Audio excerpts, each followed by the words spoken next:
All right, everybody seated. Let's get seated. We're going to kick things off, okay?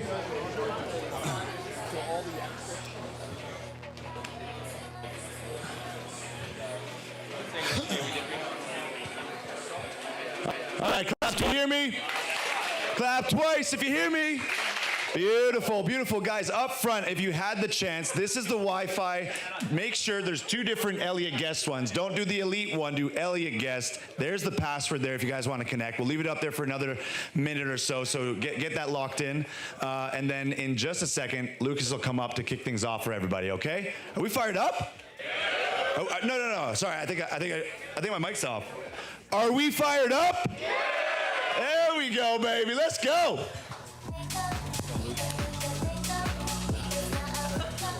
All right, guys. PaintCon Day 2. How was last night? Did everyone have fun? Yeah, we had some tacos, some cigars. Everyone have their voice. No one was screaming, get too wild. Kyle, dude, I saw you, man, jumping on tables. I'm just playing. So PaintCon Day 2. Today we got a really special one kicking off right now. So actually, I was in Arizona for an event with Andy Elliott. It was the David Goggins event. Was there anyone there? Okay, a couple people. So Andy brought his Pastor Travis up on stage. He hosted it at the Impact Church, which was incredible, but he brought his Pastor Travis up on stage, and I've always been religious. I grew up in a bit of a religious household, went to like Bible camp and stuff like that growing up, but never truly found God until April of this year, okay? So it was in Scottsdale, which was just incredible. It was with Andy, and it really sparked something in us, and my beautiful girlfriend, Christina, come on up. Give it up for her, guys. So Pastor Travis was speaking and preaching, and it's just, it was just eye-opening. I was bawling my eyes out in the crowd. She was too, and it was just beautiful. And we went back to Montreal, and religion's not crazy big in Canada as much as it is in the US. So we're looking for a good Christian church. And we stumbled on, or she found actually on TikTok, a place called Good News Chapel. So we went to Good News Chapel and for the first time, I heard this guy speaking on stage. His name was Pastor Justin. And as soon as I reached out, I was, oh my gosh, like this is insane. We gotta have him at PaintCon. So we flew Pastor Justin from Montreal to come here and represent and just the good news each and every single one. And the reason we're at is because in business there's so going on, but the thing that you really need is and what you need. Faith moves things for anything else, okay? And if God is for us, who can be against us, right? Amen? Cool. So let's give a big warm welcome to Pastor Justin.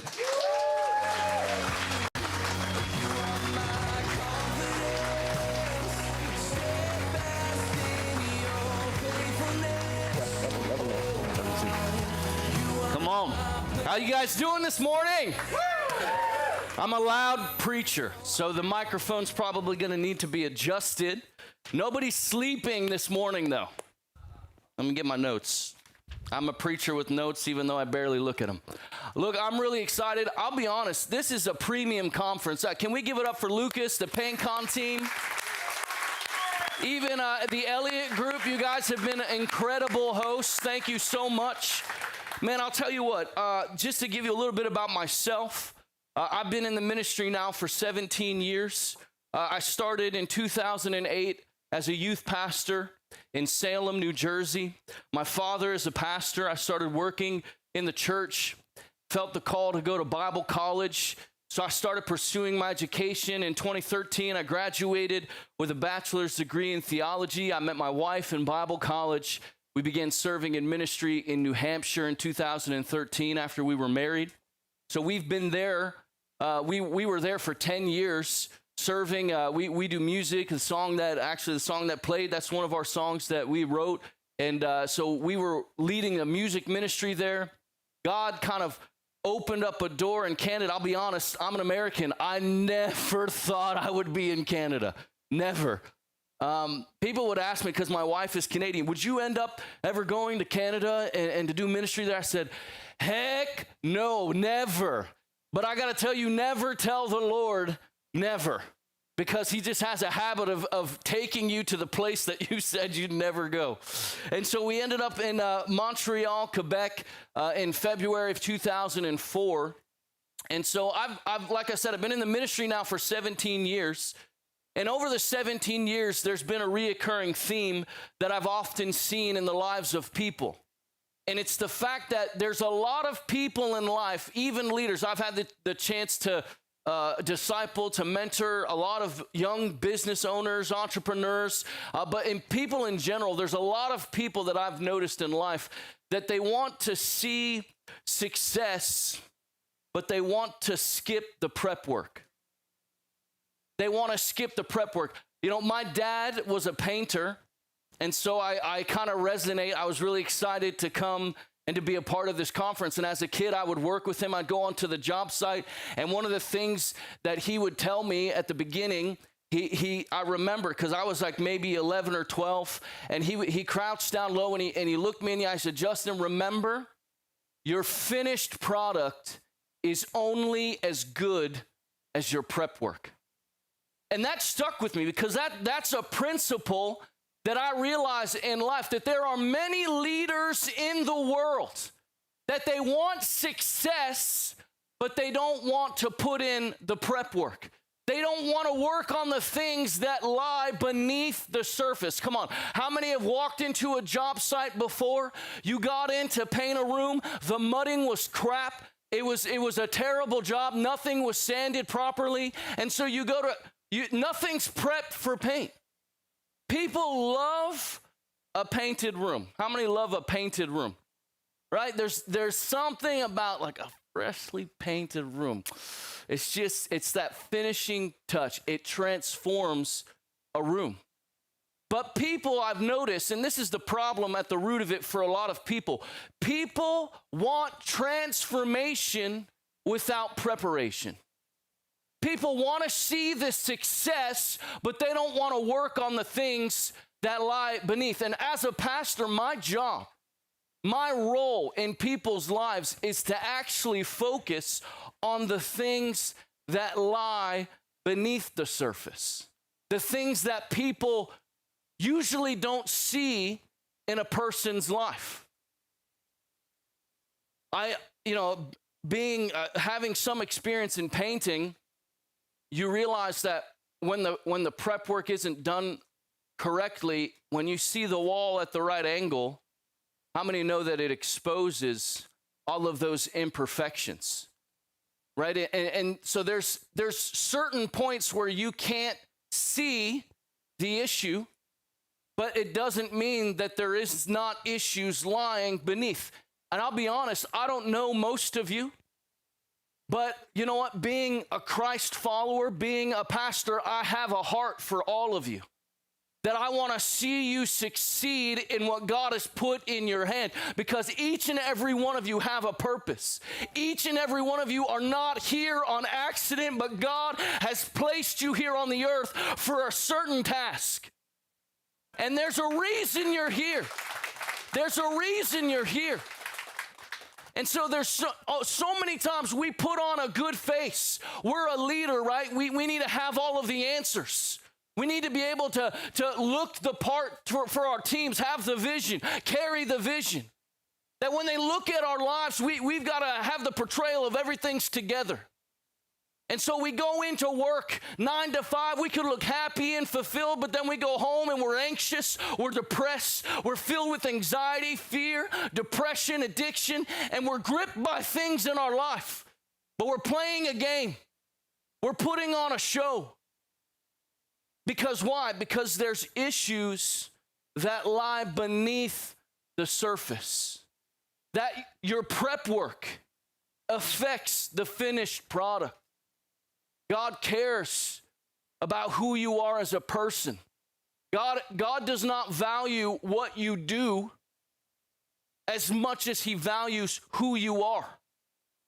Who you are matters more to God. I see so many people get it backwards, that they mesh because of personal insecurities, because of things that people have said over your life from when you were a child to the point now in your adulthood that you've carried with you and that you've put on your shoulders, and it's like a weight on you. And so you strive. You strive to do something that matters, to prove maybe even to yourself that you're valuable enough. But God isn't pleased by what you do. You have to understand he's already pleased just with you, just with who you are, that he desires for you to be his child, for you to have a relationship with him, for you to know him. So for 17 years so far, one of the things that I've had the pleasure of seeing is how spiritual realities affect our physical reality. How spiritual realities affect our physical reality. I was just sharing in the car with some of the guys on the way here. Like, I've had the ability, that some people think it's like, that's all fake. But I've personally experienced people coming to me with physical needs in their bodies. I was just mentioning to the guys, well, one lady that had blurred vision, couldn't read her Bible. I prayed with her, and we sat there. We prayed for several minutes. We were just going back and forth praying, and she received clarity. She was able to see and read again. People with torn rotator cuffs, spinal issues, bone spurs in the feet. I've laid my hands on people, and I've prayed in the name of Jesus, and I've seen their bodies be physically healed instantaneously in front of my eyes. You cannot convince me of anything else in the world to pursue after. That when you're able to experience the power of God, when you understand that it's a reality, that there are supernatural, spiritual realities that affect physical things in my life, in your life, it changes everything. I think about how many of us, you can be in a spot in your life where you have clawed your way out. Everybody has a physical circumstance that you faced in your life. Many of you have been through great hardship, things that I would never wish upon anyone at all. The type of words that have been spoken against you, the experiences, the abuses that maybe you've experienced in your life. And there's physical realities that you've experienced, that you've been able to claw your way out of poverty. You've been able to claw your way out of oppression and build something that's succeeding. You're building a successful business. And now you find yourself in a place where it's like, man, I'm making connections with people that I could only dream to make connections with. But all of a sudden in my heart, why am I still feeling like I'm not fulfilled? How come I still have something lingering underneath the surface? And this is the root of what I want to speak to. One, I've seen spiritual realities transform physical realities, but I think it's very important for you to understand that the physical realities that you encounter, you have to understand spiritual truth. Spiritual realities are of greater value to you than physical realities. Because what's the use of clawing your way out of poverty and building a successful business, having great connections, but you have no peace in your heart, you have no strength, you go home, and that anxiety and that fear, that weight of the business, that even depression can settle in. What's the use? What's the use? What's the use of a great house built on a faulty foundation? What's the use of a perfectly painted room with terrible prep work? It's not going to last. I had a neighbor friend of mine. He wanted to do like the cheap backsplash thing where he like painted the tiles on. How many have ever seen that? And so he asked me, I said, oh, look, if you get a little like pinstriping tape. So I walked him through a few things. And so he paints his backsplash. And then it was like 3 days later, he said, Justin, my backsplash is peeling off the wall. I said, did you wipe down the wall after you sanded everything? No. There you go, bro. What do you want me to tell you? You got to prep. You got to do things properly if you want to see the finished product succeed. If you want it to last. Many of you are building on a faulty foundation. Many of you have prep work that you need to attend to spiritually in your life. That there's things you need to get right before God before you can truly build something that will last. It's Sunday morning. Can I take you to church? You all right with that? All right. Let's go to church. I want to share something with you from the Bible today, out of Mark chapter 8. Mark chapter 8. Mark is a book in the Bible that follows the life and the ministry of Jesus. It gives us an overview of his ministry on the earth.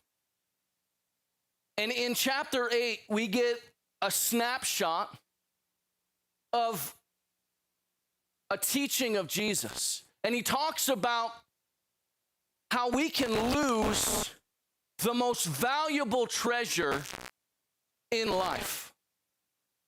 And so I'll speak about the one thing you can't afford to lose. The one thing you can't afford to lose. And so in the few fuses that we're talking about and go through this morning's really question I've pulled out from the text that I want to ask you. Some of them directly quoted from Jesus. Jesus asked the people who were following him. And I want to kind of reiterate these questions, to ask these questions to you. Why? Because, like I said earlier, what's the point of building a 6, 7, 8, 9-figure business if the leader has cracks in their foundation? Jesus is telling us that there's one thing. There's something of utmost value in your life.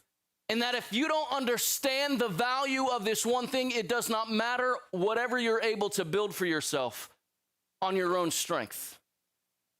These questions are pivotal because God not only cares about prospering your business, and you know what? I love what Jason said yesterday. Sometimes business owners, they get it wrong. They think like, if you're gonna be a Christian, you gotta be like poor. That's a lie.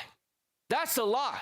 That the Bible actually teaches, if you put your trust in God, if you put your faith in God, if you prioritize God above everything else, he actually has no problem opening up heaven and pouring out financial blessing over your life. The problem is people hold financial blessing too high. That finances are the goal, the end goal. The God that we worship is money instead of the Lord. And that's when money becomes a problem. And so God is concerned with prospering your business. Don't get me wrong. But there's another thing that he's concerned with, that he's more concerned with, is about you. It's about your soul prospering. It's about you experiencing the power of the Holy Spirit in your own life, to break free of addiction in your life, to break free of depression, to experience the joy that can only be found in Jesus Christ, to experience the forgiveness that can only be found in Jesus Christ. And I want you to come to know him today. So a couple questions, 5 questions I want to ask. 5 questions. The first question, what have you heard about Jesus? What have you heard about Jesus? Let's read the scriptures together. What a guy. The man. Give it up for Fabio. If there could be one less thing for me to do, I'm as happy as a clam. Mark 8, verse 27 says, Jesus and his disciples left Galilee and went up to the village near Caesarea Philippi. And as they were walking along, he asked them, who do people say that I am? Well, they replied, some say John the Baptist, some say Elijah, others say that you are one of the other prophets. Why is this question important? You may be here and you're like, what the heck, man? Why are we having church at PaintCon? Because Lucas understands that if you don't grasp this principle for your life, everything you're building is actually for naught. Everything that you build, you know what? One day you're going to build a multi-million dollar business, billion-dollar business, trillion-dollar business, and then you're going to die and nothing comes with you. That if you don't dedicate your life to building things that have everlasting value, things that last for eternity, then everything we build is all for naught. What have you heard about Jesus? I don't know if you realize this, but what you hear affects what you think. What you hear affects what you think. Let me bring it to an example. Product reviews, right? Have you ever wanted to buy something before? Who's wanted to buy something before, right? Who's a big researcher? Like, it's going to take you 5 weeks to figure out what pair of headphones you want to buy, right? You got to go online. You got to look at the reviews. You see what people are saying about a product, and you will make a decision to buy or not buy a product based on what you heard. What have you heard about Jesus? I'm the type of guy, it's like, are you a 1-star? You go straight to the 1 stars? There's 16,000 positive reviews, but I just got to check. There's like 12 1 stars. Let me just check those out for a moment. And many people go straight to the 12 1-star reviews. They ignore the 16,000 4.5, 5-star reviews, and they go straight to the 1 star, and they go, I don't think it's going to work for me. Like that one guy, like in Venezuela, he said, no, it's no bueno. It's like no good. And so it's like, I'm not going to go for it. I'm not going to go for it. I've decided. And this is what we do with Jesus. We hear bad reports from people. We hear people who've had bad experiences and we decide, hey, I'm not going to buy into Jesus. There's a few negative reviews. There's a few bad experiences, but you've never actually experienced the real Jesus. You've never come to a place where you actually know the truth about who he is. Don't just base things off of what you've heard. Because, sometimes people don't actually know what they're talking about. You know that. I've met a lot of people in my life who have no clue what they're talking about. But you know what? They're very good at just repeating what they've heard. In a society today where we're quick to pull up Chat GPT, punch in a few questions, get an answer pumped out to us in seconds, and just repeat what we've heard without any experience. That's why everybody's a professional, because they have access to information, but they don't have access to wisdom. Information is not wisdom. Information is just something that you can acknowledge, you can ascend it mentally to, but you don't actually have capacity, the wisdom to take information and actually make it a reality in your life. That's what makes a person truly wise, when they know something, when they experience something. What have you heard about Jesus? Maybe you've heard that he was a good teacher. Maybe you heard that Jesus and every other religion is kind of all of the same thing. But I'm here to tell you what the Bible says about Jesus. What Jesus actually said about himself, that he said in the book of Luke, I came to seek and to save those who were lost. That the book of John says that God loved the world so much that he sent his son, that whoever would believe in him would not perish but have everlasting life. The book of John, Jesus said, I've come that you would have life and that you would have it more abundantly. God cares about an abundant life for you. It's founded in Christ. That's why we chase after so many things in our life, and it always leaves us feeling empty. Because the true thing, the only thing that brings purpose, the purpose that Lucas was speaking about, is Jesus Christ. Jesus said in John 14:6, said the only way you can experience this life is through me. He said, I'm the way, I'm the truth, I am the life.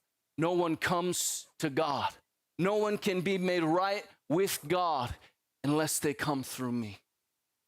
He's the way. If we stop at what we hear about something or someone, we'll never really know the truth until you experience it, until you actually come to know for yourself. And this is why Jesus asked the second question. So the first, he said, what have you heard? But then he moves on to the second question. He says, what do you believe? What do you believe about me? What do you believe about Jesus? Because you've probably heard at some point in your life, and it's amazing what a crazy day and age that we live in. Lucas mentions, faith is not a big thing where we live in the province of Quebec. And it's amazing to me that, like, here in Arizona, it's like this is a pretty faith-filled city, this area. There's a lot of people familiar with the story of Jesus, whether they just ascend to it mentally or they have an understanding. People have heard about Jesus, but where we are, I have many conversations with people who have never even heard about Jesus. So it's always a pleasure for me to be the one to introduce them to him for the first time. But we've all, at some point, and even if that point is right now, have heard something about Jesus. But what's more important than hearing is believing. What do you believe about Jesus? Because if what we hear, I want you to write this progression down. If what you hear affects what you think affects what you believe. What you hear affects what you think affects what you believe. Verse 29, Jesus then asked them, after he said, what do people say about me? Who do they say that I am? He says, now, who do you say I am?" And Peter replied, "You're the Messiah." And Jesus warned him not to tell anyone about him. Jesus understands that there's going to be plenty of opinions about him. But he takes a few moments to say, hey, now that you know me, now that you've walked with me, now that you've seen how I do things, you've seen me do many miracles, you've seen me heal the sick, you've seen me show compassion to the people of the outcast of society, you've watched my life, you know me, what do you believe? At some point in your life, you have to come from the place of just hearing about something, hearing about Jesus, to coming to make a decision. What do you believe about him? The truth is, you can believe something that isn't reality. Right? I go back to the product reviews. I could buy in to the 12 one-star reviews, but you know what? If you were to actually weigh it, it's probably a much better product than what I walked away with believing. Why? Because I heard something, it affected what I thought, and that thought affected what I believed. Another example, my father-in-law, my wife is Italian, and so I started dating in Bible college. We met there in Massachusetts, and I was going to meet her for the first time.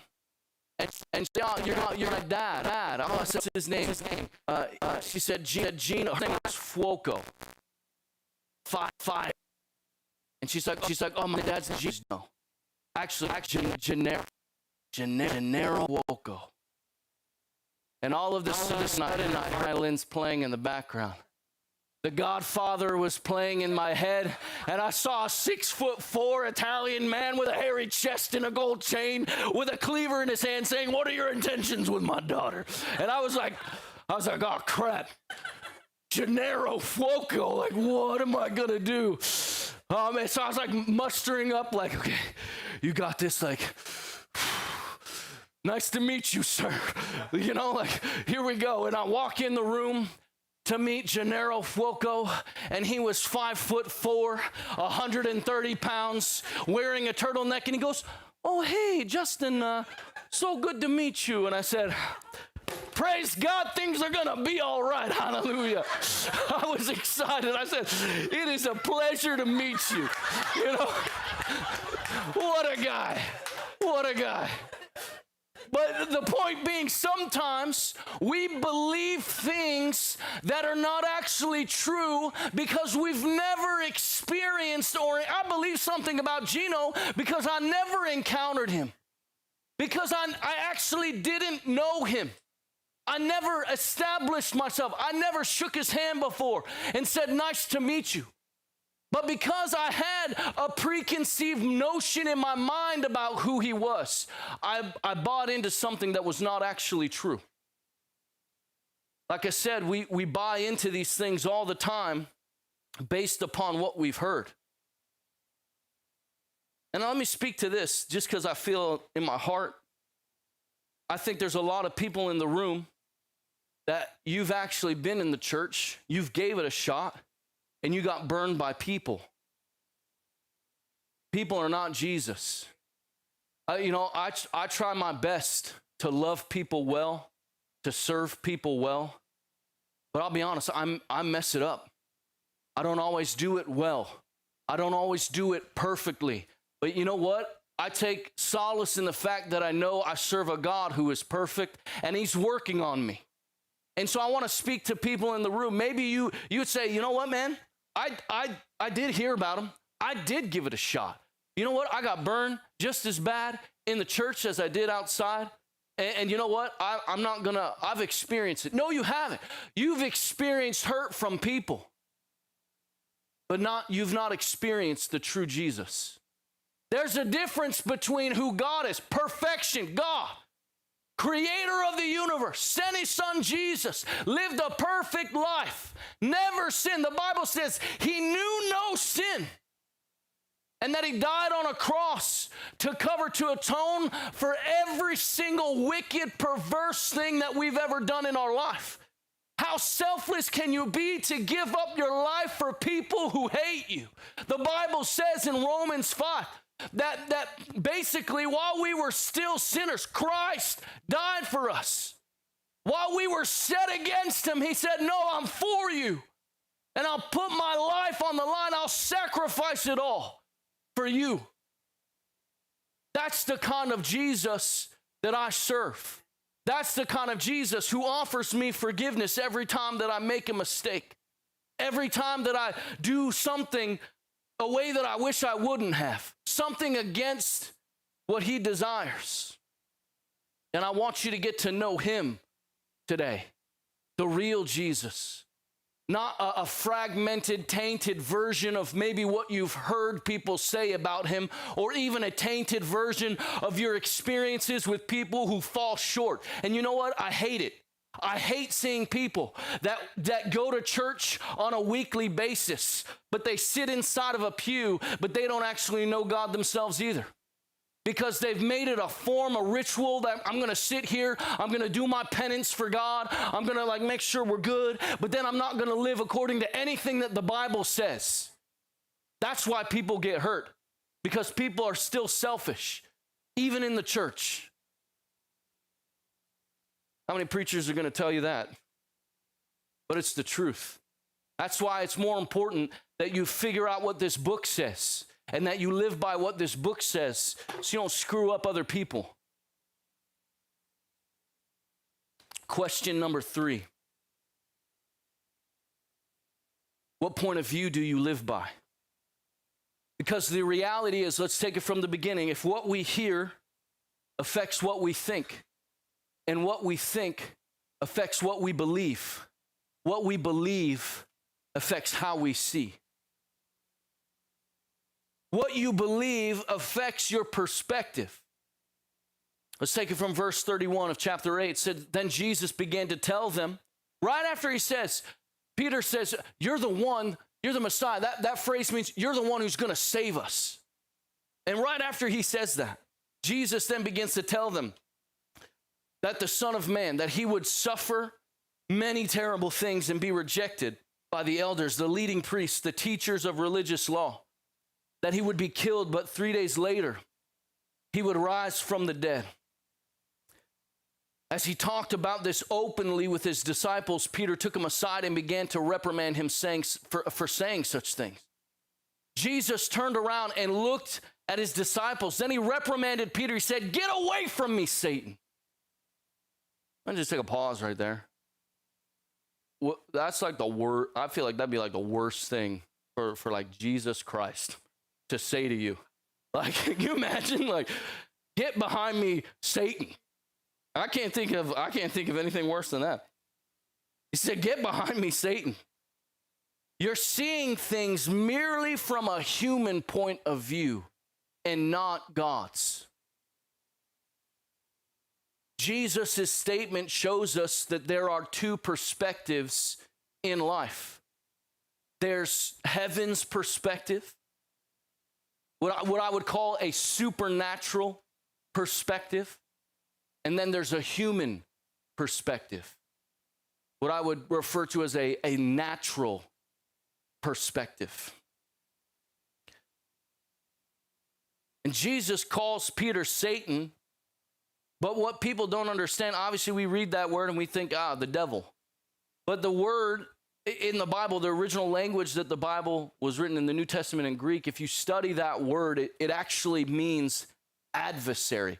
The word Satan can be also referring to an adversary. So Jesus is not looking at Peter and saying, you are the devil. He's looking at Peter and he's saying, no, you're looking at life with a human perspective. And if you look at life through a human perspective, you are going to be an adversary against what God desires. So many of us, we live by what we see, right? Like that's just, I would consider it normal. We are human beings. It is a normal thing to have a human perspective in your life. There is natural law. Gravity states, the natural law of gravity states that I'm going to throw this up and it will come down. It's a natural law. But I want you to understand there is a supernatural law at work on the earth, and that it supersedes natural law. It's why I could pray for a person and ligaments do not instantly heal. How many understand that? That naturally it takes time, it takes therapy, physical therapy to repair a damaged tendon or ligament. But how can I lay my hands on someone in the name of Jesus and instantly there's a healing? And I know that that's hard to understand for some of you. But here, I'm just going to speak from my own experience. And I'm going to testify to the power of God for you. You're hearing something right now. I'm hoping that what it does is it gets you thinking, so that as you're starting to think, it may start shifting what you believe. And if it shifts what you believe, you can come to a place where you start to see things differently. But how is that possible? Because I'm experiencing in my life that there is a greater law than natural law. It's a supernatural law. That there's a greater perspective in our lives, and it's heaven's perspective, not a human perspective. And so God has a plan for your life. I don't know if anybody's ever told that to you.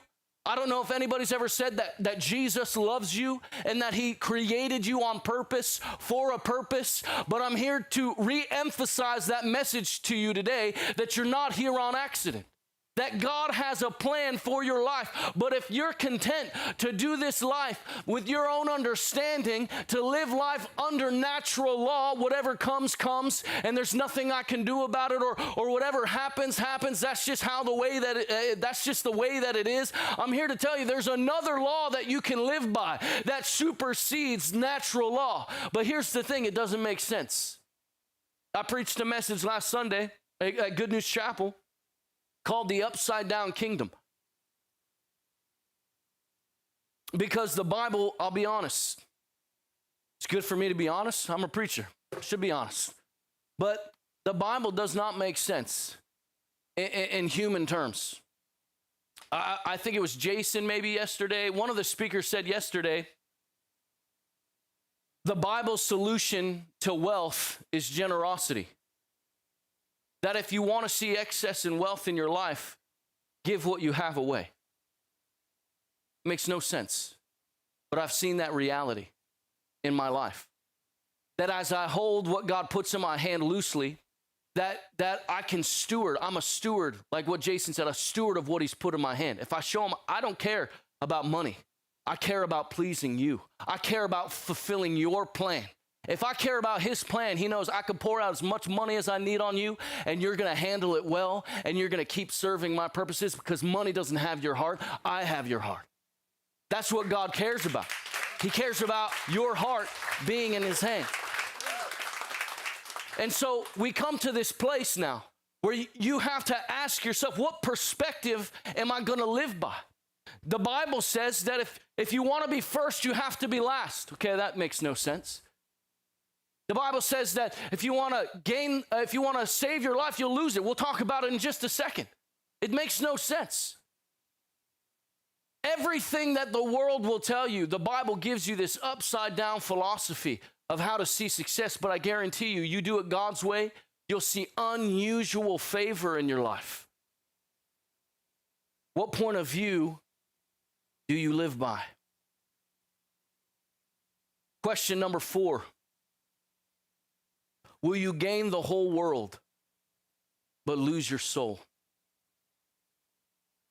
Verse 34 said, then calling the crowd to join his disciples, he said, if anyone wants to be my follower, you must give up your own way, take up your cross, and follow me. If you try to hang on to your life, there it is. You will lose it. But if you give up your life for my sake and for the sake of the gospel, the good news, you will save it. And what do you benefit if you gain the whole world, but you lose your own soul? Is anything worth more than your soul? To follow Jesus means that you have to embrace heaven's perspective. That you have to willingly say, you know what? I don't really get it. I can't really wrap my mind around this from a human perspective. Many of you, I'm preaching right now, and you don't fully get what I'm saying. But on the inside of you, there's a life that you're feeling. There's a drawing to what I'm saying. There's something on the inside of you that says, I do not understand this, but I know that what he's saying is the truth. Lean into that right now. Lean into that. Stay open, because I think maybe, just maybe, heaven's perspective is trying to creep into your heart right now. That God is trying to lead you to a place where you can understand. And I'll be honest, the understanding is that you can trust him. It's not that you understand everything. Many of us want to be God, the God of our own life.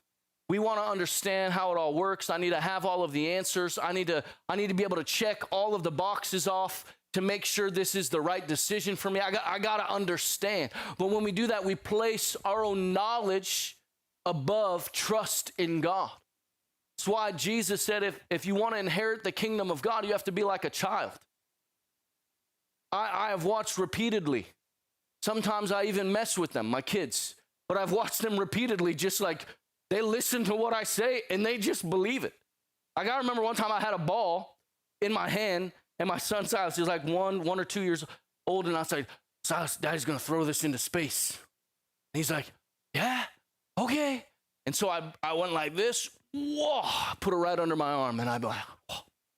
And he was like, oh. He stared up in the sky, said, we got to wait. It's going to take a little bit of time before it comes down.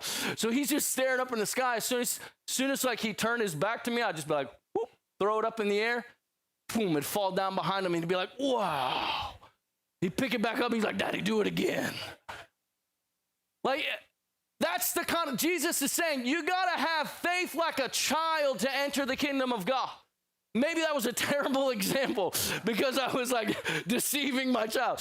But what I mean is you got to lean into the things of God, and you have to just trust him. Sometimes I'm saying, hey, I told my little daughter, don't touch the stove.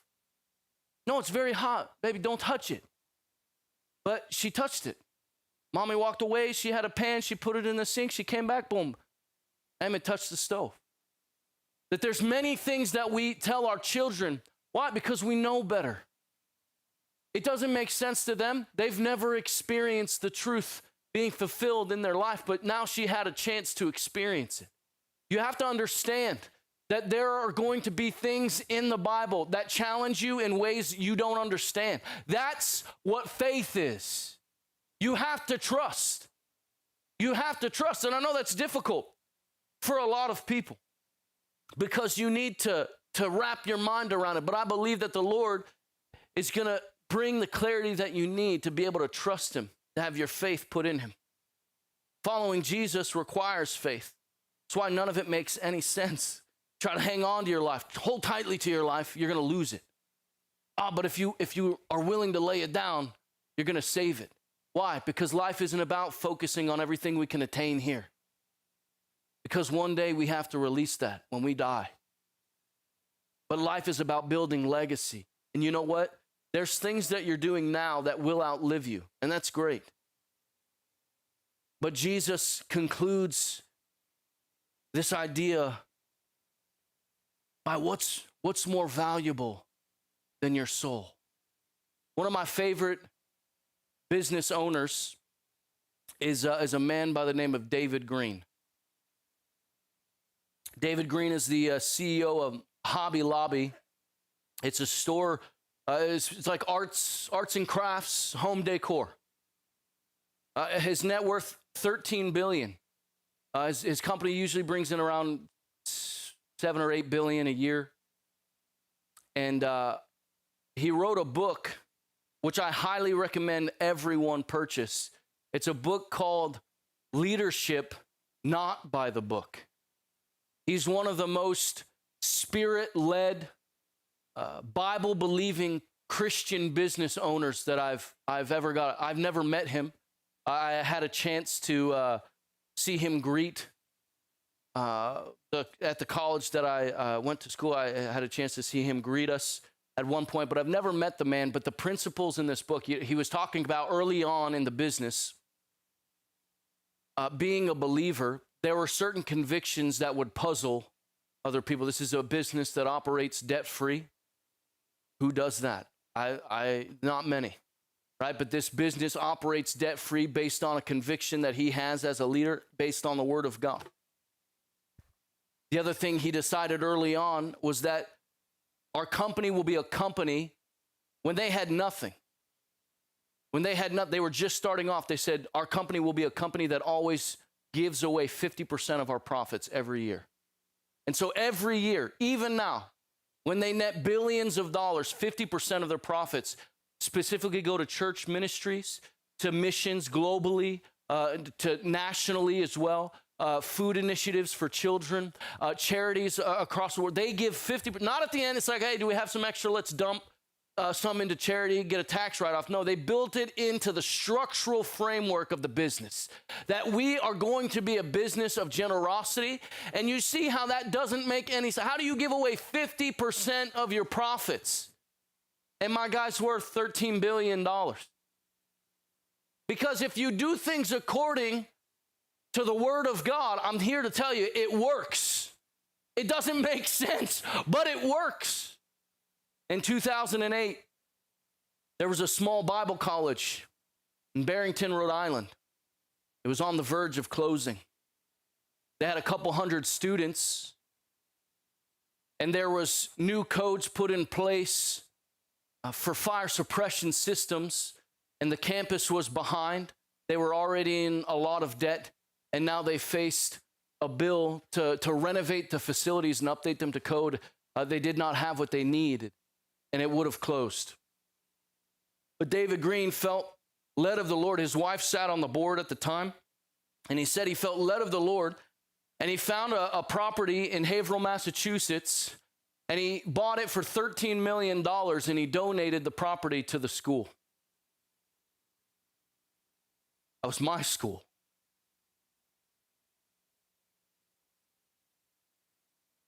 That's where I found my call. It's where I met my wife.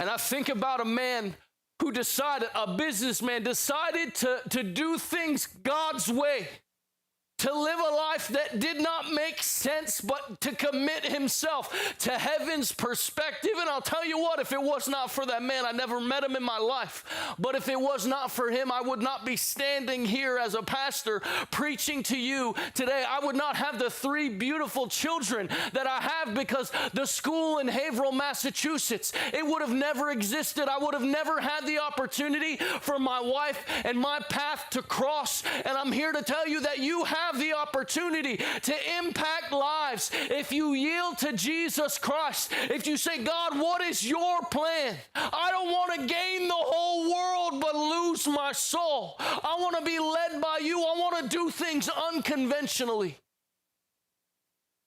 Because you never know the impact that it can have on your life. God is calling you today to start building for eternity. There's people on your teams. God doesn't just want to prosper you and show you his greatness and his goodness, his forgiveness, and then you just hoard that treasure to yourself. It's meant to be shared. That's why I'm here. That's why I came in. I don't typically travel, but I felt an urgency to come and to share, because I have an opportunity to share what I've experienced. How dare I experience such peace and forgiveness and strength from God and want to keep that to myself? I want you to experience that as well. And not only that, once you experience it, once you come to know the reality of who Jesus really is, you can start to impact the people on your team, and they can have that peace and that strength from God. The last question, as we begin to close things out this morning, are you ready to take a stand? Verse 38 says, Jesus kind of wraps up this whole idea. You got to lay your life down, save it. What is it worth to gain the whole world, but you lose your soul? And he concludes by saying, if anyone is ashamed of me and my message in these adulterous and sinful days, the Son of Man will be ashamed of that person when he returns in glory, in the glory of his Father with the holy angels. But I'll tell you what, the opposite is also true. That if you're unashamed, if you make a decision to boldly take a stand and say, I acknowledge Jesus Christ, that he will also acknowledge you before all of heaven. He will say, this is my child in whom I am well pleased. And so I want today, you've had the opportunity to hear the truth. Jesus said, I am the truth. You have had the opportunity today to hear the truth. I pray that truth, for the 45 minutes that you've heard, I pray that truth is changing the way that you think, that it changes what you start to believe, and that belief will shift your perspective. But at the end of it all, Jesus came. I want to tell you, the Bible says that sin in the garden, Adam and Eve, they had perfect relationship with God. But they decided to disobey, and that disobedience created a chasm between that perfect relationship of man and God. And that chasm is called sin. Each and every one of us have sinned. The Bible says everyone has fallen short of that standard, God's glorious standard. I've sinned, you've sinned, everybody's sinned. If the Bible actually even says if someone says they're without sin, they're a liar. So you have to recognize you have sin that needs forgiveness, but you're not left in your sin. You're not left in that place of hopelessness that Jesus came to die on a cross. The Bible says the wages of sin is death. That what we deserve to be paid is death. That's what's coming to us. You work a job, what do you get? You get a wage. He's saying that if you live a life that's sin and that's sinful and that you're not able to be redeemed, that your wage is death, but Jesus came and he took your wage. He said, hey, you know what? I'm going to take their death. I'm going to put it on my shoulders. I'm going to sacrifice myself so that they don't have to be judged. Why is it called good news? The gospel means good news. Why? Because there's good news here. That there's hope for you. There's hope for me. That I don't have to stay stuck, depressed. I don't have to stay stuck in fear and anxiety and alcoholism and drug addiction. There's people at our church. I'll tell you Matthew's story. Matthew was a drug dealer. He was arrested, pushing like a lot of kilos of crack cocaine and got caught, was in prison for 7 years. While he was in prison, he said that the warden came in and he had a box of books and he sat it on a table. And he said, don't ask me for a book, whatever you get, you get. And so he started handing out books and he couldn't help but notice that there was a Holy Bible in that box. And so he was given a book and he said, sorry, warden, could I have the Bible? He said the warden looked at him in the eye. He said he walked away. He grabbed the Bible and he came back and he put it in his hand. And Matthew started to read the Bible. I'm here to tell you today, Matthew is our leader of our campus in Ottawa, Ontario. That God took his life. He got married and now he's leading one of our churches. That God can take anybody and turn it around. Many of you have bought into lies. You believe I'm too far gone. God can't use me. God can't forgive me. God can't restore my life. But I'm here to tell you that it's not too late. And so I want you today to recognize that there's a plan that God has for your life. And are you ready to take a stand? I'm going to ask for you to be bold today. And we've been praying for you guys for months now that we want to see you experience heaven's perspective. But I want you to know this first. You may not understand everything, but I want you to go with your gut today.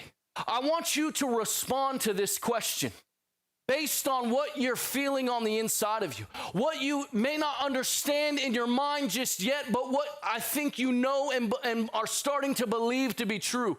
That if you want to make a decision today to stop doing things in the natural, if you want to access that heavenly perspective, to receive forgiveness from God for your own sin, I would just ask you to take a stand today. Come on, don't be shy. Come on, thank you, brother. I know that a lot of you in the room are bold. Come on, take a stand right now. Come on, let's go. Let's go. Hallelujah. That's amazing, man. Wow. Wow. Praise God. No more living the same way. No more going through the hardship, the pain. Forgiveness today in Jesus' name. Wow. Wow, I'm blown away. I'm blown away. We do not have enough Bibles. I want you to stay standing for a second because I want to pray a prayer with you. And I want you to repeat it after me. But we've got about 50 Bibles. We're probably going to have to order a few more Bibles. So we'll get you a Bible. The reason I want to get you this Bible is because in this Bible, there are a ton of articles and things that will help explain the truths that I've been talking about today.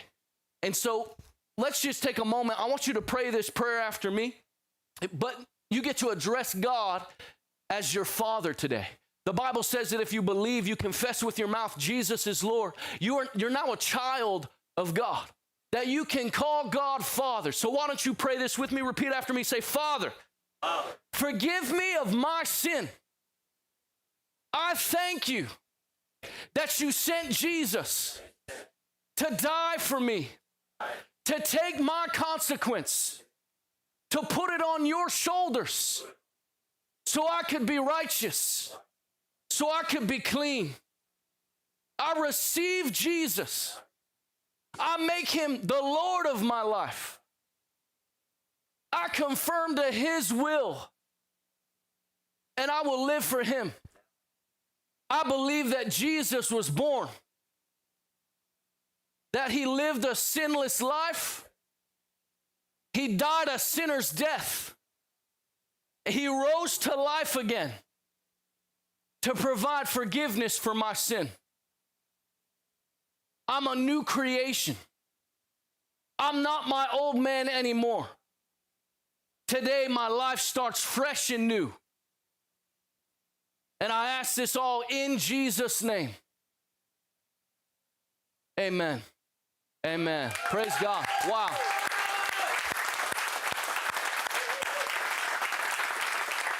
Amazing. I have a minute and 25 seconds, so you can be seated. I just want to encourage you. Find a church. Don't find some weak church that preaches gospel like it's information, but they have no power. Find a church that preaches the word of God with the same authority that you heard this morning, because it has the power to impact your life. Don't settle for religion. Settle for fire. Settle for power. Settle for everything that God has for you. I love you. Be blessed. Give it up for Pastor Justin. Come on.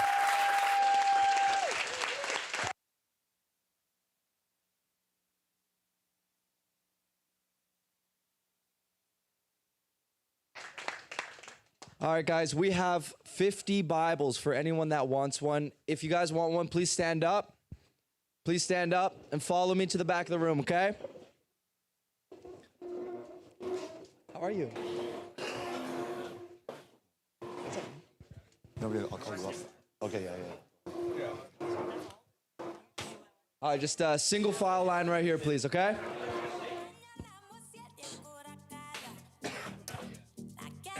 For those still sitting down, if you turn to page 19 in your workbooks, okay? Turn to page 19 real quick. If you haven't done this yet already, do this now. The QR code at the bottom with Painter Growth, they're still open with that giveaway. So scan that QR code, sign up, because that closes at noon. Page 19, at the bottom, scan that QR code, sign up for Painter Growth. That giveaway is massive, man, 100K in value. Come on.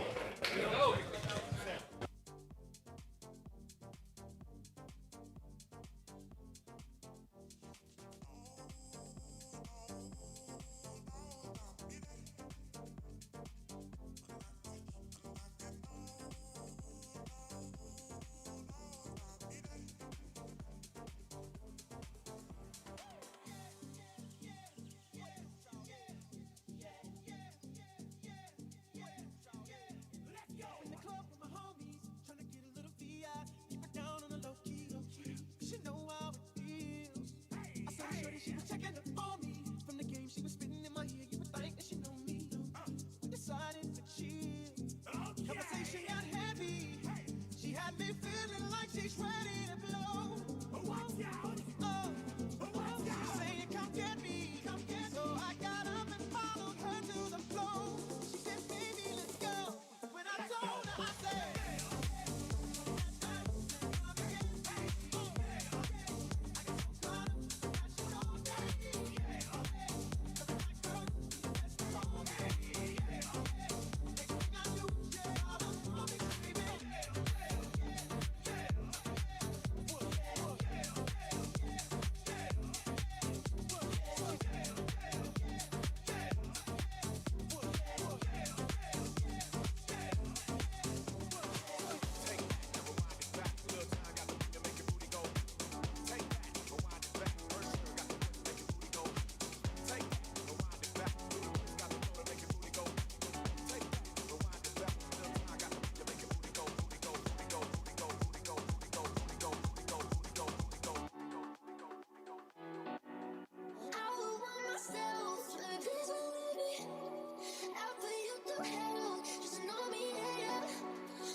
Hello.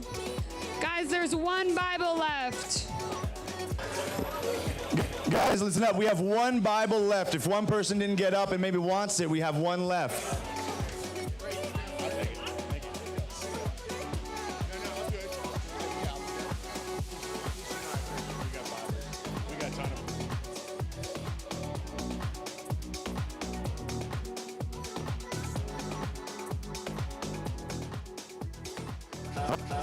All right, clap twice if you can hear me.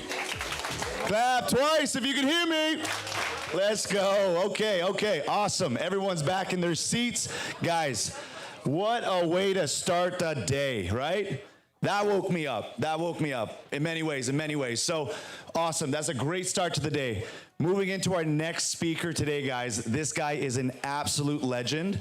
And I feel like I do a disservice by saying any details. I feel like he should do it all because this guy he's got range, man. He has got range. So let's give a big, warm welcome to Jason Paris, baby. Let's go.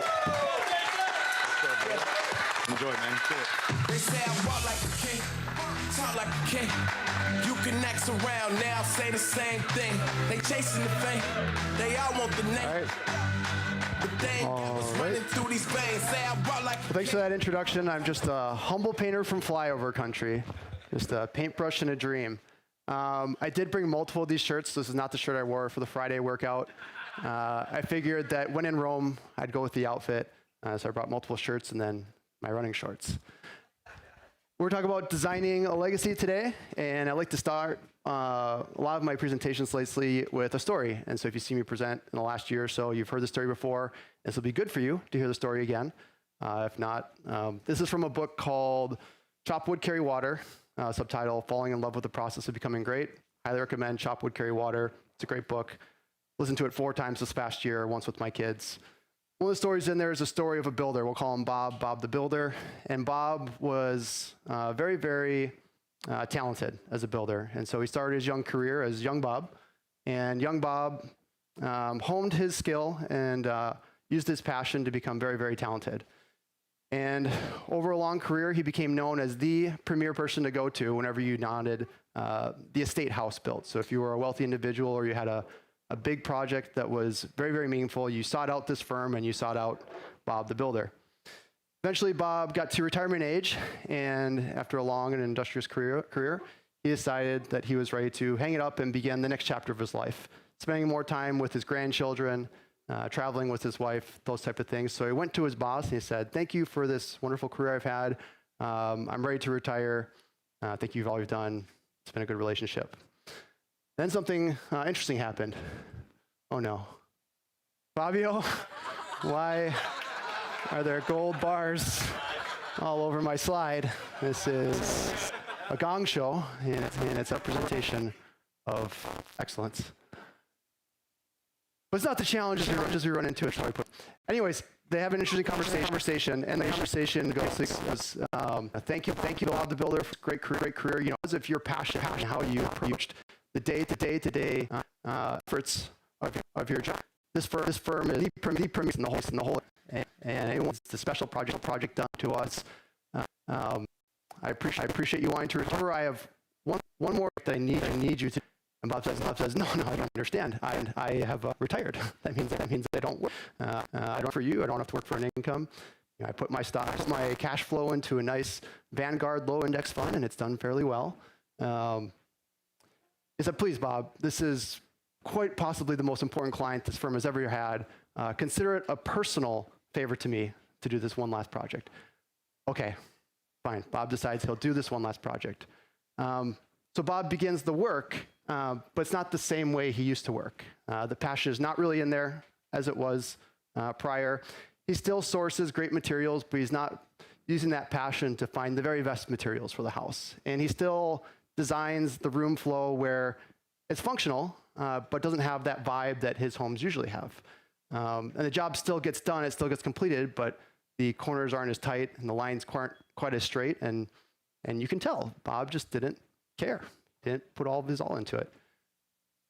Bob goes to his boss and he says, "This final job has been completed. Thank you so much for the career I've had and the opportunity to work here and fulfill my passion. You know, this has been more than a job. I've really enjoyed it." And the builder says, "Thank you, Bob, for finishing this final project. I have one more thing for you." He said, "No, that's okay. I gave you the favor, and that was, like a thing, but I'm actually done now." The boss says, no, one more thing, Bob. And he goes back to his desk, and he opens up his drawer, and he gets a box, and he brings that box to Bob. And Bob opens up that box, and in the box is a key. And the moral of this story is that Bob was really building his own house the whole time. And that's something that we oftentimes feel like we are accomplishing things for other people. We're doing a task that maybe is our job. It's not really serving us, but really what's happening is our character is being formed through that time. That's what's important. That's what building a legacy is about. It's your character that will impact other people going through. This kind of reminds me of an old allegory of Plato's cave. And I think the pastor talked about this concept a little bit of what really matters and what's really important. So Bob thought he was building the house, really he was forming his character. And is anybody here familiar with the allegory of Plato's cave? A few of you, of course, the teacher in the back. It's basically this old thought experiment from Rome, from Plato, where there's a bunch of people sitting in a cave, and they've sat in this cave their whole life, and they're watching the shadows dance on the cave wall, and that's all they know. All they know is the shadows on the wall. They're completely oblivious to the fact that creating those shadows, there are forms and features behind of which is a light. The shadows are merely a representation of what those forms and features are doing, illuminated by the light. They're oblivious to that. They're oblivious that there's a world even outside of the cave itself. In the world on the outside of the cave, you can see the shadows, you can see the forms, you can see the light, and it's all very apparent. That's kind of what the house was to him. It's kind of what life is. We think we know what reality is. We think we know what's important. It's all just a shadow. There's a cave outside of that. The greatest accomplishment I've had in my life is building a family with my beautiful wife. So we've been married for 14 years. We have We have 5 beautiful children aged 11, 9, 7, 5, and 2. And for those of you who follow me on social media, one thing I really like is doing these weekly family meetings. And so last week, we just completed our 304th weekly family meeting. And this was something that I felt inspired to start back in 2019. So when I was 22 years old, I started doing 3-day silent retreats. And basically the format was the first day, I would meditate on my relationship with God, meditate on truth. The second day was all about reflection, so thinking back on the past, going through my arc, my story. And then the last day was preflection, thinking through the future. So I was going through that process, and I just felt a conviction to lead my family in this way. I feel like I'm a good husband, I feel like I'm a good father, but this was something specifically I felt like I should do. Again, that first day really focused on my relationship with God. Specifically, I'd say in this case, in light of grace. And so this is something I also want to talk about, just that grace is a unique aspect in relating specifically with Jesus. So in our kind of system, we were very familiar with mercy and justice. So if you're familiar with mercy and justice, they're tension with each other. If you've ever been involved in the legal system or the court system, if you want to provide justice, you take away from mercy. If you want to provide mercy, you take away from justice. But there's a third option called grace. And so justice is you get exactly what you deserve, right? Somebody breaks a law or commits a crime, you get the sentence. Mercy is the judge looks at the case and says, I will give this person less of a sentence than they actually deserve, providing them mercy, taking away some justice. And then grace is saying the full sentence will be paid, and then someone coming at the last second and saying, I will pay that price.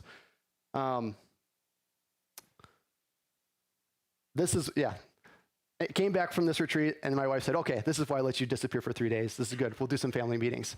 I've shared this template with hundreds of people, painting contractors, when I posted on social media. Last year, I worked with a designer and took it from a spreadsheet to a PDF format. And so if you want the family meeting template for yourself, feel free to scan the QR code. This will give you everything you need for that. And you just got nyan-catted. You are way too trusting with QR codes here. I just think everyone is scanning them with no things. That was not your fault. I set you up. The Nyan cat is a cat with the body of a Pop-Tart, and it leaves a rainbow behind it as it moves through space. This is the actual QR code. No kappa on that. No kappa. And it's just a link to my Google Drive. I don't need your name, email, anything. You can also, if you find me on social media or talk to anybody, you can find me and DM me, and I'll get it for you. Yeah. I'm a little bit of a silly boy sometimes with that stuff. Okay, I did miss something on the silent retreat that I want to talk about, which was that second day of the story arc. So if anybody ever was interested in this format, I'd be happy to send it to you. That first day does have a structure to it, just my relationship with God. The second day, we go through a life timeline. So part of it is just filling in the last year, which is the last time you've done the exercise, but then looking for these longer arcs of, you may not have realized that this was forming this, or that there was a through line that was happening. And then the last day of preflection, that's really about vision casting. So for me, it's setting meaningful goals in different areas of your life. A meaningful goal being one that aligns to your intentions, is fueled by your passions, and ultimately serves a purpose. A hobby of mine that I enjoy doing is flying airplanes. And so I'm a pilot, and these are my two oldest sons. Let's go flying with. I also enjoy taking my wife up, and most recently it's been taking couples on sunset cruises who don't fly typically. I do feel like I'm a very good father. I feel like that's an area of my life where I have a clear intention. I'm very focused on setting meaningful goals towards them. When I lack in my discipline, I'm able to tap into a fueled up passion, and ultimately it helps me serve my purpose. Somebody yesterday was asking me how to be a good father. Or how to prepare to be a good father. There's some young entrepreneurs. There's so many in this room, and it's kind of a hard question. I was thinking about it at the time, and then last night, and it's one of those things that you don't really train for. Just like marriage, you don't really get to train for marriage outside of ancillary training or supplementary training. What I mean by that is you don't really get to do a practice run with having kids. You don't really get to have a practice run with getting married. You just need to be the most holistically healthy human you can be. So being very disciplined, have emotional stability, Because you can't train for the actual thing itself. That's a caveat. I like doing ultra running. Specifically the 200 mile plus races, what I've really fallen in love with. I like it because you can't really train for it. You don't get to do like a practice 180 miler and then say, all right, now I'm ready to do bump it up to the 200. The longest you typically run in a training block would be maybe 30 miles, depending on your body's ability to recover. But at that point, you've done, even on a 30-mile run, more than enough stimulus to force an adaptation to have a productive week of your training. This is by far the most PG version of my feet that I've posted on the internet, and so that's the one that I pulled for this session. This is from the Tahoe 200, which was an ultra race that I completed. That actually finished in 2014. And I have a story from one of these races. So this is a different one. This is from the Mines of Spain. So it's a 100-mile race. It's a 20-mile loop that you do 5 separate times. And this was the second time I had ran the race. The first time I went there, I did really well, and it was fun. And so I got in the top 10 of the competitors out of 200 people. And these are people who are showing up to the start line of a 100-mile race. So they're pretty all-consuming with their life. And it was really, really, I felt pretty good about myself.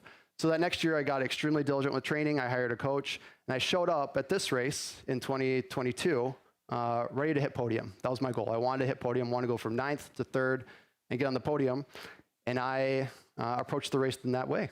And so I went out hard, and I ran with the pack, the top pack.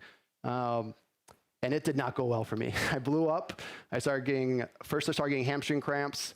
I had an ankle injury that had flared up a couple weeks before that was affecting my gait. And at mile 30, I decided that I was done. So at mile 30, or 20-mile loops, I'm like, all right, this is not my day. It's not going well. I don't think I can continue to run. I think I am done. This is done. So I start going in my head of what is the story that I'm going to tell? What's the story I tell myself? What's the story that I tell the people at the office? What is the story that I get to tell my kids? Hey, sometimes you set big goals and you fail. That's life. At the office, hey, I went for it, no risk it, no biscuit, and I got biscuited. I got biscuited pretty hard. I came into that loop, and I told my wife, I'm done. We had talked before about the ankle injury. We had talked about the strategy of go for it, no risk it, no biscuit. And this is my youngest daughter, looked up to me. She came up to me, and she said, Dad, Mom said that you want to quit. And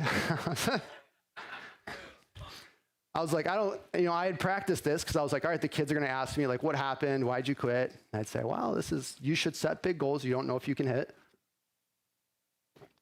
But I don't know, it doesn't matter how many times I practiced it. She said, Dad, it sounds like you're going to quit. So I turned to my wife.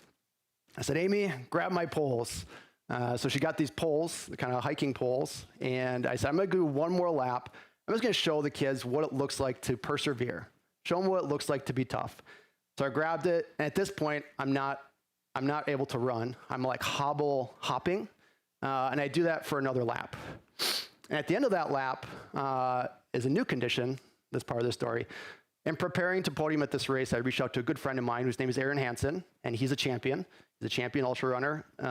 He is a beast. He has 4 sons. 2 of them are collegiate runners. The other 2 are on their way. And I said, I would like you to pace me the last 40 miles of this race, and let's try and shoot to hit the podium. So he shows up at mile 60, and I'm like, hey, Aaron, I don't know if you know, this has not gone well. He's like, you went out pretty fast. He's like, I didn't know if I'd make it in time to be here by mile 60 based off of your first lap. I'm like, well, that's obviously no longer an issue because it really slowed down after that. He said, you can quit, but it's just not going to be here. He's like, you're not going to quit in the aid station. We'll quit on the road. I'm like, no, I was actually quitting 30 miles ago, and I've actually persevered a lot.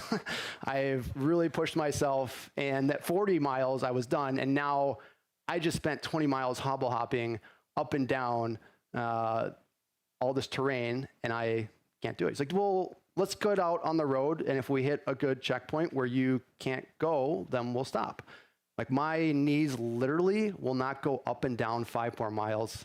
That won't happen. He's like, I don't care. We'll just do it on the road. And so I turned to my wife, and at this point, I'm actually like, it's not as funny. I'm like pretty pissed about it. And I'm telling my wife, like, just straight up logistics, Aaron's an idiot. Here's what's going to happen. I'm going to quit in the next couple hours. It's starting to become evening. I'll come home to our Airbnb, I'll enter the code, you keep the kids asleep, and I'll just sleep on the couch because I won't be able to go up the stairs. And I'll just sleep on the couch all night, and we'll wake up and we'll figure it out next day. Long story short, I end up finishing. Those last 40 miles were a shit show. They were an absolute shit show. That is not what Aaron signed up for. He signed up for a blazing pace. And there was like 2 muscles that worked on my lower chain at that point. But Aaron got me to the finish, and he was a great friend. My son hopped on my lap as I finished, and we got a great after picture. And then that's my youngest daughter in the corner celebrating, so we got a good family photo. The recovery was the worst. We had to extend our Airbnb stay because I was not able to function or move.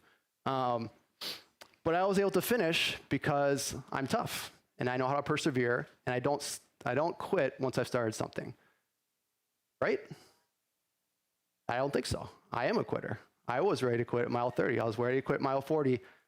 I did not finish that because I'm tough. I did not finish that because I persevere. This is a theme that you've heard of for a few days here. I was able to finish because of who I surround myself with. I surrounded myself with people who pushed me beyond what I thought I could do myself, what I could do myself. And that I was able to finish this race. There was a chance that my perseverance, that little voice was going to make me. It happens of who you surround yourself with. There's another story I'll give, because my sick of hearing this story. You get to hear it. This is from last year. That is the one, the 200 mile actually. It was mile 1-4. I'm deep in the pain. I reached that person. It sucks. I'm super tired. And at this point, I had come into this aid station and just very briefly texted my wife once I had service. I just need calories. I'm bonking pretty hard at this point. So I take my time at the aid station. They put me back together, and I eat as much food as I can, including a little personal pizza. And then I get out and hit the trail. At Tahoe, it's held in June, and you get something that's kind of common for the race called the Tahoe cough. There's a lot of pollen in the area. The dirt gets kicked up to a fine dust. And a lot of runners end up developing a cough, and I did. And I developed a good cough on that section of the race. So I'm a few miles out. I began coughing, and I have a very full stomach, and that leads to me puking quite a bit. And so I have just this projectile vomit as I'm out on the trail, and I had 2 very succinct thoughts. One was pretty delusional, which is, if you've ever grown up going to a water park, there's these big buckets that fill up with water, and then when they get full enough, they tip over. If you stand under it, it's like you get a little massage, and I'm sitting there just vomiting. I'm thinking, man, if I could stand under this vomit somehow, I'd get a pretty nice massage. Very tired, very delusional. The second thought was, oh no, there go all my calories. There go all my calories. You know, this race that you can go 30 miles in between aid stations, and I'm like, this sucks, but keep going.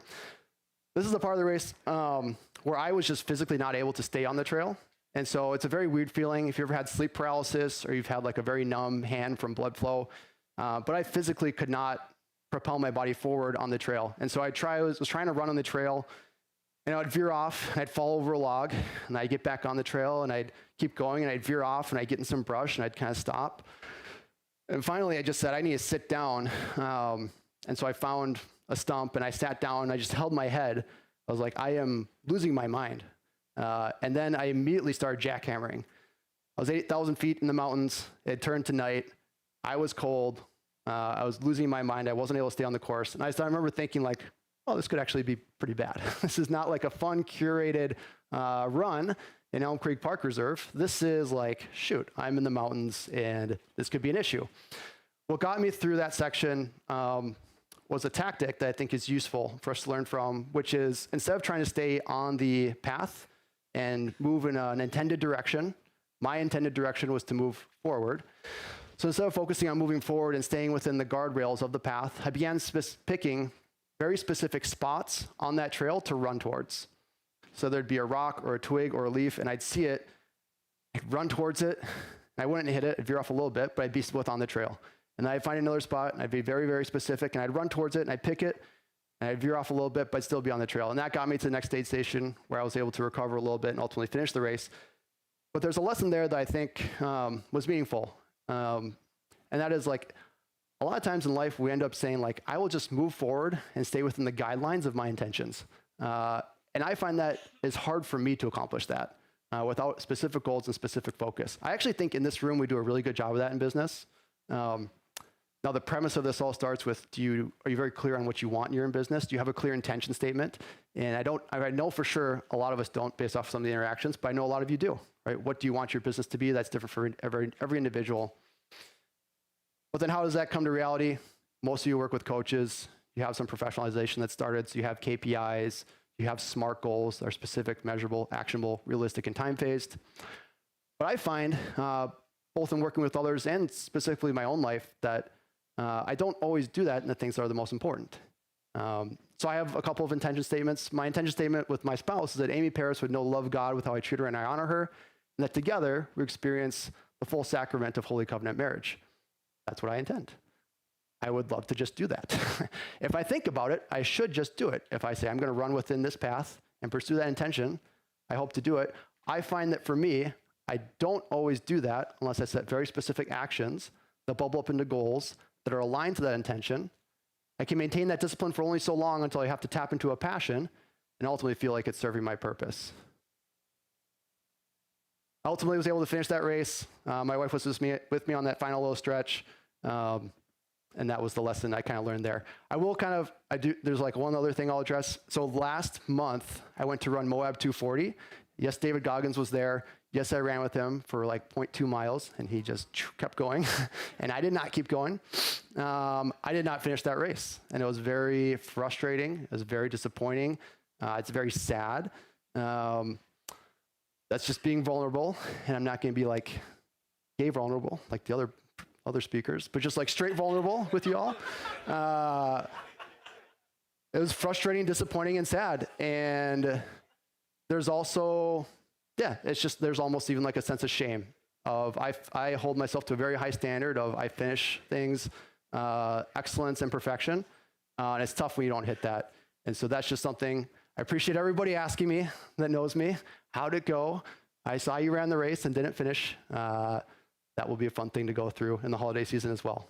I'll keep processing through it. All right, what is your legacy? A lot of people think about their name, their business, number of trucks they have. The whole thesis statement that I want to leave you guys with is that your legacy is not what you accomplish, it's not what you leave behind, it's what you set in motion. So that's really the premise of this thought, which is a tough thing to hear in a room full of achievers. But that misunderstanding of legacy is pretty common. We all start out and it's like, oh, let's go do some things, let's accomplish some things. And my legacy may not be what I accomplish personally, but I think it's gonna be what I leave behind, and I would disagree. I think that everything that we accomplish, everything we align is like this. Does anybody know what that is? Some people say it's smoke, could be vapor, could be Patronus. I don't really know what it is. It's a picture I found on the internet. And what it's supposed to be is hevel. And so hevel is an old Hebrew word. What it means, vapor, smoke, futility. I like this word because the meaning of the word itself is kind of hard to grasp, which is the meaning of the word. So I think it's a pretty cool word. Pretty big fan of Hebraic roots. This is the word that's used in the book of Ecclesiastes. So 50 of you have Bibles. And it's used as the fleeting and ephemeral nature of human life. So Ecclesiastes is right in the middle of the wisdom literature. You have the Proverbs, which basically tell you, do this, this will happen, right? Be wise. Then you have Ecclesiastes that says, vanity, vanity, it's all vanity. Or another translation is meaningless, meaningless. Everything is meaningless. And then you get to Job, which just says, F you, I don't know. Right, Pastor? That's the purpose of Job. Yeah, it says those things. Hevel, hevel, everything is hevel. Gosh, I can't remember if there's something else I want to talk about on this one. Oh, there was. Now I remember it.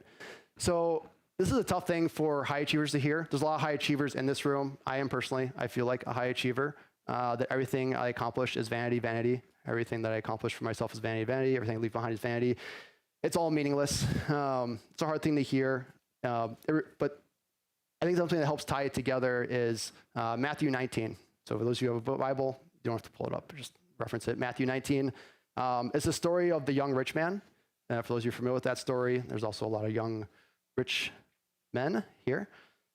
And it's basically Jesus is talking to this young rich man. The rich man, what do I need to do to enter into the kingdom of heaven?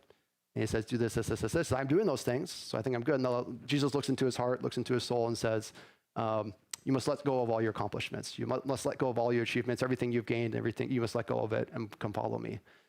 He's like, shoot, that's a tough one. And then Jesus looks to his disciples and says, yeah, this is like a camel going through the eye of the needle. Like, it's just not going to happen. And the disciples say, like, well, then how does anybody enter the kingdom of heaven? He says, well, they're not. Not without God. Through God, all things are possible, but on their own, they would never do this. Now, there's kind of a metaphor there that I believe is true. Some people have told me it's not true. I'd say Wikipedia is a liberal, false source of news, and Grokpedia will tell you what's happening. That the eye of the needle, so when in Bible times, they had big towns, big cities, and they were surrounded by walls for safety. And there was a gate because people would need to exit and enter the city. But sometimes you would go, want to go in the other direction of where the gate was. So let's say the gate is on the north side of the city and you want to head south, you'd have to go through the north side of the gate and go all the way around to the south side. But the gate's important because it protects you. And the merchants were like, this is not great. So on the south side of the wall, they built what's called the eye of the needle. And the eye of the needle is where they would bring their camels through this very, very small passage to go and exit the town.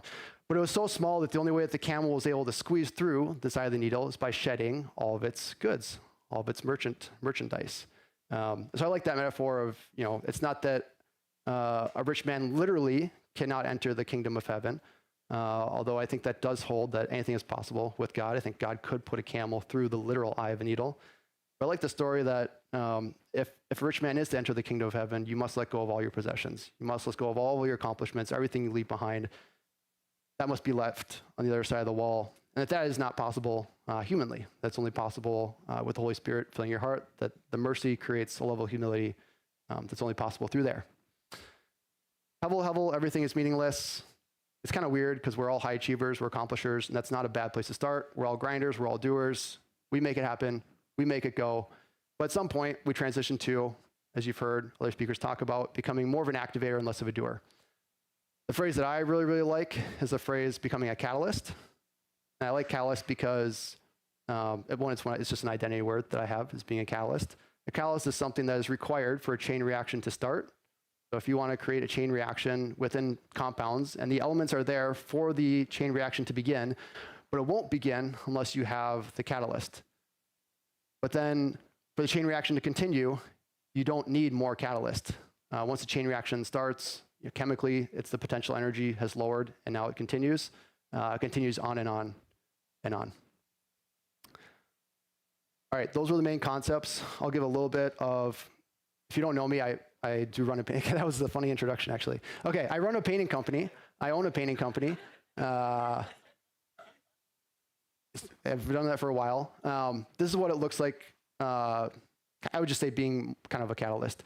So this is a little bit of a story in a org chart graph. So in 2016, did $1.2 million. I started full-time in 2014. And this was the org chart based off of EOS Traction. Is anybody here familiar with Traction? It's basically, you've got like a CEO, COO, VP production, VP of sales and marketing, VP of operations, production, and then admin and finance. So 5 seats. You'll notice that I am in all 5 of those seats. I have one other sales rep and one kind of main project manager, but that's really it. 2017 happens, and you'll notice that there's a new name at the top of the org chart. And so I went to a good friend of mine. He was a roommate and a very good friend. His name is Chet Funk. And I asked him, what would it take for you to become CEO of Paris Painting? And I'll just say this was a pretty, it felt like a humble thing to do at the time. Now, you guys don't remember, most of you, but in 2017, if you were running a $2 million painting company, you were like the bomb. I just laid out for you. Oh, wait, who here has been in business since 2017? Yeah, this is good. So I need to educate you. What has happened on the industry? 2017, I went to PCA Expo, which is a large nonprofit organization for painting contractors. People were like, $2 million? A millennial? 2 million? Like, it is literally Elon Musk. This man is literally the Elon Musk of painting. A $2 million painting company, I can't believe it. So people are pumping up my tires. But I knew that I think I'm actually a very good CEO. I'm a good visionary, but I'm not the best. Chet is the best visionary I've ever met. He's now the CEO of Olive Holdings. We have a new CEO in Paris Painting, but he is phenomenal. The next year, the org chart changes again, okay? There's the president. So no longer is it Mr. Paris driving the P&L, running the show. We have someone named Alex. And Alex is now the COO of Olive Holdings. He's developed a successor within Paris Painting. He's a much better president than I am, especially if you're trying to professionalize and scale. I think I'm a great integrator in a startup, maybe, but in general, he's way better. Next year, you'll see something. I would say in the background, the revenue can cross the margin continues to climb, and the profit starts to stabilize. We now have a P of sales. You see Chet is playing a fractional role. This is kind of the final year of the org where I'm still involved, but we have running finance innovation, micro running sales, two other name, the org chart as the visionary, or the integrated visionary. And then I want to see if you can notice something in this next slide, if you see the difference. And Jason's gone. Anything else happen? Yeah, we went from 5 to 8. Before there, we were doing like a onesie, and went from 5 to 8, healthy margins, healthy profit, and I'm gone. And that is like probably the reality for all of us. I think we heard this story yesterday. You get out of the way, you empower a team. Typically, they perform a lot better than you, and I was no exception. It's humbling, but it's also just real. This is what the org chart looks like today. I am not on the org chart at all. It's Paris Painting. My name is Jason Paris. I do not work in the company. The org chart is extreme. And this year, it's now in mid-November, so the management team does like monthly and quarterly calls. For them, they are phenomenal. This is like a real call in November. Our integrator is rock solid. I usually trust his calls in July, but by the time you get to November, 17 million produced, because sales are for show, production's for dough, is what we are doing in 2025. I don't do anything in Paris Painting, but I have been a little busy too. And something that I would encourage all of successful entrepreneurs to pour into is real estate. And that's something I found was a useful outlay of my time, which is the painting business does not require a ton of cash to grow and scale. But if you need funding, Nationwide is there for you. There, typically, in residential repaint, if you're doing modest growth, which we were doing pretty modest growth, it doesn't require a ton of capital to scale that. So a good outlay of capital is to reinvest it. You can also choose to buy liabilities. I would encourage you to invest in assets. Real estate is a great asset, is a great asset in the current tax code. So we would buy land, we would then develop the land, and then build the apartments. This is me and I, as CFO. We drove down to Faribault, Minnesota, to go through a development meetings. And this is outstate Minnesota. It's everything you'd think it would be. You know, people get up and they complain that there's going to be too much traffic. Somebody else says something like, "I'm not racist, but I don't want poor people here." I'm like, Nancy, you cannot say that. My gosh. Nancy from Faribault, Minnesota. And this is me. If you'll notice, I am wearing a bow tie. So I like to go to these things with a bow tie because people can't quite tell if I'm really good at business or if I'm like a special boy. Some of you may be on the fence right now. And I'll just tell you, I am both. I am very, very good at business. I'm also a very special boy. Fun story, this is one of our old painting crews who left us, but now does all the framing, roofing, and drywall on our apartments. So we did this in 4 locations. We ended up going to Albert Lea, Owatonna, Faribault, and St. Paul. We were able to lock in multiple phases on the land. And that's been a fun legacy piece to get moving and going. We've also begun Olive Ventures. That's what we call it, Olive Ventures. And I think I was a great catalyst for this. I got started on like our first 6, 7 partnerships. Come on, guys. You guys are old and gay. We got like 6, 7 partnerships. Now we have a guy that does the deal flow, and he's much, much better than me. We're currently at 21 partners, where we purchase anywhere from 45 right now the holding is anywhere from 45 to 65% equity in these companies, with our 2025 revenues of 72 million. I was talking to Lucas, and like, yeah, that's a pretty big growth trajectory from last year. The way that we count the revenue is if we partner with someone in, say, August, September, October, November, we only recognize the revenues for that year, so we don't take credit for the full year of revenues. So even without acquisitions or unit-by-unit growth, it always bumps up quite a bit, which is part of that big growth. We're focused on, so if you do the math, these are like stable units. They're not like the retarded franchise units. They're like real, is that guy here? I'm so sorry. Okay. Are you a franchisee or the corporate? Okay. Don't rep, all right.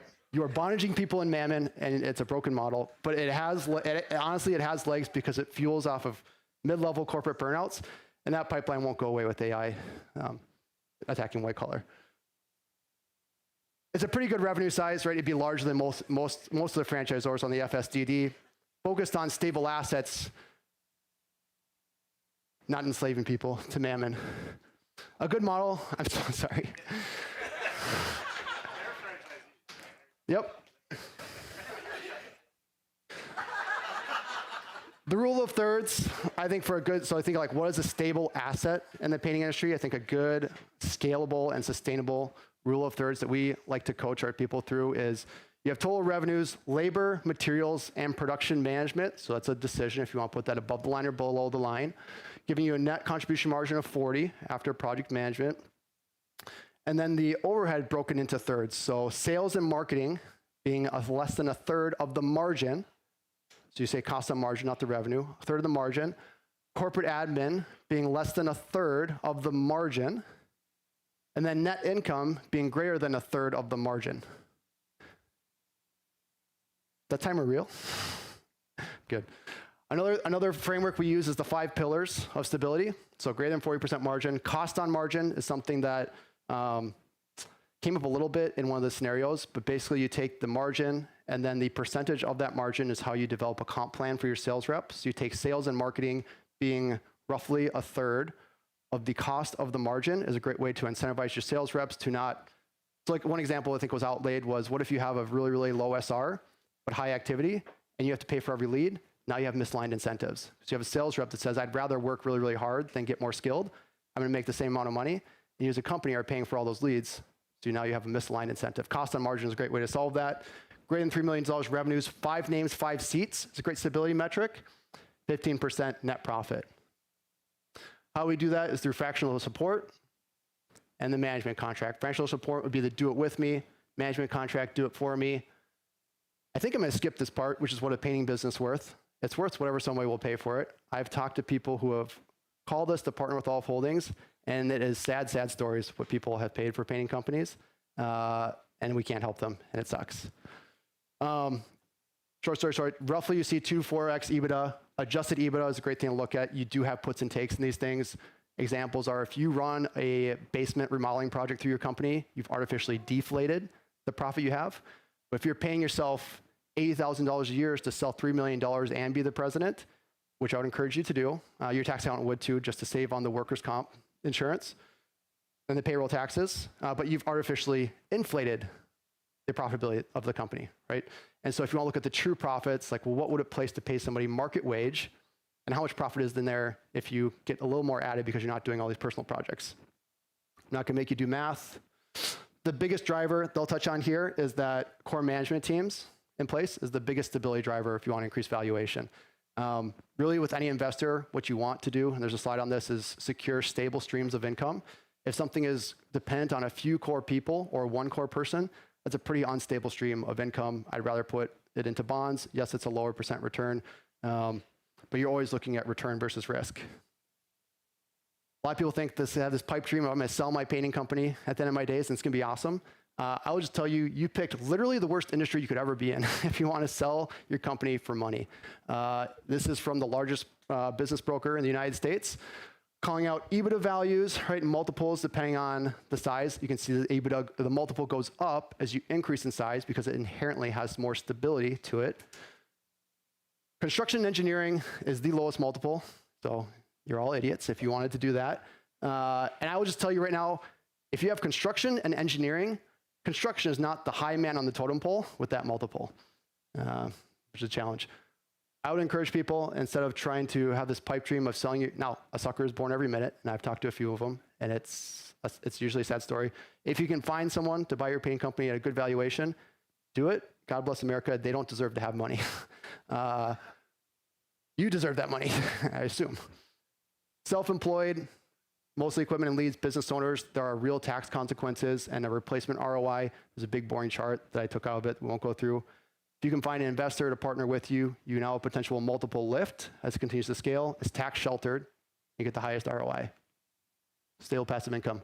But there's one more cool thing. I'm gonna take literally a minute and a half to talk about. It's unrelated to anything else. It's just mammon, and I love the word mammon. So my personal passion statement is to help conquer the fear of mammon. So I have passion statements for myself, which is to realize human potential, for my family, founding family legacy, and for the world, which is to conquer the fear of mammon. Happens to align with our Holiness Company passion statement as well. Build a portfolio of assets to help free stakeholders from the spirit of mammon so we may generously steward an abundant life. Excuse me, what is this mammon you speak of, you say? Mammon is the personification of riches as an evil spirit or deity, the material stuff we keep trapped and running on a hamster wheel. The ancient deity of enslavement, it's often associated with money, debt, or the obsessive pursuit of power. Broadly speaking, it's interpreted as the economic and political systems of our society. When you think about what does it feel like to be enslaved to mammon, making monthly rent, you are mentally consumed with making the monthly rent. Yep, just all these things that, just trust me on this. Why it matters, it's what's used in the Bible. You cannot serve both God and mammon. Why is it so strong? It's because people are greedy. I would just encourage you to write this down. Mammon, the root of mammon is the obsession to be in control of our lives. So it's obsessive control, and is the deep belief that we deserve to be comfortable. So if you're gonna run to or from an obsessive control and an entitlement of being comfortable, whether you are enslaving yourself or freeing yourself from mammon, the antidote, the shalom, master self-control, as its liability. I would encourage you all to invest in assets before liabilities. Prepare your work. Okay, Hevel, Catalyst, Mammon, and then that's it. Amazing. Thank you so much, Jason. You killed it, man. Thank you very much, bro. Awesome, guys. Okay, so ran a little bit over time there. So for this quick break, it's just gonna be a quick 5-minute break, and then we have Andy Elliott coming up, okay? So for this quick 5-minute break, if we can be as timely as possible, at 55, right? 10:55, if your butt's not in your seat, those doors are locked. So hurry up, hurry up. The doors will be locked at 55. Yeah, we are.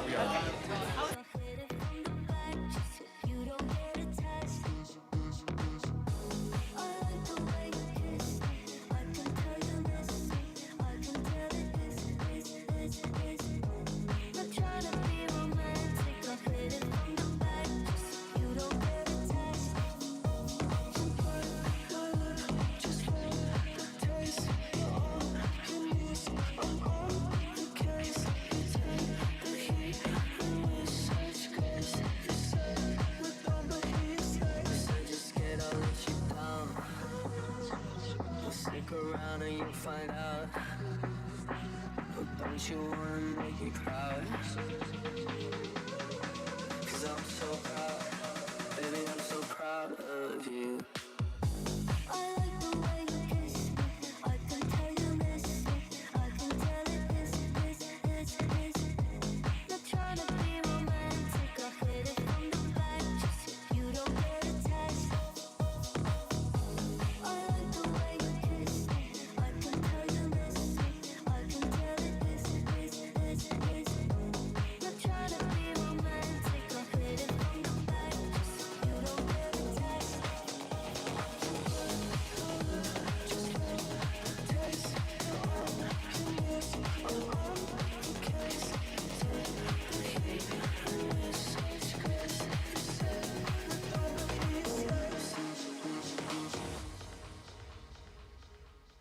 For a while there it was rough, but lately And the last 4 cold Decembers I recall. And I see my family every month. I found a girl my parents love. She'll come and stay the night, and I think I might have it all. And I thank God every day for the girl He sent my way. But I know the things He gives me, He can take away. Please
2 clap if you can hear me.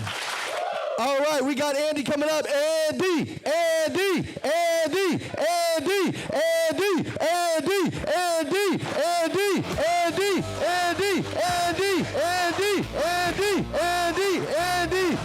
Let's go. Come on, let's kill it. Who's ready to win? Are you guys ready to win? Let's go. Are you guys ready to win? Let's go. How you guys doing? You guys doing good? All right, guys. Hey, so super important. Everybody came here because they want to scale their businesses. Am I right? Okay, cool. I hear a lot of people talking about gross revenue a lot. Have you guys heard a lot of people like, I do this, I do that?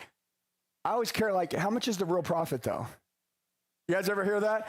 Guys like, we're doing $3 million this year. You're like, yeah, how much do you keep? He's like, 200 grand. I'm like, not worth it. I'm like, not worth it. Look, so my goal today is I help business owners for a living build businesses fast, build them big, build great teams, so they can have the life that they want as a business owner. Does that make sense? Who in here doesn't own a business? Raise your hand. It's cool if you don't. Totally cool. Entrepreneur. Everybody say entrepreneur. An entrepreneur is a person that works for the entrepreneur. The entrepreneur takes all the risk. Who gets the entrepreneur? Okay, cool. If you're an entrepreneur, you guys aren't going to get sued. Okay? Yes. But the rest of the is going to get at some point if you big business. Does that make sense? People say can't be sued. Hey, they're finally on. You're finally working hard. You're finally pushing the needle. What do you mean? Like now you're a game. You game. You're on the map. And then you're a target. Now if you're small in this room and you target, like that's the reason why you don't have any trouble. I want you to have chaos in your life, but I want it to be good chaos. I want you to build big businesses. When I say 7, 8, 9, 10-figure businesses, I know a lot of people, they hear that and they're like, oh, that's cool. And people will never get there. Number one, they don't believe they can ever get there. That's the first thing. Inside of you guys, I need you to know that I was in a room like this about 6 years ago. I was a W-2 employee. Like I am not the guy that's going to come in here and tell everyone in this room what to do. I'm going to tell you what I did. And I built a really big business. You guys had an opportunity the last 2 days to see my team, meet my team, come into our company, feel the presence of, I say God, right? Of we've all changed our life, okay? Like, which is, I think life is about changing your life, bettering your life as you go. I mean, who wants to make more money and hate themselves more? Like no one. We all want to be happier, right? And so we're all really happy. We all do make a lot of money. We have a big business, and we have a way that we have scaled it and grown it, and I want to share that with you today. Is that cool? All right, guys, I love you. Have a seat. Let's go. Let's kill it. Okay, so first of all, as we get started, I need you guys to take some notes. And I only got a little bit of time with you, so I want you to write down, and I'm going to give you in a nutshell how to build a real big business really fast and build it right. Listen, you know what? Is everybody sick of starting over? Are you sick of starting over with a new team? Got to hire a new manager? Guys, listen, if you've seen my team, has anybody seen my culture, my team? Okay, listen, I am no one special. Everybody, we got to get this out. I'm not built different. Okay, but what I refuse to do is be around toxic people. I refuse to have cancer, which is toxicness, be around me. I'm not perfect. Anybody that looks me up on Google and looks at my past, just very quickly so we can all I always say when somebody's talking to you, people either say, so what, or me too, right? I hate rich people. I'm going to be honest with you guys. I'm a broke kid with money. I have built a big business. I have my kids are, I believe, taken care of because some of the things that I've done in my life to change myself. But it wasn't always that way. I have been looked at, laughed at, and called out and counted out most of my life. I'm an underdog. And so I really hope today, if you're not an underdog, I hope that you listen to some of the things that I say, because what I would tell you today, you will need to win. You will need a chip on your shoulder every day for the rest of your life. You will need to know who is counting on you, and you will need to know who is betting against you, and they are both magic fuel. Okay? I've never seen someone, I see a lot of people that won't do it for themselves, but if they know someone's counting on them, they'll show up. Okay? And so my wife, my kids, my team, is counting on me. I'm not going to let him down. I'll die before I let him down. Secondly, there were a lot of people that said I wasn't going to make it. Okay? Anybody had somebody say something like that to them? Count you out. Hey, by the way, at that point in your life, they were probably right. Okay? Don't get mad at them, but they're not going to stay right. Does that make sense? Okay, so I want you to know that I want to torture my haters with success. I really do. And by the way, I want to tell you something. I love people. I'm a Christian saved by grace. I am a sinner. I make mistakes every day. If anybody's looking for a perfect leader, they don't exist. Just stop trying to look for one. Look for someone that's in alignment with the way you want to live. How do they treat their wife? How do they treat their kids? You know, what kind of, just forget religion. What's the relationship with God? How fast do they go to grace when someone else makes a mistake?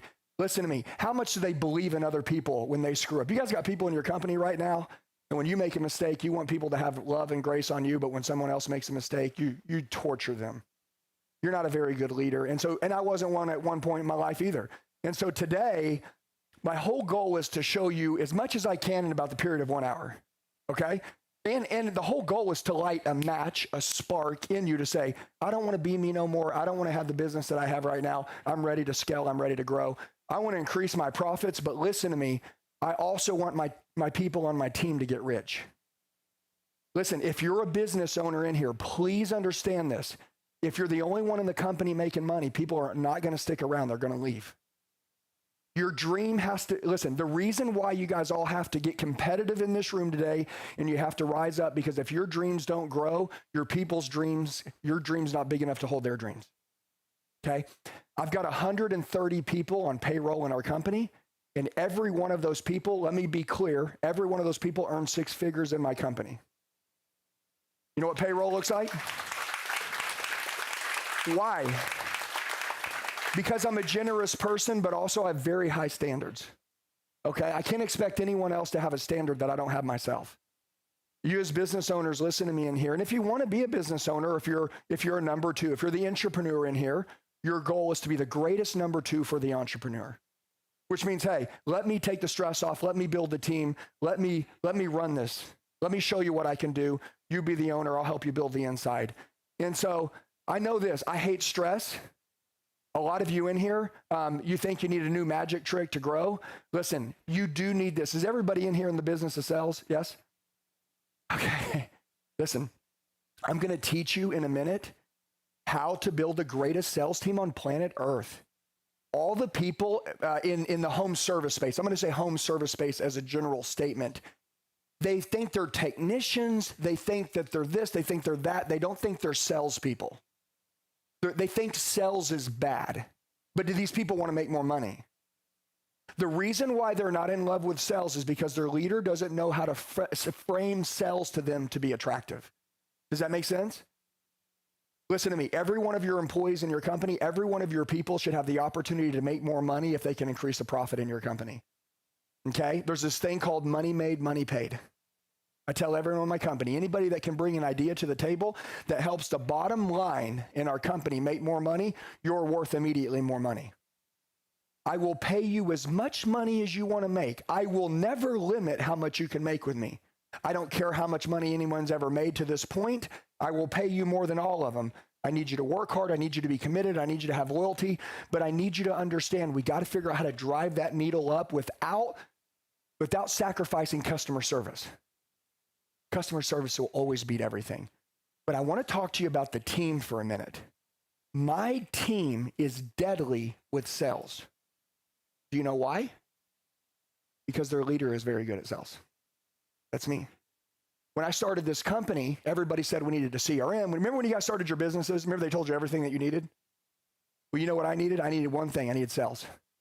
I needed to learn how to sell. Some of you in here, you have the business, you have the company, you have the tools, you have the software, you have the trucks, you have the brick and mortar building, you got the marketing guy, but you suck at sales. It's your number one problem, and you're not in love with sales.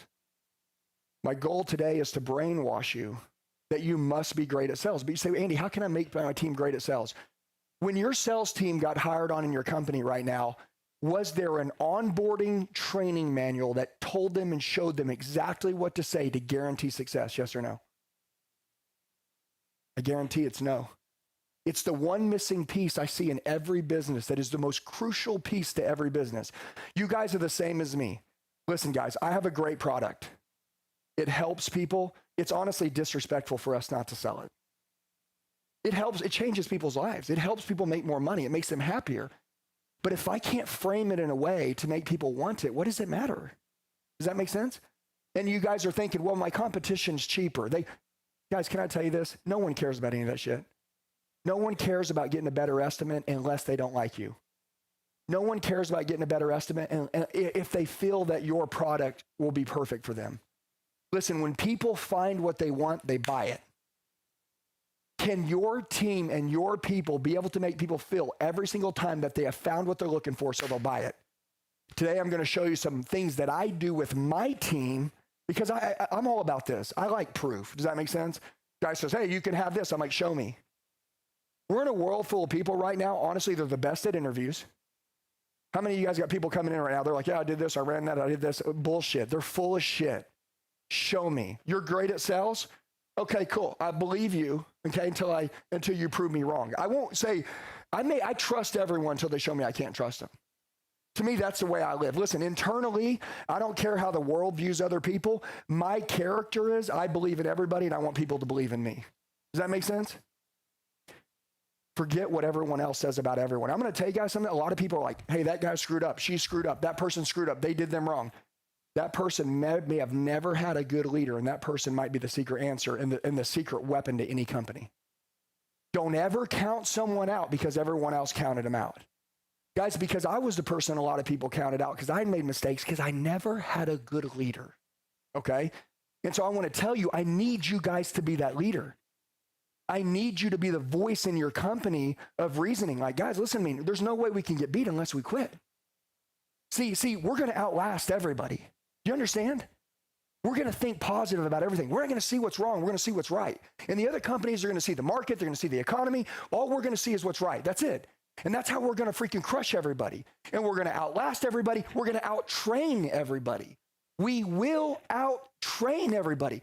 Most of you in here, you work really hard, but your bank account doesn't reflect how hard you're working.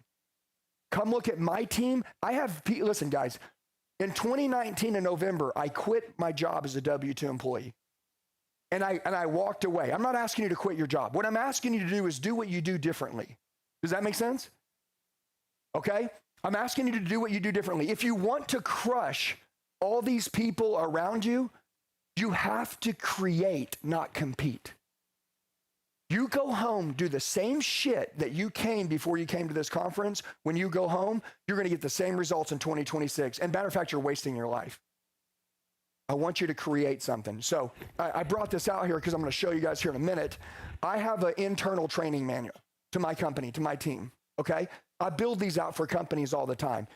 Every company should have an internal training manual. What does that mean? If I hire you right now, and you want dependable success, right? Hey, how can I guarantee that I can give her loyalty and she'll stay with me? Number one, if I treat her right, if I care about her, if I make sure she hits her dreams, but if I give her the tools and the resources she needs to be successful. That's it. No one else has ever given it to her. I already know. No one has given anyone the tools they need to be successful. They say, you got to work hard. You got to have a good attitude. You got to show up. That's motivation. People need the skills, the tools. Tell me what to say. And so I've done sales since I'm 18. My mom left when I was 2. 5 brothers and sisters, Jerry Springer shit show. Dad's married 8 times. Literally, by the time I'm 18 years old, my school got blown over by a tornado. May 1999, the largest tornado in the history of the world, went through Moore, Oklahoma, and we were in it. Super cool shit, right? I was on my roof. We chased it. We passed you ever seen the movie Twister? You know, the news channel people? This is how stupid we were. I mean, we were total rednecks. Me and my dad passed the news camera people. We're closer than them to the tornado. And I'm like, yeah, they're freaking scared. Dude, we could have got killed. This thing barely missed us. Bulldozed our school, rolled whole town, killed, 1,000 people. It was crazy, no. But we just, this like 5 mile wide tornado, 300 mile F6. We were just like, oh my God. And and you're in Oakland, you don't have any but chase tornado or go, right?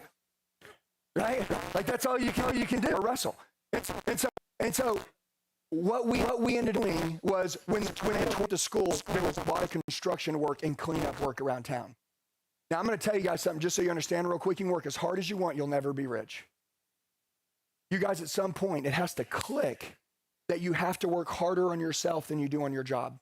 You have to work on you. You have to work on you. You are the answer. You are the answer. She is the answer. You're the answer, bro. It's not how many more hours you got the same 24 hours as I got, dude. You got to work on you. You're going to need people that are going to be bought into the mission to go crazy, to do things with you, to help build the company. But if you don't change, no one's going to get bought in on that. People are looking to be inspired in the world right now. They're looking around. They're looking for it. They're obsessed with it. And if they're not finding it in your company, they'll find it in another company. Does that make sense? And so I figured this out very quickly. After I did construction work for 1 month, I was like, F that. No, I mean it. Like, dude, we work from 6 in the morning till 11 o'clock at night. I respect all laborers in this world. I never wanted to do that again in my life. But what's your choice? I'm going to tell you guys, if you'll listen to me very carefully, I don't care if you're a business owner. I don't care what you do in here. You must master the art of communication, sales, closing. You must be the person that can paint pictures, tell stories, sell ideas, sell situations, influence, persuade at a level that's extreme. Why? Because you're painting the vision of the company every freaking day till the day you die. You understand?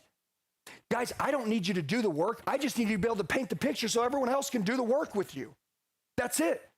But when you tell people to do the work, but they don't understand the mission, they don't understand the vision, they don't understand why we're doing it, not how. There's how and there's why. Why are we doing this? We're doing this because we're in an industry, if you're in the paint industry, where everyone thinks that hard work gets people ahead, and people are sick of it. They're not doing a good job. They're staying messy on the sites. They're not talking to people respectfully. People want to freaking have communication. They want to feel close to people. People, when COVID happened and people had to wear a mask and stand 6 feet apart, people were made for communion and made to be close. Am I right? So I'm like, dude, I'm going to build a company that every time someone talks to someone, our touch points, people feel close. Will they spend more if that happens? Yes. Will they buy every time if that happens? Yes. Is the competition doing it? No. Create this space in your industries that no other company can create, will slow down enough to create. Listen, my business runs in slow motion. If you're an amateur fighter and you get in a fight, what do? They start swinging and going crazy. You know what a real fighter does? He's going to knock your ass out, dude. He's watching everything you do. This fight is running very slow for him. And you're going to get put to sleep very quick. If somebody opens gunfire and you're not, I got a firearm. Oh, my whole team's got firearms in here. And you're not used to holding a firearm or shooting one every day. Dude, when people come in shooting, those people, they react. They act stupid. A Navy SEAL? Shit, dude. A Green Beret, Delta Force, somebody pulls out a weapon, something happens, bam, you're done. You're like, how did you do that so calm? They slowed down the room. As I'm talking to you guys in here right now, what I want to do is slow your brains down. I want to slow your minds down. I want you to declutter all the bullshit in your head. Listen, every one of you, the way that you're feeling right now is the way that you're thinking. Some of you went out last night. You're tired. That's the reason why you think like shit. I feel good, so I think good. I'm going to give you the secret here in a minute, how to build a big team, but I want to tell you something. Listen to me. You got to create something the rest of the world has never seen. And can you do it right here in the paint industry? Hell yes. Guys, when I got into coaching and I started my company, you know what I knew? I knew this. I asked God, you'll change my life. I'll spend the rest of my life changing other people's life. Listen, I know it sounds cool. People always pull the God card. Let me explain this to you. I've had the pain line. I've had my family say they've learned to live without me. I gave all the work for 20 years, 7 in the morning to 11 o'clock at night. I've missed all the birthdays, all the funerals, all the shit, because I thought if I could just work harder, I'd be more successful. That is an absolute lie. Do you have to work hard? Yes. You have a family in here. Do you want your family to go down the toilet? Whoever here has the best home life wins. Listen, I'm here to tell you right now, when I made that shift in 2019, I made a decision. I said, my wife is going to be number one. My children, I'm going to be the best father in the world. I am. I'm going to be present. I'm going to be everywhere because I'm going to build the best team in the world. Listen to me. Listen to me very, very carefully. If you have the best team and they don't know what to do, it doesn't matter. And then if you know what to teach your people, but you can't get the best team, you're screwed too. An individual, you can say, man, I'm really good. Are you really good? Doesn't matter how good you are. It matters how good your team is. You get it? Every one of you, you haven't met me till now, but have you guys met a lot of my team in here? Yes or no? What do you think? When I came out here, do you respect me automatically because you've met my team? Yeah, because what your team is what it says about you. Are you a business owner? Is that what you are? You're the manager? You're the boss? People don't want to work for the boss. They don't want to work for a manager. They want to work for a coach, and they want to work for a leader. I'm here to tell you, if you're in this room right now, if you want to build something big, hey, don't hear me. Guys, I run a 9-figure company a year. Don't hear me. It's fine. You're out. I'm not telling you what to do. I'm telling you what I did, and the results that happened blew my mind.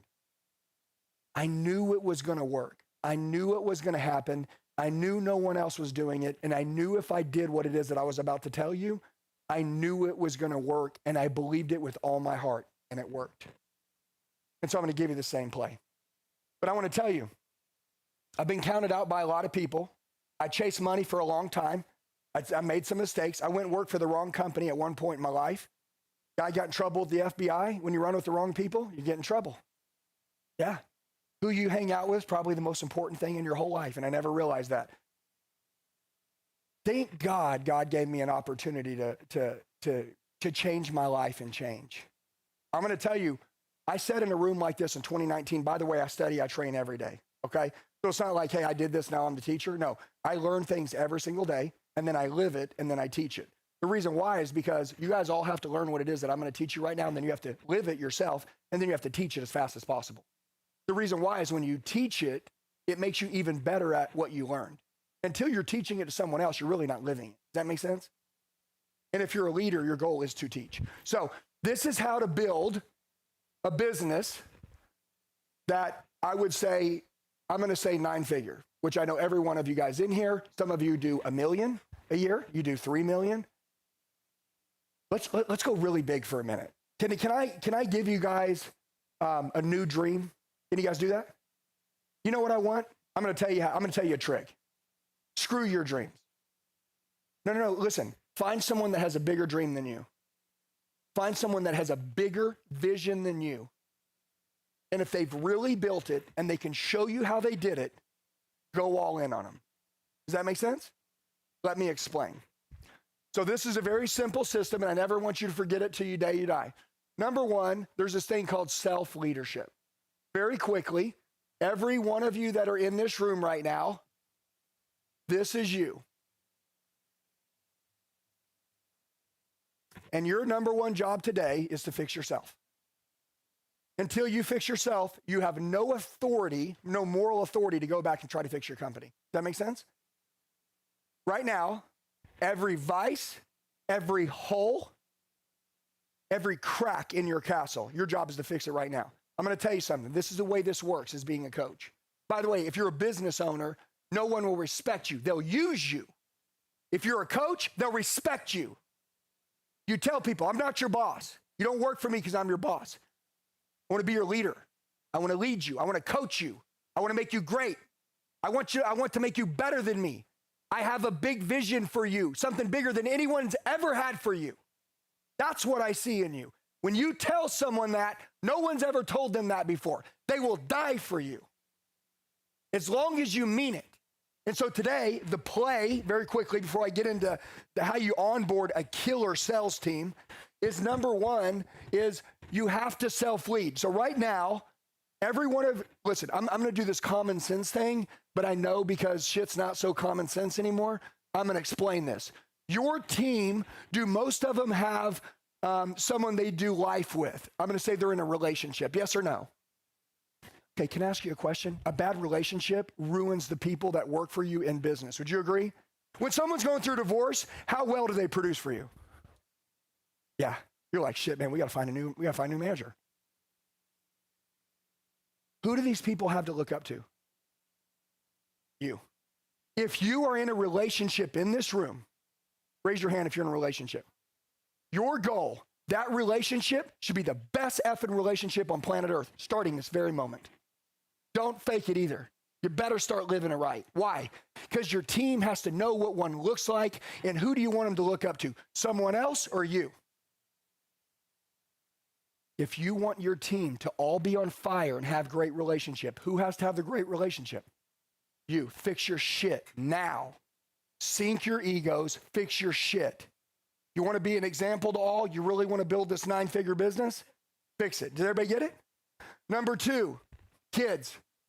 Do you think that your people that were going to work for you have kids? How do they know how to give all they got at work and then still go home and be great parents? Do you understand when you can show people how to get it all in life, which is how to crush it at work, how to be a great husband, how to be a great wife, and then also how to take care of your kids, which nothing is more important to people than their children. And if you can show them how to be great parents and your company was a response of that, they will die for you. Okay. You guys, how good of parents are you? I'm going to tell you this. If you're not close to your kids, you better solve that effing problem now. Because your team can't solve the problem with their kids until you do. Okay? Now, I'm going to tell you something, and I'm going to keep going here real quick, but I'm going to tell you how to do all this really quickly. Okay, super important. What about fitness? How important is it that people are healthy and taking care of themselves? Okay, well, hold on. Dude, you know what I know? The devil literally hijacks people's brains because they don't take care of themselves with their physical fitness. Dude, listen, 1 little vice turns into 2 little vices, turns into 3 little vices. Guy eats like shit. Next thing you know, he's doing tobacco. Next thing you know, he's smoking weed on the weekend. Next thing you know, he's drinking on Saturday night. Now he's drinking a little bit through the week. Dude, he got attacked because of his health. If you guys in here are physically in the gym, working out and eating clean, if you are, will you want to have a drink? I don't want that shit in my body. I freaking pay the rent every day. By the way, I know some of you are like, you can't tell me what to do. You don't deserve the business that you're asking for. So what? So you want your team to be A-tier players and you're a fucking D-tier leader? You're a D- leader? No ways. You think you're going to recruit killers? You think people are going to show up and give overtime for that shit? You can't solve your own stuff. Don't expect anyone else to make that same freaking commitment. Okay, so listen to me. Take care of your fitness. I'm not asking you to be a bodybuilder. You know what I'm asking you to do? Eat right, exercise every day. By the way, when you exercise, it releases oxytocin, serotonin, dopamine, endorphins. These things are a bio reward. They're chemicals that are released in your body, run you for the next 12 and keep you on fire. That's why you'll know why our company's running fitness challenges and everything. Yeah, I want to look in the mirror and be something like them. But dude, what is to our business is like 50 acts. But no one's ever going to buy this until you do. Remember, this is all about, you asked how to build a 9-figure business. Notice, if we can't get here, we're not getting here. Okay? Important. I believe in God. I can write down on a piece of paper at least 50 times for sure that I should be dead. 100%. My children should be dead. My wife should be dead. I know for a fact God is real. I know. I don't care what you know. I know what I know. And I'm going to tell you this. If you want to build a big life, you're going to have faith.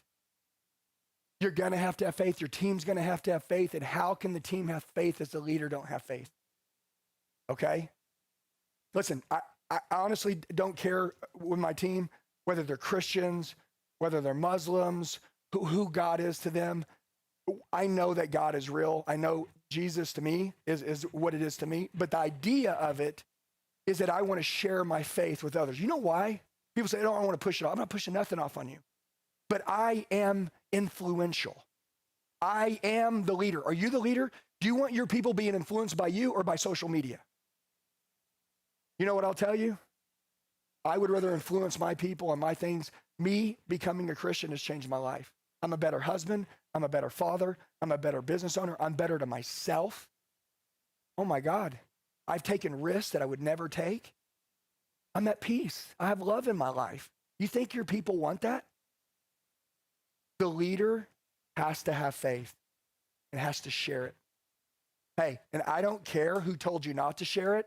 Do you want to be those people? Do you want the teams that they have? Do you want to, I didn't say, do you want their bank account? Do you want the life that they're living? I don't care about anyone's bank account in this room. I always ask, do I want your life? And if I don't want your life, I'm not going to listen to you. I know a lot of people that make a lot of money and their marriages are in the toilet. Their kids don't want to have anything to do with them. They're fat, out of shape, which I'm not disrespecting fat people, but they're just like, they're not proud of themselves. I know this. It's gonna catch up at some point in their life. Trust me. They're not leading anyone to a better life. It's like, to me, that's like, you have no purpose. We are not here just to make money. And then most importantly, you got to show people how to make money. Okay? So do you guys know how to make good decisions? Are you making good decisions with your money? You must do it. You must teach your people about money. Listen to me. You got to teach your people about relationships. You got to teach your people about how to be a parent. You got to teach your people about God, what it's meant to you. Tell them stories about times in your life that they can see that, man, like this thing is all happening and they're a part of this chapter in your book. Does that make sense? And this is a chapter in their book.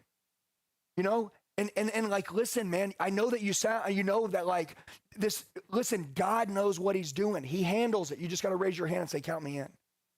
That's the deal. Like God's like waiting for people to raise their hand and say, hey, put me in the game. I'm in. And by the way, it's going to be hard and you're going to get laughed at and you're going to have to become a rebel and everyone's going to freaking tell you that it won't work until it does. And it always works if God's a part of it. It always does. He's connecting all these dots. And the fact that you're here today at this time, in this place, at this hour, I know every one of you had something else to do other than be here. So did I. But the reason that we're all here is because this is the impact that you've been praying for in your life. Listen to me. If you don't make time for what's really important, you're going to get so busy and that thing that you always wanted to become will never become. I am living the life right now that I always wanted to live. And matter of fact, I'm not even living the life I always wanted. I'm living a better life than I always wanted to live. If you guys do what I tell you, you will not get the dream. You will get something bigger than the dream that you dreamed of. That's how big this is. So you got to make sure that you become everything that you know that your team wants to become. We're just going to dumb it down. And so fix yourself. Number one is self-leadership. You cannot lead any other human if you can't lead yourself. I'm sorry, if you can't lead you, you don't deserve to run this team. Some of you guys, you're like, hey, my team isn't listening to me. You know why? Because you don't even listen to you. Okay, listen to me. Would you stay in a relationship with somebody that constantly lied to you? The reason why your team won't trust you is because in your eyes, when they look at you, they can tell that you're a liar. And maybe you haven't lied about the business, but you're a liar internally and your soul can be seen through your eyes. I can't trust you. Your eyes tell me no trust here. I see people at a soul level. I want you to remember I said this to you. See your team at a soul level. I don't care where they're at right now. All of them want to be great. Never believe anything different. All of them want everything that you want. Never believe anything different. And always believe they can have it. God's always aligning that right person. I'm saying, God, that's me. Let me be that guy. I want someone to show up for my children and my team like I'm showing up for other people. And so today I'm praying that like I can show you guys what that next level in your life and in your business looks like. Okay? So lead yourself. Cool part. So this is phase one. We're going to call this 3 phases. So this is phase 1. Phase 2. And some of you are like, Andy, I didn't just start my business. Okay, cool. You are not going to go back to your company and tell anyone to do anything different. You are going to go back to your company and you are going to start doing things differently yourself. You aren't going to say a damn word. And they'll watch. You're like, what is going on with him? Oh, so glad you asked. I went to this event. I realized that my standards were low. I went to a room of like-minded people that all want to grow big businesses and build big teams. And I realized that, I don't have the right to push you guys if I'm not pushing myself.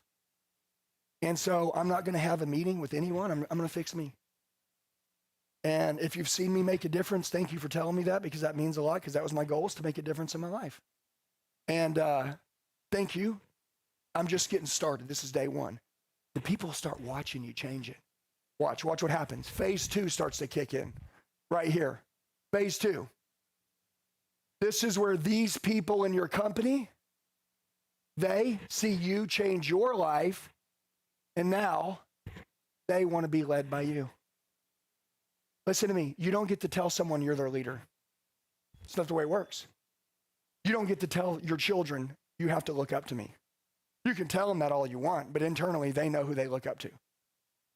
You can be someone's boss, but people don't work for the boss for blood, sweat, and tears. They work for the coach. They work for the leader. You guys want blood, sweat, and tears? I need blood, sweat, and tears for your own life first. And I'm not even joking. Like, for those of you in here that today, you're not going to take this serious, like, I love you, but like, I know the people in this room that are listening to me are going to steamroll your ass. And I want them to, because you had a chance. At the end of your life, when you go to heaven, God's going to say, I freaking had you in the room. I told the guy what to tell you. Like you could have broke your bloodline. You could have broke generational curses. You could have made your team rich. You could have changed your life. You could have done all these things, but you wouldn't change. You wanted everyone else to change in your company, but you had so much ego that you couldn't even change yourself. How in the hell can any of you go back to the office and ask anyone to change if you can't yourself? It's not going to happen. God won't permit it. He won't.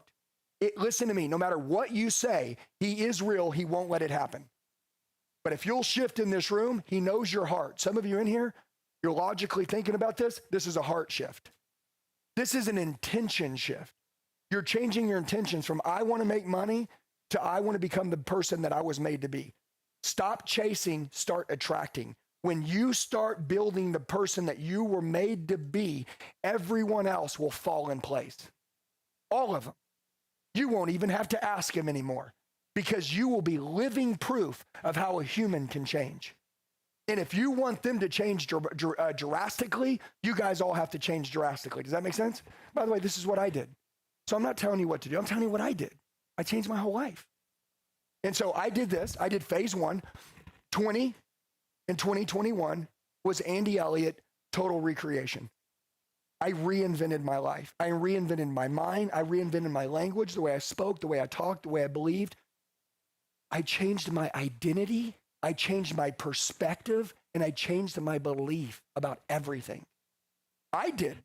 I didn't ask my wife to do it. She did it when I did it. My children did it when I did it. My team did it when I did it. I didn't ask them to do it. They wanted to do it because they saw me do it. Now you have influence. Step 1, you must create influence. Leadership is not a position. It's a skill of influence. It's a skill of influence. If you're not influential, someone else will be. The quality of your life, the life that you have now, is because of the level of your leadership in this room. The bank account, the life you have, what it looks like is because of the leader you are. So we do this. Now, these people, when they want to be like you, now they look up to you. Now, by the way, you're their mentor. You're the most coachable person in the room. Every day, your goal is to show up not only for your family, but for your team as a new person every day. You always kill off the old you. Never show up into the office ever a day without being better than you were the previous day. I want when you walk in, the team's like, dude, he did it again. He did it. He's at another level today. Did you see what he did? No, because now they're fascinated. Dude, they're not watching on social media to be inspired. The company across town's like, hey, we'll give you more money. They're like, fuck, screw that. Dude, I'm obsessed with where we work. I'm obsessed with what we do. I know that I'm in the right place. I love what we do so much, and my leader, I don't even want to do it for money. I would do it for free. I get we got to have money, but I would do this for free. I don't even care if it's painting. I just want to do it with this person Guys, listen to what I said. Don't miss this. I don't even care if my owner said, we're not doing paint anymore, we're selling couches. Everybody's like, cool. Like, it doesn't matter. Does it matter? Errol, do you care what we sell? Jimmy, do you care what we sell? You guys care? Does anybody care? My team don't care. We don't care. We just need to be together. We need to be together. It's the number one most powerful thing that'll shift any human's life is being in the right circle. Are you the right person building that right circle? Are you building a cage for your people? Listen, now, phase 2, this is where it gets dangerous. You become the leader, you self-lead. Then you build more leaders. That's what you're doing here. Everybody right? Ready? Clone. Write it down. Clone. C-L-O-N-E. Clone yourself. Some of you in here, you don't want to clone you today. You don't want to clone your nasty ass habits right now. You need to change and clone that guy. Listen, I became the man that I always wanted to be. I looked in the mirror, I was proud of me. I go, time to clone. Time to clone. Now, I know I'm going to get better, but time to clone, time to clone, time to clone. And then I found 6 guys that were with me. And I was like, dude, I'm going to clone you.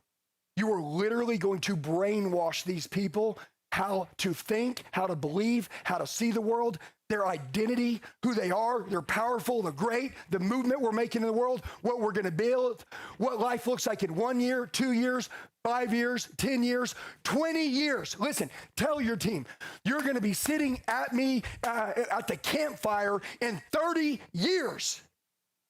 In 30 years, are you going to be with me at the campfire? I need to know. I need to know.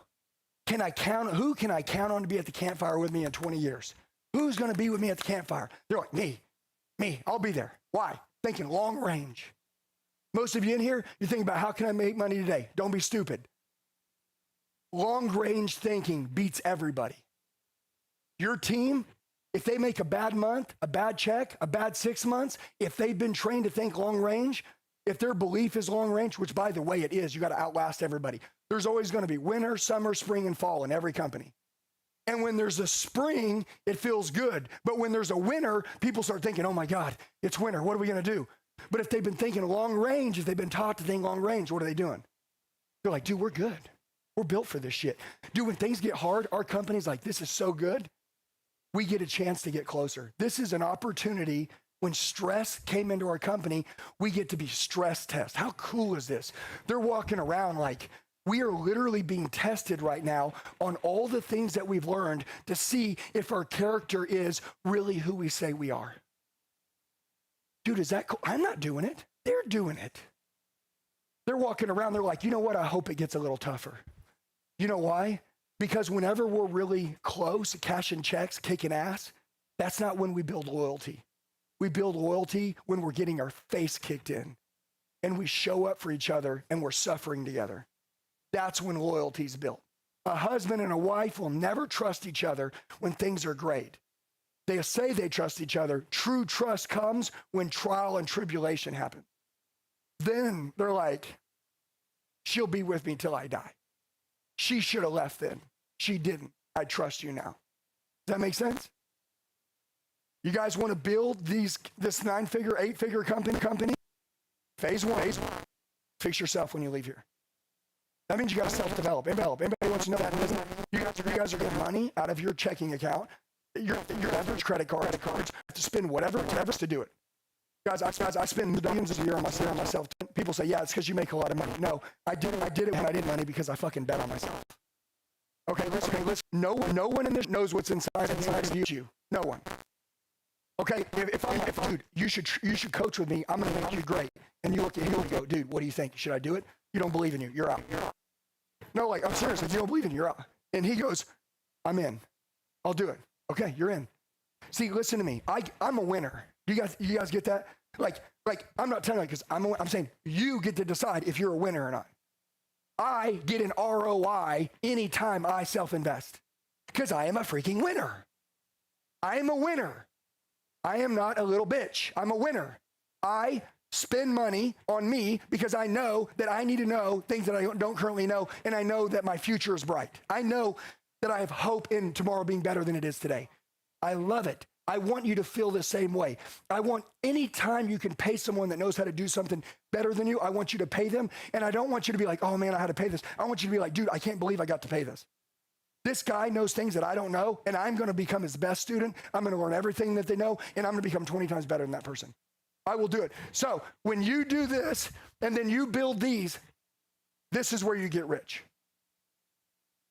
You will have a good life if you can do this. This is good. We're going to call this good. This is the GOAT. You want the GOAT life? Whoever can do this is the most dangerous human in the room. If you want the GOAT life, this is the life where people literally walk around and go, dude, I'd give anything to trade places with that guy. I'd give anything to trade places with her. Guys, I'm a business owner in my company. I told you I've only had 5 years to learn how to build a business. I know what I've done wrong, and I know what I did right. What I did right was I built a team better than me. I'm sorry, but if you're a business owner and you're still the best one in your company, you're a horrible teacher. You're a horrible leader. If you're the best one, you say, well, what if I train them and they leave?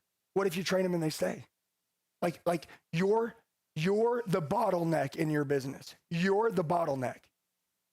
Nobody does it better than me. You're so stupid. You're so stupid. Nobody does it better than you. I promise you, your team could probably do everything better than you if you believed and told them that you want them to be better than you so they can envision it, and then you could teach them how to do it better than you.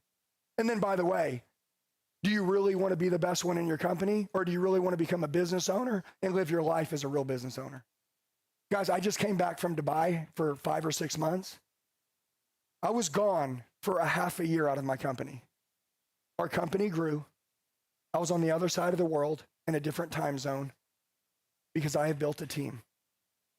My team knows how much I love them. They know how much I trust them. I want to pay my team a lot of money. I want them to go get their dreams. I want them to change people's lives. I want to watch my team thrive. I live to watch my team happy. My team are like my kids. Do me a favor. Some of you look at your team and you're like, I'm sick of this person. Well, what do you do when you get sick of your kids? I mean, honestly, like sometimes you guys get pissed at your kids. What are you going to do? Listen, I hope and I know that you would never say, I'm going to give my kid away. Some of you are like, dude, I'm going to get rid of this guy. He's been with you for 3 years and your reactive, emotional self, you're not a good leader. You haven't given him the right skills to make it. Instead of looking at the mirror at yourself, you're looking at them and you're going to get rid of this guy. You're an idiot. You're an idiot. Whoever in this room can develop themselves the best can develop other people the best. This task is your task now. I had to do it. I still do it. And now you're going to have to do it. Now let's get back to this phase 3, how to get rich. We know 1 is fix your ass. Phase 2 is the whole company's inspired. We need 5 or 6 people to look at you and go, dude, I want to be like him now. I want to be just like you. Now, these people, you'll change their life. Phase 2, you will change these people's lives. You will change their life. When someone changes your life, are you indebted to them? Yes or no? Could you imagine if you had a team that was indebted to you for life because you changed their life?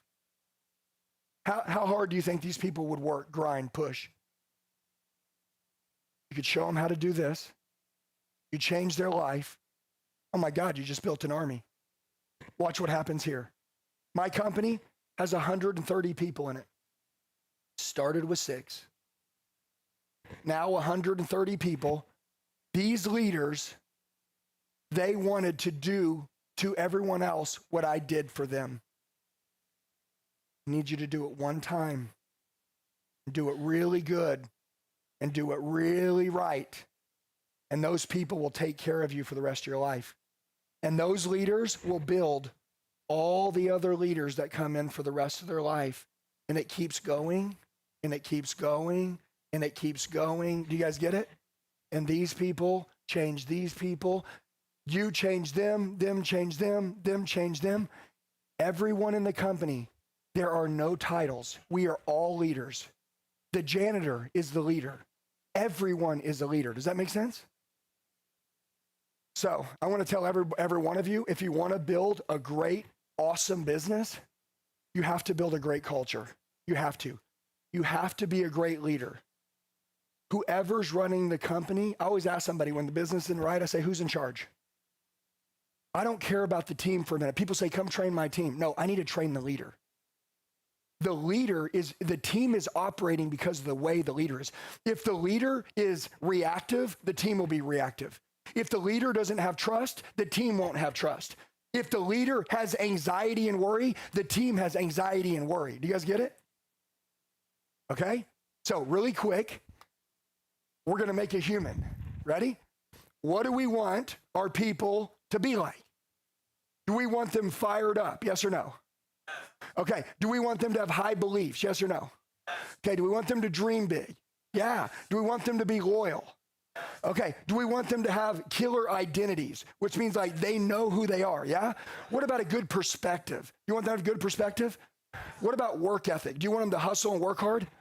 Okay. What about development, right? What about like self-development? Do you want them to learn every day? Okay. If this is what you want, that must be you. Period. Some of you in here, you're entitled, you have ego, and you have pride. And you're like, I'm the owner. No one gives a shit. If you don't build this team, do you know who pays for it? You. You're screwing you. You're not screwing your team. You may be like, I'm going to fire him. You just fired yourself. Do you understand? You just got rid of this person, so now you are even more of an employee tomorrow than you were today. Go ahead, fire everybody. You're a magnified employee. You'll never be a business owner. An owner owns something and the team works in the company. You don't own anything. I want to show you how to own a company.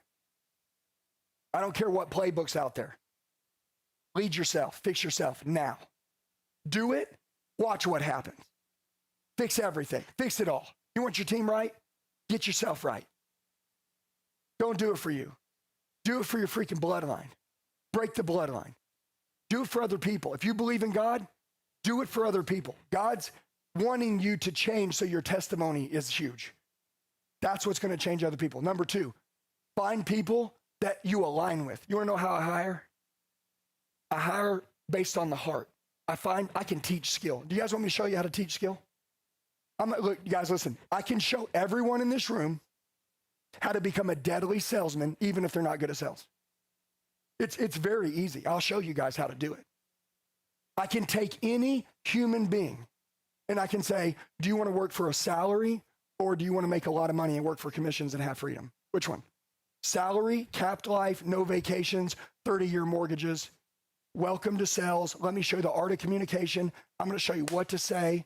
I'm going to teach you how to do this. And if you can do this, you're free for the rest of your life. Every person's like, show me. Okay, so I would like to tell you, number 1, you got to be the leader. Okay, everybody's got that, right? And then number 2, now, I said an individual can be beat, but a team can't be beat. Andy Elliott is no one. The Elliott Army is everything. Your company has to be more than a job.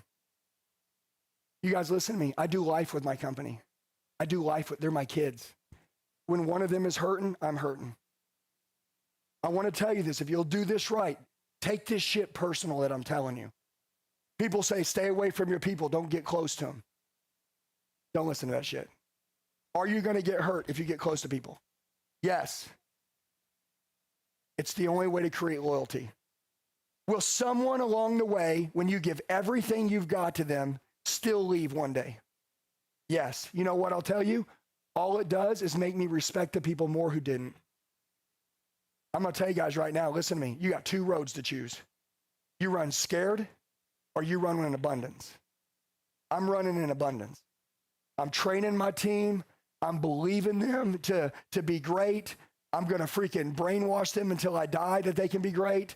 And I'm going to live as living proof that humans can change their life every day. I'm going to love my people a way they've never been loved. And guess what? People will tell you not to do it, but here's what I'll tell you. If you're in this room right now, go look at your checking account, go look at your bank account. I promise you, something has to change if shit's gonna change. Don't be like everybody else. We're gonna create. And that's how we annihilate everybody's ass. So let me grab a couple people on my team. And I would like, because I'm all like, I want you to see. Does that make sense? And this is a book that I created for my team. And I create these for companies all around the world. So if you said, Andy, I got a team, it's called Nationwide Funding Solutions, I would say, you got a sales team, right? And you'd say, yes. And I would say, okay, what do they do? Like who's their ideal client, avatar? What are these people frustrated with? What do they struggle with? What do they want? What service does your company provide?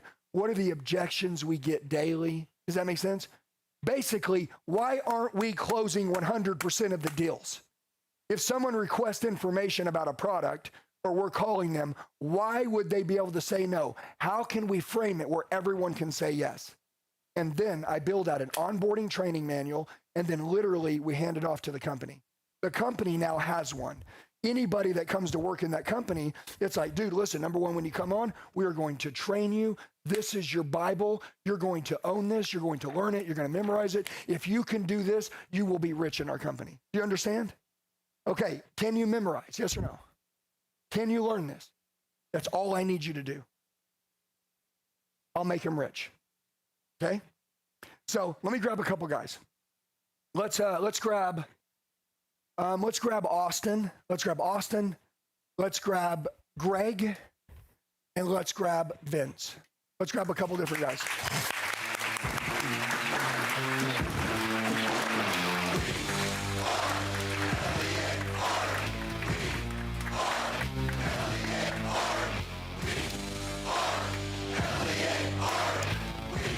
All right.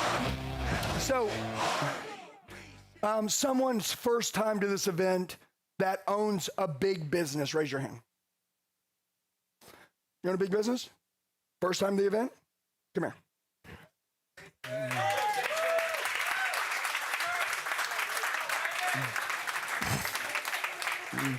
Okay. He doesn't have to do anything, but I want him to understand. Does that make sense? Yes, sir. So as we're going through this, because you're a business owner, I'm going to be like, how'd they do? Okay, does that make sense? And so I'm basically going to give him the same book that I have. Is that cool? No, because I want him to see when I tell them to handle this thing, I want them to see what they're going to cover. No. Okay. All right, so listen. So this book right here, if you look through it, it says 50, okay? I just do to go here. Is that cool? You don't have to do anything. I'm going to say that, and they should have eyes. Just so guys are wearing on here. Sell is repetition. If you were great salespeople, if you build them, number one, they know what to say at the time they need to say. They need to say. They need to believe that what they're going to say works. Does that make sense? And they know it. Okay. So if I walked up to anybody on your sales team, right? What industry are you in? Are you in paint? What's the number one objection they get? Doesn't matter, but I need to get another estimate. Price. Okay. So if I walked up to any of your guys and I said, what's your name?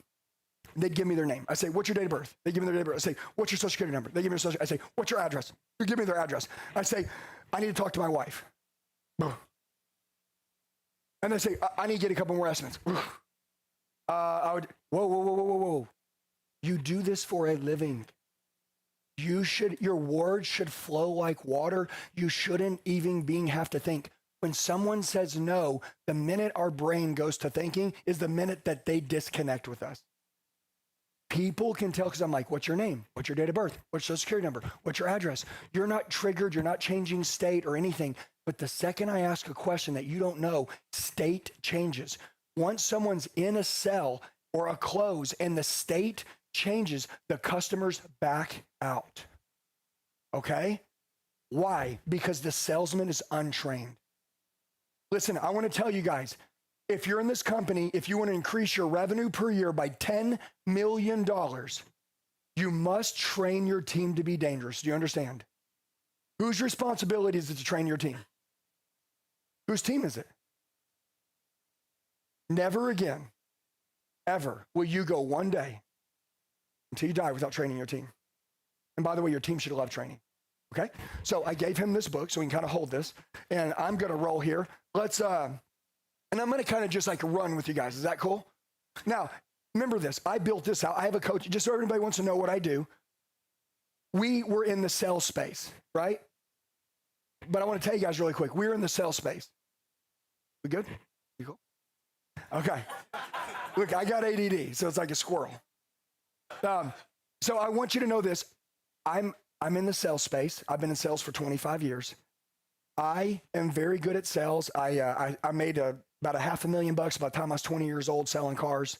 I got really good. The automotive industry was my way out, right? I did it for 23 years, worked my way up to making like $2.5 million a year as a sales guy. And that's good. And that's not gross. That's like year-to-date money. That was me. I was a W-2 employee. I did a good job, made more money than a lot of people said was possible to make in that industry. I don't believe in what people tell me is possible. I believe what I believe is possible. I create my own reality. I create my own economy. You guys do the same thing. When I got into this coaching space, there were people that were like, you could make 10 grand a month, 20 grand a month coaching, guys. I grew our company to a 7-figure a month coaching company in probably the first 24 months, a month. I want you to understand how I did it. Sales. You guys get it? I know you got the business plan. I know you got the software. I know you got the AI. I know you got the strategy. I was a good leader. I changed my life. I found people that I aligned with and I wanted to do life with. And then I created an onboard training system, not a bank of videos, guys. Videos are great, but I know that people needed to hold something in their hand. I like to hold something in my hand. So I created a training manual in their hand that when they would onboard, I say, if you can just do these things, you'll have dependable success with me. By the way, today I told you everyone in our company earns 6 figures a year. I have people that earn 7 figures a year in our company, all from a startup. That's what I want you guys to do. I want some of you in here to feel what it feels like to watch your team all buy new homes. Wouldn't that be cool? You know you love your guys' wives and their kids. Don't they deserve new cars to be debt-free? Come on, man. Screw what you're getting. You got to serve other people. If you're a business owner in this room, your goal is to serve your team. You work for your team. They don't work for you. Okay? You work for them. Your goal, they're trusting you to give them the blueprint and the play. If you don't have it, someone else has it at another company. They'll never find it. They get out of the industry. If someone comes on my clock, they're my kid. They're my responsibility. Over my dead body, am I going to let them quit? So I created what they would need to say, and guess what? They memorized it. They got on the phone. They talked to people. They have the right heart. Everybody closes.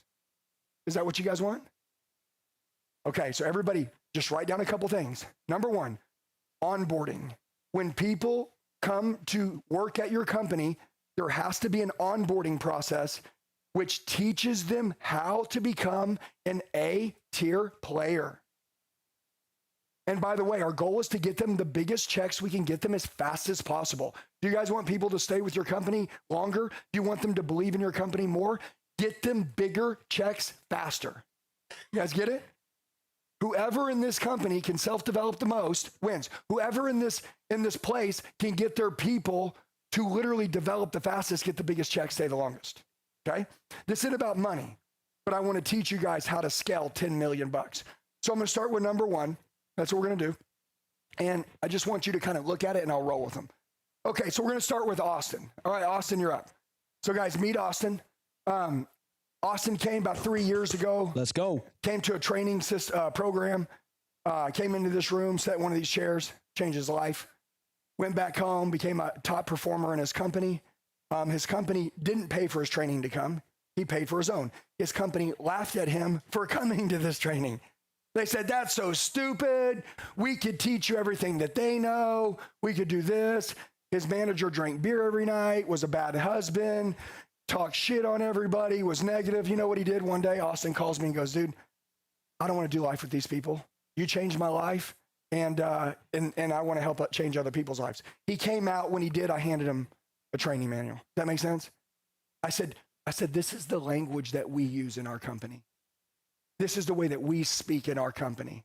I don't care what you do anywhere else. This is what we do here. Does that make sense? And he learned it. And so let's roll. And so And so I'm going to say quick things and Austin's going to roll. So money is something. Remember, I have a coaching company. We teach sales, we teach leadership, and we teach business owners how to scale their businesses and become more profitable. And ultimately, we've always excelled in sales. So we teach primarily the business owners how to grow, but we love building the sales teams. This is our biggest thing, which sales makes the whole world go round. So I'm going to say words. It should trigger him to roll. Okay. Number one, money close. Monica, you know a lot of people think that money is evil, but that's not true. Money doesn't change people. It just reveals more of who they already are.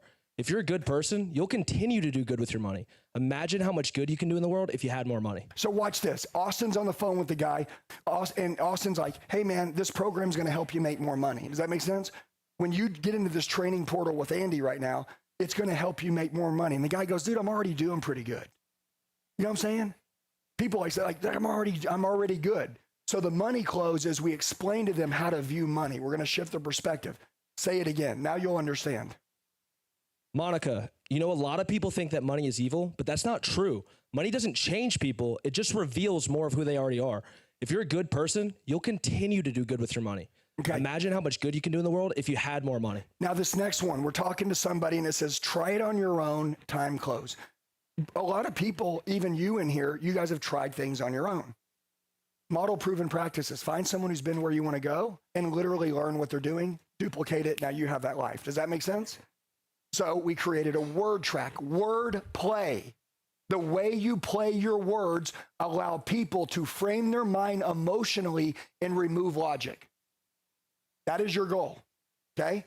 So try it on your own, time close. Lucas, you can go out on your own, try to do what Andy did for years, bang your head against the wall and waste precious time. Or you could take the shortcut and invest in this. Remember, money replenishes, but time does not. Money comes and goes, but time cannot be replaced. I know that's not in the book, but it's the one-liner. It's very simple. It's very simple. Is that money replenishes, but time doesn't. Does that make sense? I mean, you can go out on your own, bang your head against the wall and try it on your own. Or you can do what Andy did, and literally you can just run the blueprint play that he's got for you right here. I mean, what do you want to do? You know the life you have now because you currently are. So if this guy's killing it and crushing it, don't you want to learn what he's doing so you can start doing that as well? Like, dude, like, listen, and you're afraid to spend the money? Listen, money replenishes, but time don't. If you want to really have more time, you got to leverage your money. That's the way it works. People need to understand the language in your company. All right, number 3, break old habits. Don't let this opportunity slip through your fingers. Maybe you've been here before. You've attended a training or a presentation. You got excited about making a change, but then didn't take action. Instead, you let the opportunity slip through your fingers. Then months or even a year later, you wake up and realize nothing's changed. Don't let that happen again. It's time to break those old habits. It's very simple. Our goal is to give people courage to push through and go to the next level. Does that make sense? I mean, imagine this. You're sitting there and you're talking to somebody, and when they say no, the reason why they're saying no in your industry is because they have a habit of saying no because they've probably been ripped off before because they said yes too fast and it bit them in the ass. Am I right? Yep. So your goal is to frame them that, look, it's time to like break old bad habits. Like you saying no to this thing right now that you said would fix all of your problems, and us meeting each other right now, like the thing that you said that you wanted to solve, which is why I came out, this will solve. The only reason why you're saying no is because it's an old bad habit. That's it. We can break that right now, and I can solve this problem, and we can have you guys done in 2 weeks, and the cleanup will be great. And we'll have everything perfect. By the way, I'm gonna give you a personal cell phone number. Like, I don't do that. You have the 1-800 number that everybody contacts me, but you guys are such amazing people. I'm gonna give you my personal number. I want to have a close relationship with you. It's like you got to be able to push people past that point. You guys feel me? Yep. Listen, your salespeople, if they don't know how to frame these things, the clients will say no and they'll leave. You guys are leaving millions and millions and millions and millions and millions of dollars on the table. Okay? And so I created this for my coaching company. All right, let's go, and let's skip ahead here. Let's go to sand timer. Anybody know what a sand timer is?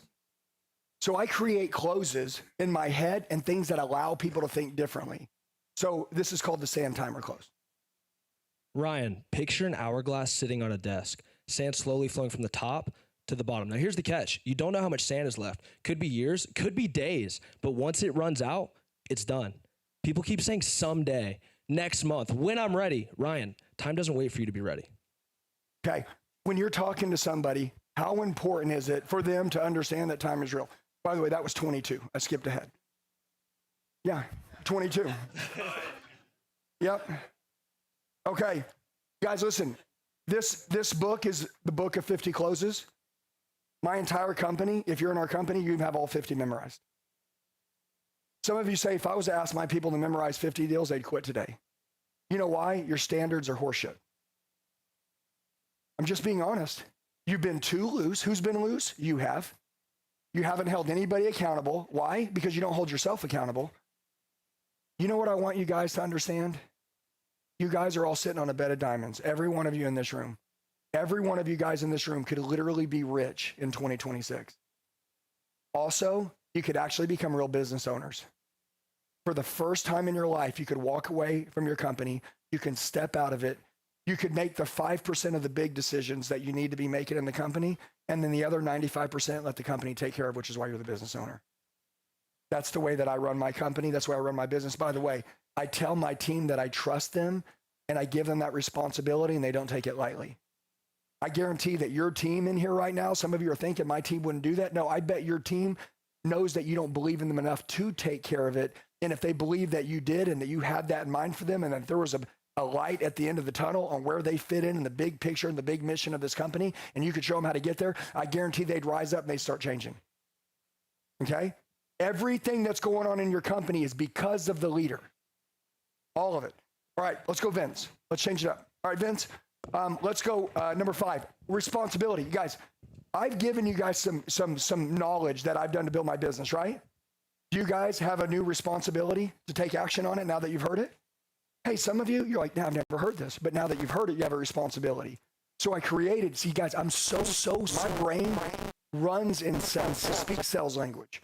So I create what's called the responsibility close. This is one we're talking to somebody about taking action, which is called this. Am I right? Responsibility.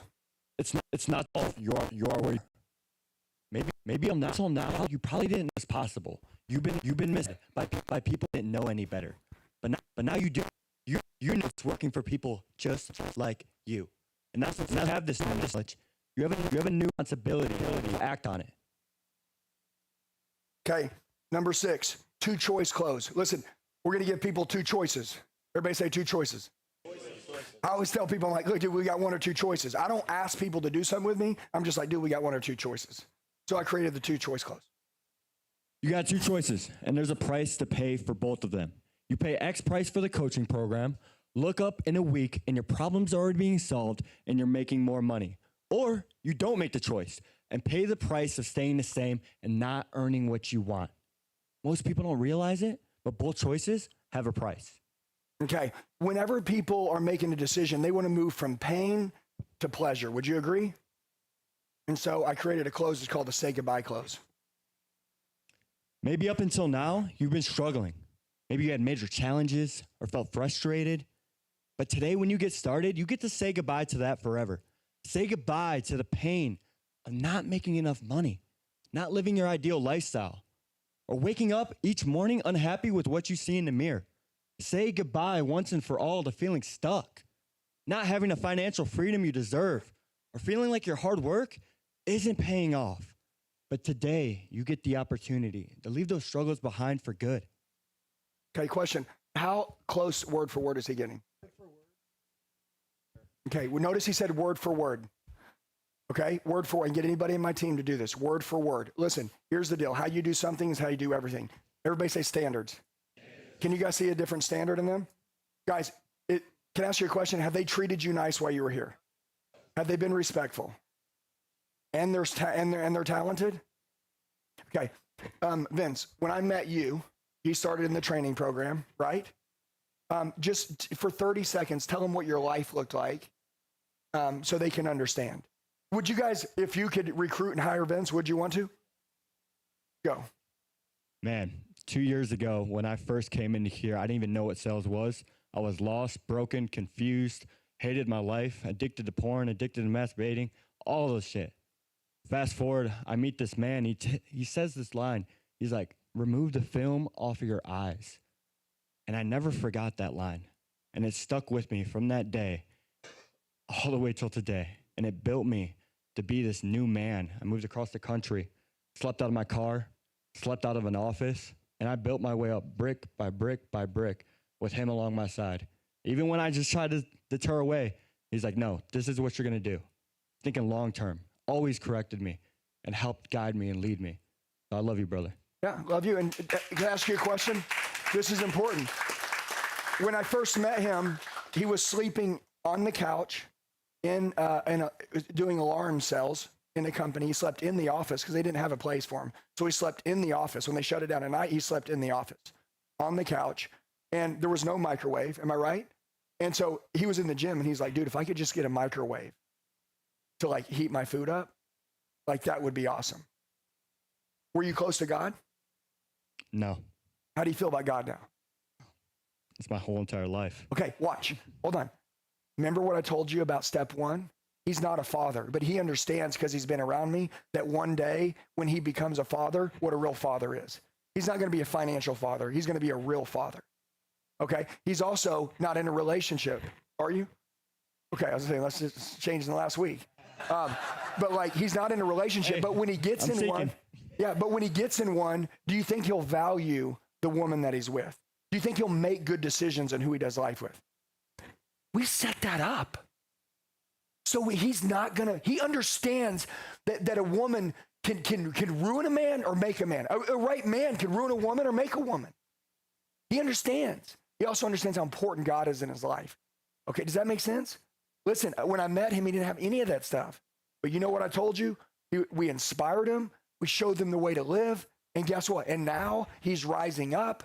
He's crushing it. He's on fire. People around now, they're like, dude, I want a guy like that on my team. What do you mean? The guy was sleeping on a couch, moved across the country, not because he came to work here. He came to get close to us as a training company and work for someone else down the road just to be close. Does that make sense? Listen, 100% of my team moved across the country to be here.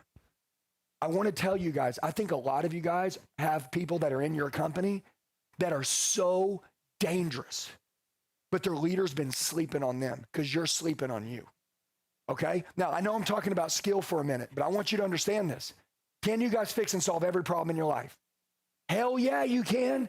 I want you guys to be like, dude, I can change everything in my company right now. I can change everything. This guy was nothing, and we built him to where he is now. I saw something in, everybody listen to me. I saw something in him before the world saw it. If you want loyalty, you need to see something in people before the rest of the world sees it. Dude, I'm a badass business owner, but I didn't want to start my own business. I wanted to find someone to work for and be a great entrepreneur. You know what? I couldn't find this. That's why you guys have to create it in your own companies when you leave. Do you get it? Do you guys want to do this? Can you guys see how incredible your life and your business and how fulfilled you'll be if you can do this? Yes or no? Okay. Now listen. Now I created another close, and we're going to move. And I got probably about 10 more minutes with you guys. So let's do this. This is called the us versus them close. What does that mean? Those people who don't make decisions and those people who do. So I call this the us versus them close. If you're here right now, you're one of two types of people. The first is someone who attends a workshop, gets excited, loves everything they hear. But then when it comes time to take action, they let their excuses stand in the way. That person looks up in a week, a month, a year from now, and they're still trying to solve the same problem. Then there's the second type of person, the action taker. This person sets aside excuses, they overcome challenges, and they take action today. They're the ones that look up in a month or a year from now, and their life is completely different. Which type of person do you want to be? The first who keeps struggling, or the second who takes action? Okay, go to 43. Watch this. Go to 43. I love this. Everybody, we got to change the question. And I'm going to tell you, as much as he's going to tell you what I want him to tell you, he's going to tell you what I tell people all the time. You want to change your life? You got to change the question you've been asking yourself. Page 43. Change the question. You got to change the question you've been asking yourself. From God, what do you want me to do? To God, who do you want me to become? Romans 12:2 says, do not conform to the patterns of this world. God wants you to stand out, to be different, to be set apart from the average. And this program was built to make you the man that God created you to be. But nothing changes until you change. You could be good, you could be great, or you could be the GOAT. The choice is yours. Are you ready to start building this new man today and make history? By the way, in that book, now it says Romans 12. if he was on the phone talking to you, if you called in, would you guys be like, I'll buy the program? Yes or no? Just, I want to know, yes or no. Does your team sound like this when they're talking to people? Do you want them to? Okay, let's finish out with one more. All right, Greg, let's flip it to Greg. All right, Greg, we're going to do the now or later close. It's number 9, now or later close. Right now, you're struggling with objections. Maybe you've tried to figure it out on your own, reading books, attending seminars, creating vision boards, doing affirmations, staying positive, but you're still stuck. But once you get started today, once you lock in your spot, those struggles, they'll soon be gone. Later, you'll look back and realize this was the moment that changed everything. You'll be grateful for the decision you made today. Okay. A lot of people, they see me maybe on social media or my life. And when they're talking, to my team, it's very important that my team says it wasn't always this way. Guys, it wasn't always this way, this life that I have now. And so it's important that when I'm talking to someone, I let them know that like it wasn't always this way that I had this amazing life. Like I also had to have struggles. Does that make sense? To be totally honest, what he's about to tell you is the total truth. I didn't create this big coaching program to train millions of people. We didn't plan on building a 9-figure company. I just wanted to get out of my own problem. Does that make sense? And because I got out of my own problems, I was able to help what you can overcome in your life. Now you're qualified to help other people overcome in theirs. Does that make sense? And that's why I do that. The cool thing, what I love about all you guys, I just made all you guys coaches in your company, which by the way, every company needs a coach. So number 10 is it wasn't always this way close. Andy's nothing special. Andy didn't start where he is now. Andy didn't even want to create this product at first. He just had to find a way out of his struggles. Andy shed blood, sweat, and tears to solve this problem. Now, Andy's sharing what really works, so you don't have to go through the same thing he did. Andy's giving you the shortcut so that you can skip the same mistakes and struggles that he went through. All right, let's go 11, portal close. Portal close is my training system. I have a training system, okay? And so I just call it kind of like the portal, right? It's like our portal. So portal close. You might think this is just a product, but it's not. What you're about to get is a portal. On one side, the life, goals, and dreams you've always wished for. Right now, you're on the other side of the portal, stuck in the pain and frustration of where you are today. But when you get started today, it's not just buying a product. It's stepping into the life you've always wanted. Now is your chance to step through that portal and fast track your journey to success. Dead on. Now watch, notice I have him up here with the book. What I'm doing is I asked who has a big business. I said, who in here is crushing it? And the reason why I did that is because I want him to judge me. Does that make sense? I want him to judge my team, but I really want him to judge me to see like, is this guy full of shit telling us that like this is possible or is this real? Is it real? Okay, let's go 12. And then I'll do 2 more with him. Let's do 12. Everybody has cycles and patterns in their life. And the goal is to break the pattern. Does that make sense? And so I call this the parts pattern. There's a part in everyone that needs to change. There's a part in everyone that believes, and then there's a pattern that needs to be broken. So I call this the parts. Do you guys understand how I label these now? My brain is like, I'm always thinking about every aspect of a business, parts, pattern, close, okay? There's a part of people that say, no, why? We need to fix that. Okay, and then there's a pattern that people run through. We got to break that pattern. And so in coaching, I build this custom to mine. I build these out for companies, but I'm giving you an idea so you can understand what your company should look like. So parts, pattern, close.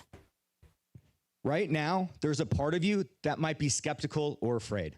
You may be thinking, this won't work for me, or I've tried something like this before. Then there's another part of you, the part of you that knows that this is the right place and the right time. It's the part of you that knows that you must act now in order to change this problem once and for all. That's the part you want to listen to, the part that knows that you can do it too. Yep, and watch this. These are called one-liners, quick pops. Does that make sense? Dude, let me explain this to you. And here, let's do one more. Go to 36 with me. Let's go to, I call this the angel versus devil close. Well, there's like, in every person, there's like a good wolf and a bad wolf, right? You guys all have two wolves in you, a good wolf and a bad wolf. If you feed the good wolf, the bad wolf dies. Okay, today you're feeding the good wolf. If you feed the bad wolf, the good wolf dies.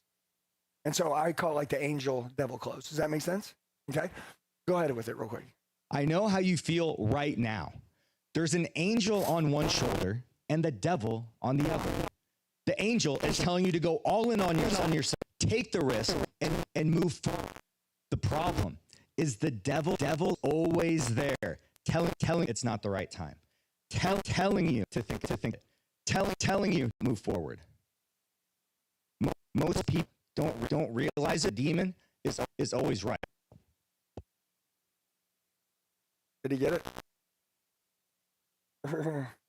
Who are you gonna let win today? Hey. All right. So, super important. Number one, love you guys. Thank you. Good job. Good job, guys. Love you guys. Okay, love you. All right, listen. I want to use something really quick because I want to talk to him, and then my time is kind of up. But I created, anytime you come to an event, if the person that you're doing the event with, if they're smart, or if they really care about people, when people come, did you guys get a lot of value out of this event? I mean, you guys feel like I know, like getting out of here, you're like, man, this is a bitch, right? But then you're here, you're like, wait a minute. Like, I'm able to just shut up, sit down, look at my business. I found the leaks in my company. I found some opportunities I can attack. I'm ready to go back now. Does that make sense? That's what this is all about. It's all about self-awareness, right?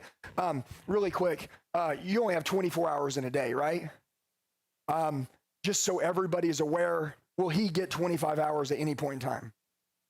I think time's all fake anyways, just to be honest with you guys. I mean, I don't know if anybody like really thinks like that, but I think time's like fake. Like the clock doesn't own me. I've decided to be a leader. I've decided to be great. I know what it's like not to be great. And so that shit pisses me off. And so like, I'm going to be great till I die. So like the clock doesn't own me, but since there is a clock in this world, 24 hours in a day, you can't get more hours unless he does one thing. If he has 100 people in his company, now he has 2,400 hours. Does that make sense? I heard some people say, I want to scale my company. Okay, all right, I love that. So I decided to do the ultimate math, because everything to me is math. How much money, you guys know, would you like each person in your company to produce? Okay, you know the guy that goes out to the jobs, the person that requests some information, we're going to give the estimate or the quote to. What should that one person produce? What should be the goal? Okay, now I'm not asking you to give me a number, but everybody should have a number. And if I have 100 people, imagine if the number was $50,000 in revenue. This is all hypothetical. But I'm like, I want everybody to produce $50,000. Can you create a formula to make it happen? Everything's about formulas. If he can make $1 million, he can make 100 million. But if I ask him, how did you make $1 million? And he says, I really don't know. We just worked really hard. We made a lot of ads. We knocked a lot of doors. We're finished. There's no way he can scale. This is scalable. Okay. We have an onboarding and a training manual that every person in your company knows exactly what to talk like, what to sound like, and the founder of the company has to make it. You can have your team involved in putting it together, but you find out who are the best and you create it and you document it. Why? Because we have to clone ourselves. Then when we have it, now we gamify it. We choose one at a time. Okay, there's 52 weeks in a year, am I right? Imagine if you had 100 people and you knew in 1 year they would know 50, and we took one down every week. In my company, we have a 10-foot rule. If you cross another person in your company, it's like money close. Boom, he has to hit you back. Hey, I got to talk to my wife. I need to think about it. I need another estimate. When they cross each other, they don't high five and say, what's up? They hit each other with objections. Why? Because they stay sharp constantly. Does it pay them more money to do this? Yes or no? Okay, the owners have to get competitive. Listen, if the owner's asleep, some of you are like, my company won't do that because the owner's not competitive. You're not competing. You're not competing. You have to compete as an owner. If you don't compete, your team won't compete. You can't expect your team to be killers if you're not a killer. Now, I am a loving person. I have a great heart. I hate to lose. I hate it. It is good to lose sometimes. If some of you are in here right now and you're getting your ass kicked, good. Good. If you're not making the money you want to make, good. But will you change it? And so you have 24 hours if you're an owner. You got to build your damn team one at a time. Can you guys get leads, yes or no? Then if you can get leads, if you train the team and you create a training manual, which you got to grow yourself, you got to believe in this. I know this stuff. Now your team knows it. They can close deals. Now it's how many leads can I get? How many people can I bring on? I know the formula to create a great person. Holy shit, you're rich. You're rich. You guys get it? You're literally rich. Now, I watch all these people in the home service space. They teach all their different methodologies. Here's what I'll tell you. If your team doesn't want to be you, they're not going to be with you for long. Okay? If your team is with you and you drink with them on the weekends now and you have fun and it's cool, when you decide to start going to the gym, eating right and getting in shape, treating your family better and doing that, they're going to shift also with you. You've just been influencing them to do that. They're going to do whatever you do. Okay? And so I decided that I want to crush evil. I want to build good people. I want to make impact in the world. You have to have skill.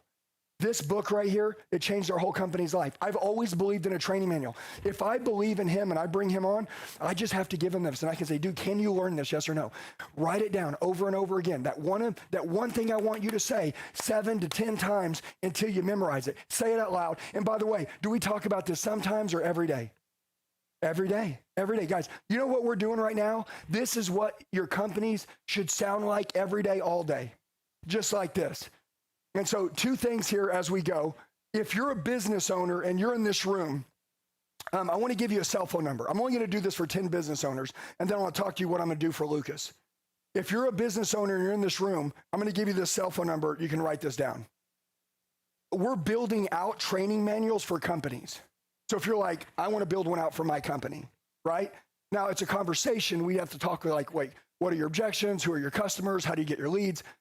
But we're building them out for 10 companies. So I'm going to give this number, okay? And I put 515-985-8189. And I'm not going to do this for everybody, but if there's like 10 companies that we could build out a training manual, now it's your training manual for the rest of your life. I don't want it. I build it out, now it's yours. You go print the book, and now you have it. Does that make sense?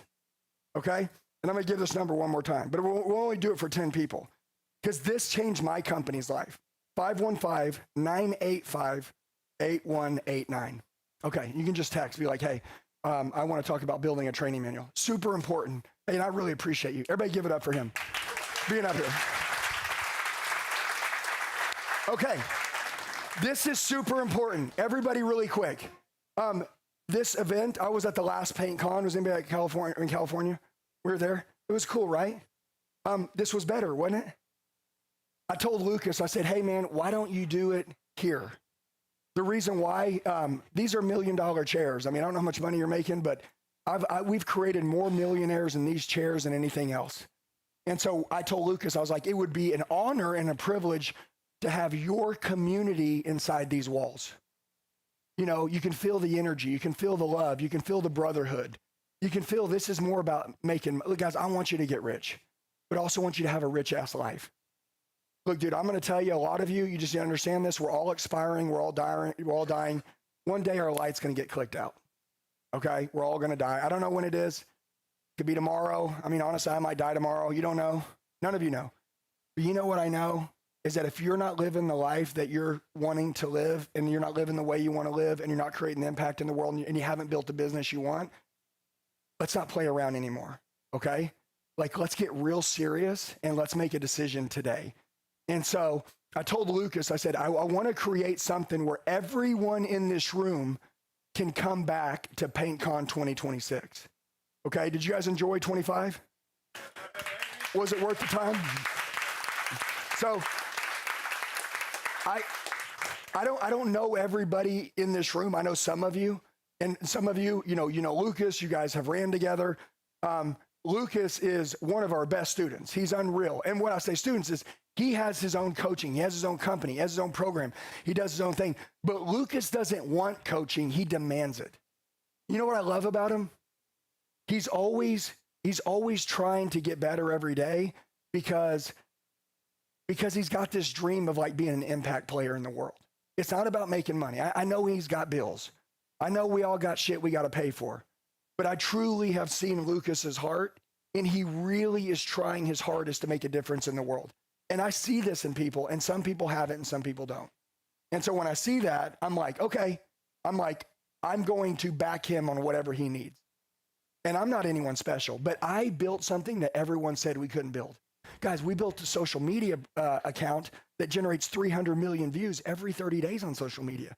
I wasn't even on social media until 2020. Listen, don't ever let someone tell you you can't do this shit, okay? Don't let someone tell you that, you can't build this team. These people are different. No one's different. All my guys are all underdogs. You understand? Every one in my company are broken people, and they have a broken leader. But you know what I know? Is that you can reinvent yourself in one decision, but you got to have something to plug into. So I'm going to say this. Everybody say accurate thinking.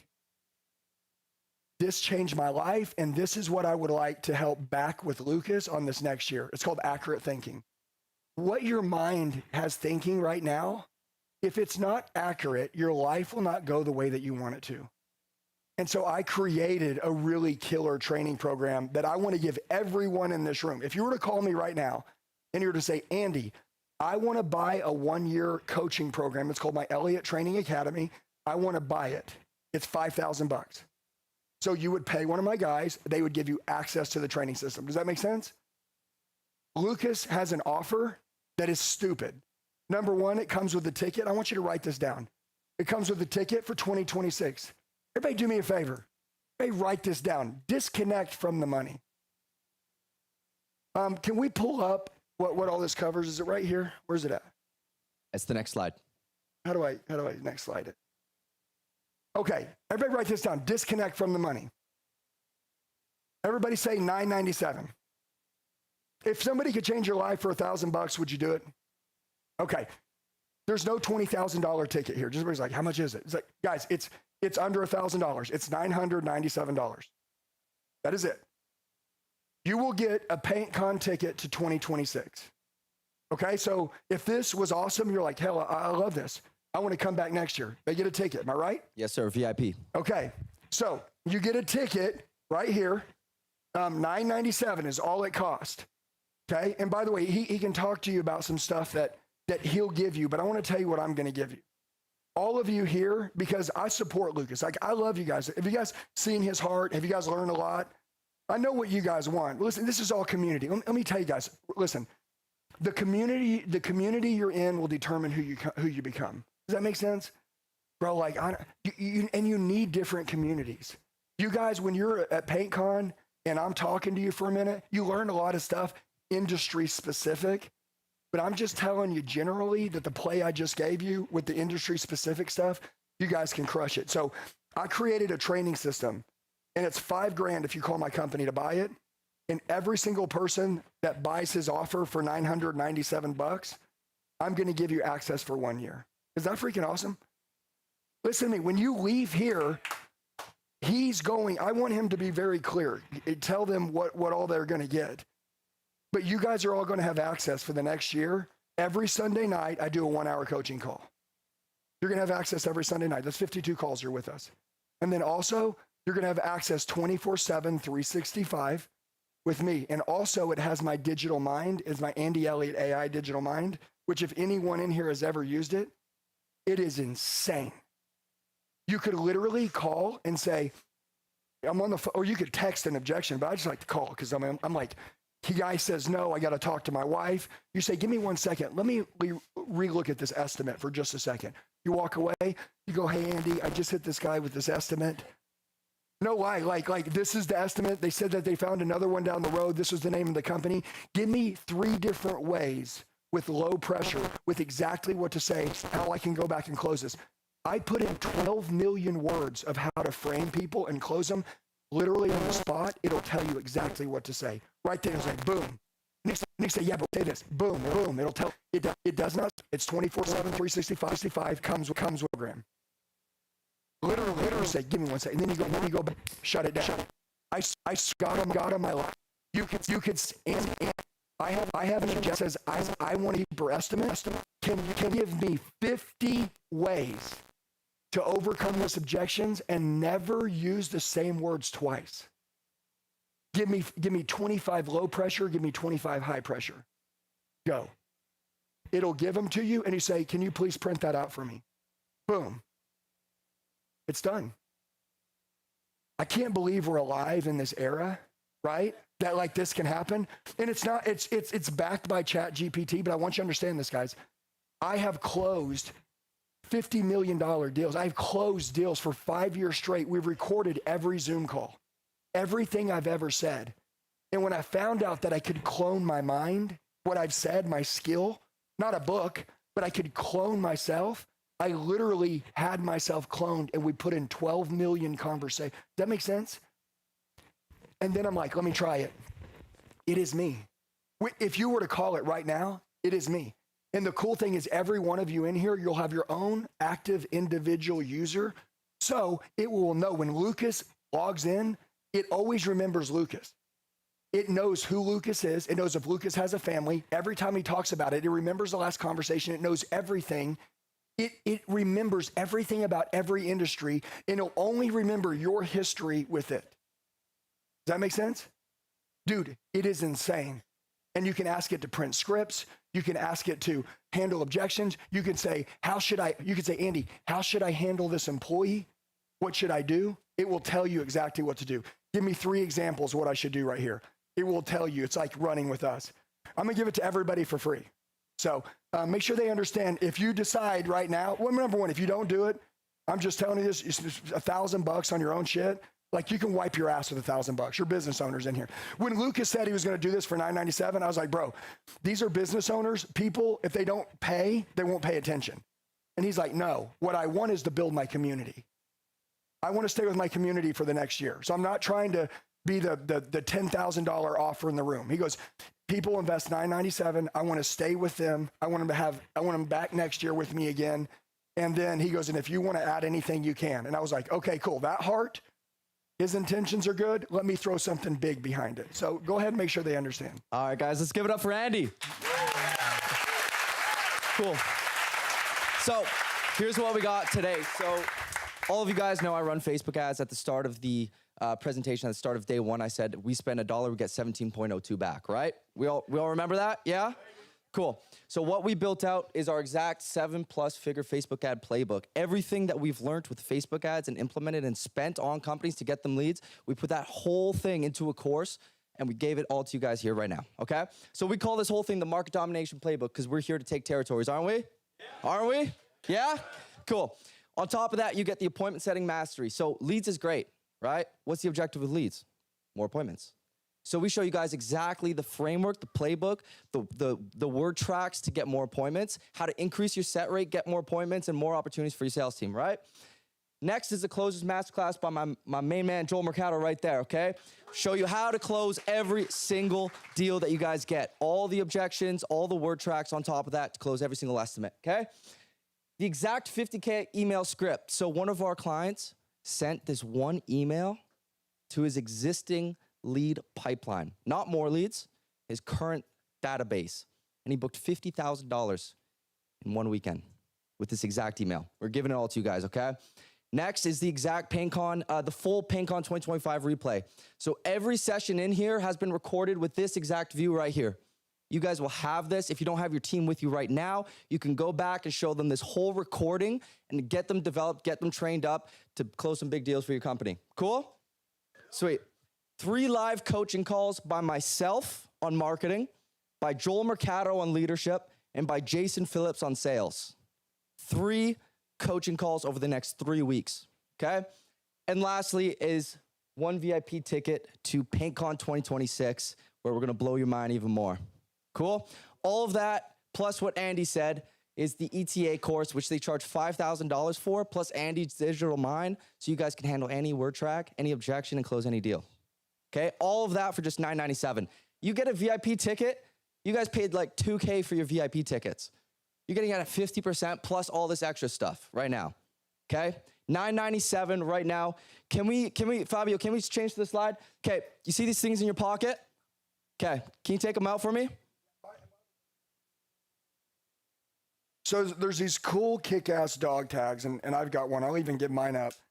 But it says iron sharpens iron. You guys know what that means. That's what we've done today, okay? The devil doesn't want us to gather like this. He doesn't want you to be in a mastermind. He doesn't want you to have accurate thinking. You know, really, honestly, the devil wants you guys to procrastinate. He wants some of you to be like, oh, I'll be fine without it. He wants some of you guys to be around bad influence. This is good influence, okay? And then also he wants you to be comfortable. He doesn't want you to grow. He doesn't want you to learn. So it says iron sharpens iron, and it says 27:17, a Bible verse. And this right here, and it has today's date on it, November 9th. It's pretty cool and like numeric stuff on it. I asked him to put together 25 of these. And what I would like to do is, number one, I think 100% of this room, I would like to see you guys at 2026 PaintCon. I would like all of you guys to have access to the digital mind. I'd like you guys to have access to the one-year coaching program. And I know that you guys are Lucas's community. All I want to do is give value. That's all I want to do. I'm building $1 billion company. I told you guys, I don't want to tell you what to do, but I want to tell you what we're doing. Guys, we are going freaking crazy. I'm 5Xing the size of my company. My whole team knows right now we're 5Xing the size of my team. I would love for every single one of you to roll with us along with Lucas's community this next year. I don't need any money from you. I don't need shit. I just want to give as much value as I can to Lucas's community, which is why I put in the $5,000. Most people are like, I'll give you this for 30 days. You know what I know? I'm going to run with you in 2026. Okay? But for the first 25 people, it's very simple. When you scan, which there's a QR code, right? Right here. When you scan this, there's no upsell, cross-sell, downsell. It's like $9.97, buy it. When you do, I want everybody to just line up right here. I would like for you guys to take a picture with Lucas. Is that cool? Like for real, like I like to remember. Some of you are like, I don't need a picture. I like taking a picture when I go to events, when I go things, because I always look back in here. I'm like, I remember that dude. I remember the way that I thought that day, the way that I saw the world that day, my belief that day, my identity that day. We got 25 of these. Is that right? The first 25 that buy and line up, let's give 25 of these dog tags out. Is that cool? This is awesome. Guys, give it up for Lucas for being so awesome. And then most importantly, give it up for yourself. Hey, what I will tell you, whether you guys need all this shit or not, I mean, all this, I'm just giving an example, like the playbooks and this, all that stuff's great. Here's what I know. In 2026, we all need to be back together, 100% of us. Am I right? Yeah. That's the most important thing. And then number two, they're going to give these coaching calls. This tool that I just gave you guys, the Andy Elliott Digital Mind, I swear on my life, I will refund your $9.97. I'm not joking. If you get in this and you're not mind blown, your mind will be screwed when you get in there because you have never seen anything like this before in your life. I will tell you, it is the most dangerous tool on planet Earth. You can literally call your team to the front and say, handle this objection. And if they can't, say, we're going to ask Andy to handle it. Andy, handle it. Boom. It'll handle it on the spot. It is the most dangerous tool, and it'll be in all of your pockets right here. You literally pull it out and you're done. So I love you guys. I appreciate you. Lucas, if we could just have everybody line up, let's give away 25 of these. Take a picture. First 25 people only. But here's the point. Whether you get this dog tag, you're one of the first 25, this shit isn't about this. Does that make sense? These are cool. You know what's cool? Going and making the 10 million bucks you've been missing. I promise you. Everybody needs a coach. Let's go. All right, guys, everybody line up here. I'll give you mine. Take your phones out, scan this QR code. It's a one-time offer. It ends today, okay? Take your phones out. If you guys are a sales rep and your boss isn't taking the phone out, get them to take the phone out, okay? Get them to bet on themselves. The dog tags say November 9th, 2025 in Roman numerals, because that's the day you guys go all in on your growth, okay? Take your phones out right now, scan this QR code. We're going to take it down right away. Scan this, line up right here. First 25 get their dog tags. Let's go! Make sure that page shows a successful page, okay?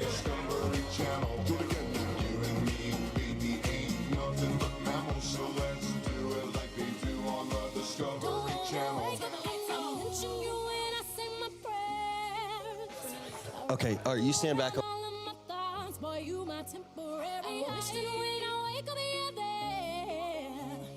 Wrap your arms around me for real and tell me you'll stay by my side. Clouds filled with stars. Okay, yeah, but we can take it. We can take it. Give me one of the PaintCon guys. Come up to the front. Okay, jump on in. Jump on in. Give me one of the PaintCon guys team. Okay, good. PaintCon guys, come to the front.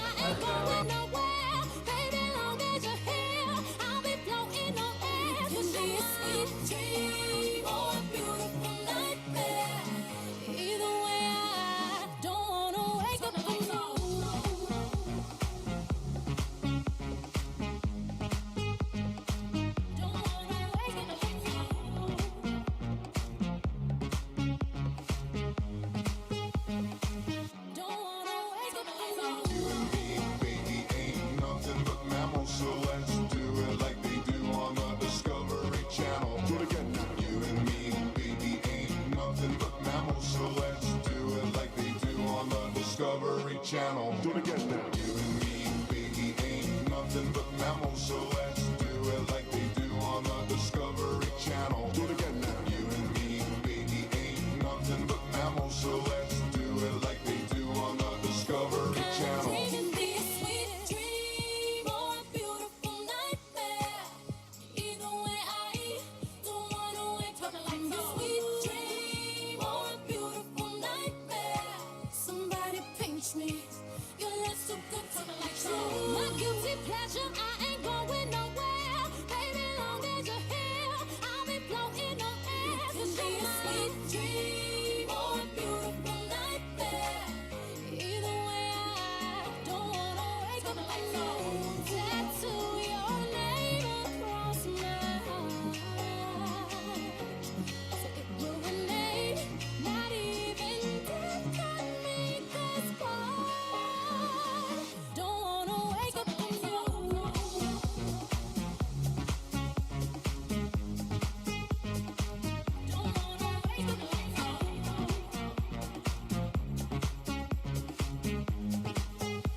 So let's do it like they do on the Discovery Channel. Do it again now. You and me, baby, ain't nothing but mammals. So let's do it like they do on the Discovery Channel. Do it again now. You and me, baby, ain't nothing but mammals. So let's do it like they do on the Discovery Channel. Do it again now. You and me, baby, ain't nothing but mammals. So let's do it like they do on the Discovery Channel.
I just wanted to let you know we'll be ready in 10 minutes. So if you are not a part of the offer, if you could please just take your seat so we can release gradually, that would be great. As everyone can take their seat, we can stretches. Thank you so much for your cooperation.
No fighting.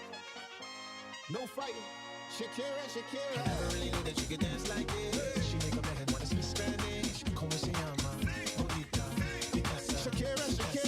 Oh, baby, when you talk like that, you make a woman go mad. So be wise and keep on reading the signs of my body. I'm on tonight, you know my hips don't lie. I'm starting to feel it's right. Oh, the attraction, redemption.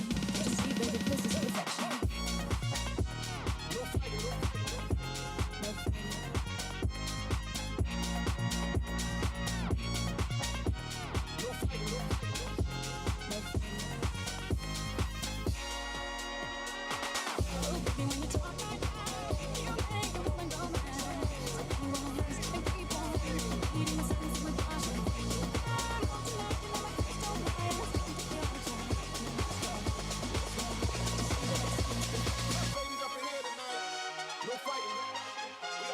fighting. No fighting.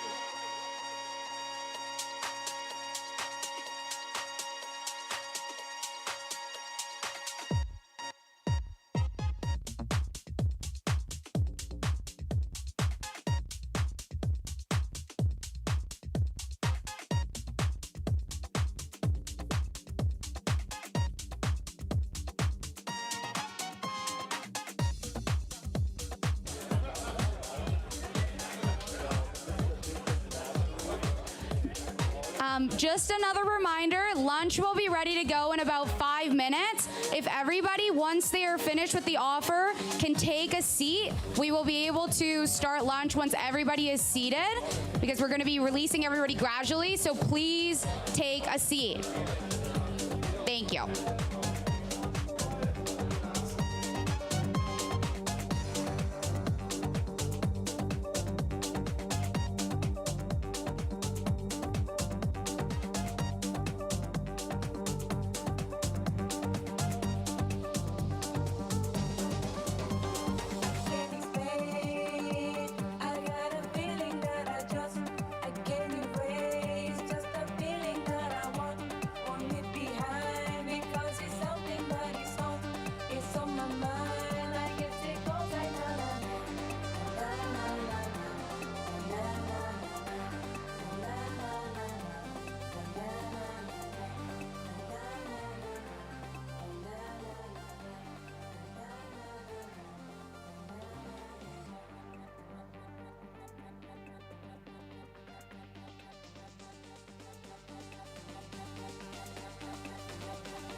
Words like violence break the silence, come crashing into my little world.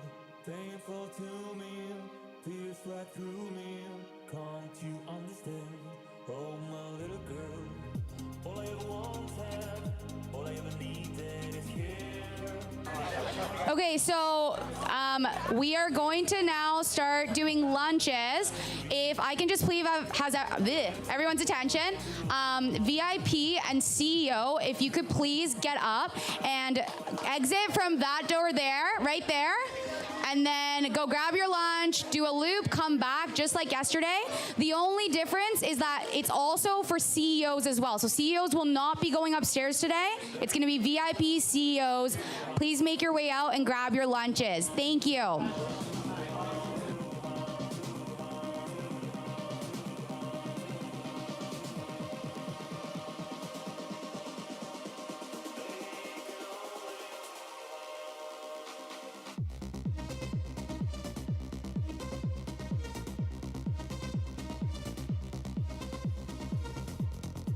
Oh, just kidding. CEOs are upstairs too. Never mind. So super CEOs and CEOs, if you can make your way upstairs, just the same, similar as yesterday. Super CEOs, CEOs upstairs, VIP over here. Andres. Sorry. Okay, yeah.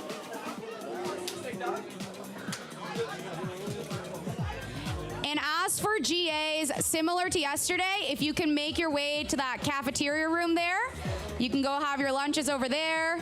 Thank you. So I'm just going to repeat that again. Super CEOs, CEOs upstairs, VIPs are doing a loop right here, and then GAs are going into the cafeteria. Thank you so much.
attentamente i monumenti, la classica straniera con un'aria strana che gira stanca tutta la città.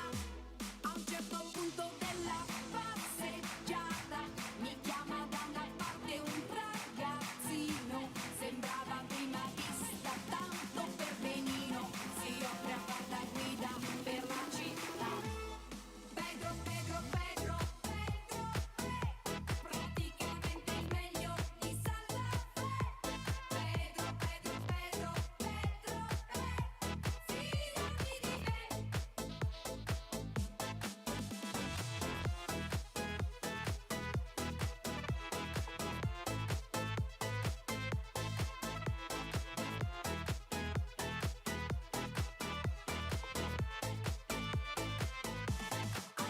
Ragazzino che per benino sapeva molte cose più di me, mi ha portato tante volte a vedere le stelle, ma non ho visto niente di Santa Fe.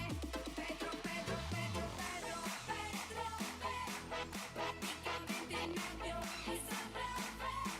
Pedro, Pedro, Pedro, Pedro, fidati di me. Pedro, Pedro, Pedro, Pedro, praticamente il meglio di Santa Fe. Pedro, Pedro, Pedro, Pedro, fidati di me.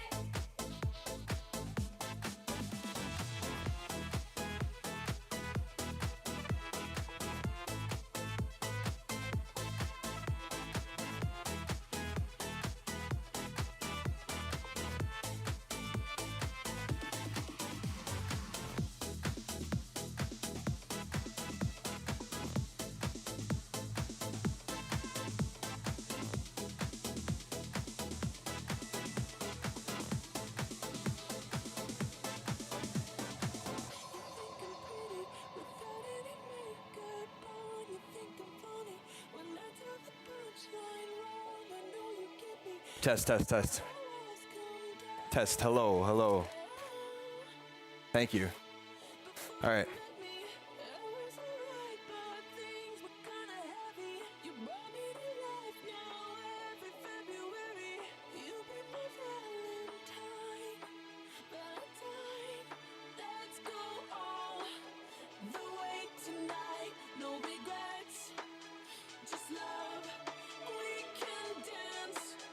Until we die, you and I will be young forever. You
total $15,000.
Bringing me out the dark. Finally, I can see you crystal clear. Go ahead and sell me out, and I'll lay your ship bare. See, I'll leave with every piece of you. Don't underestimate the things that I will do.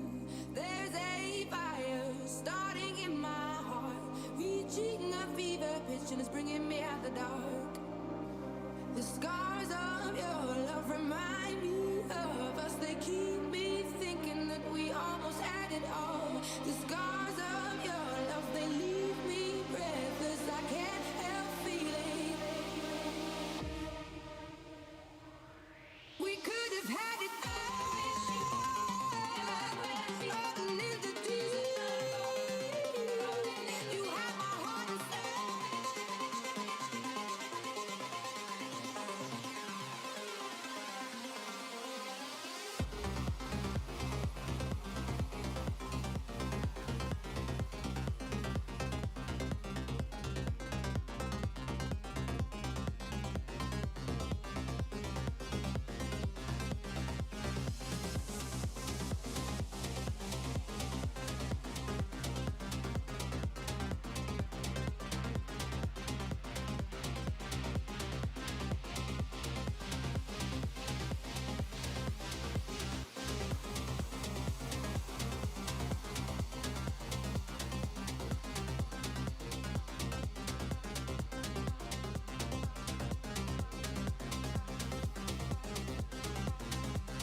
darkness, my old friend. I've come to talk with you again. Because a vision softly creeping left its scenes while I was sleeping. And the vision that was planted in my brain still remains within the sound of silence. In restless dreams I walked alone, narrow streets of cobblestone. Neath the halo of a street lamp, I turned my collar to the cold and damp. When my eyes were stabbed by the flash of a neon light that split the night and touched the sound of silence. And in the naked light I saw 10,000 people leaving, people talking without speaking, people hearing without listening, people writing songs that voices never share, and no one dared disturb the sound of silence. Fool said I, you do not know. Silence like a cancer grows. Hear my words that I might teach you. Play my arms that I might reach you. But my words, like silent raindrops fell and echoed in the wells of silence. And the people bowed and prayed to the neon god they made. And the sign flashed out its warning, and the words that it was forming. In the signs and the words on the prophets are written on the subway walls, in tenement halls, and whispered in the sound of silence. And in the naked light I saw 10,000 people leaving, people talking without speaking, people hearing without listening, people writing songs that voices never share, and no one dared disturb the sound of silence.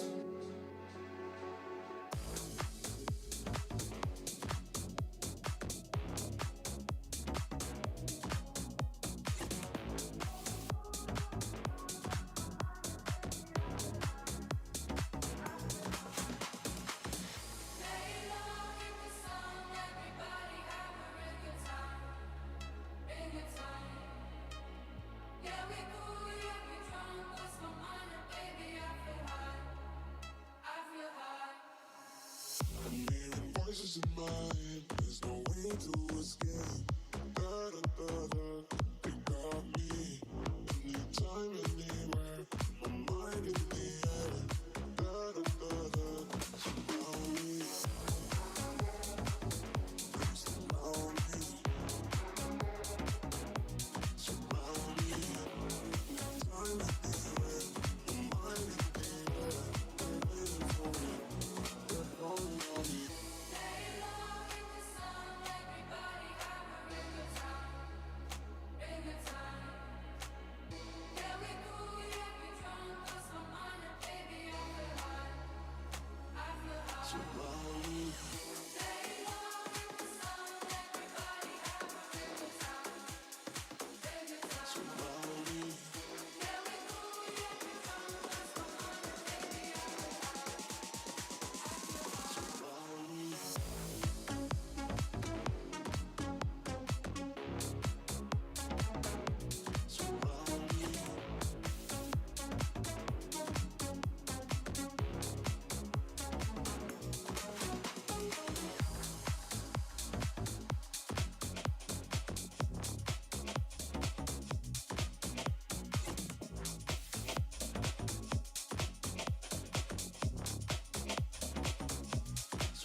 out to late nights, sitting alone, conversations with a stranger I barely know, swearing this will be the last, but it probably won't.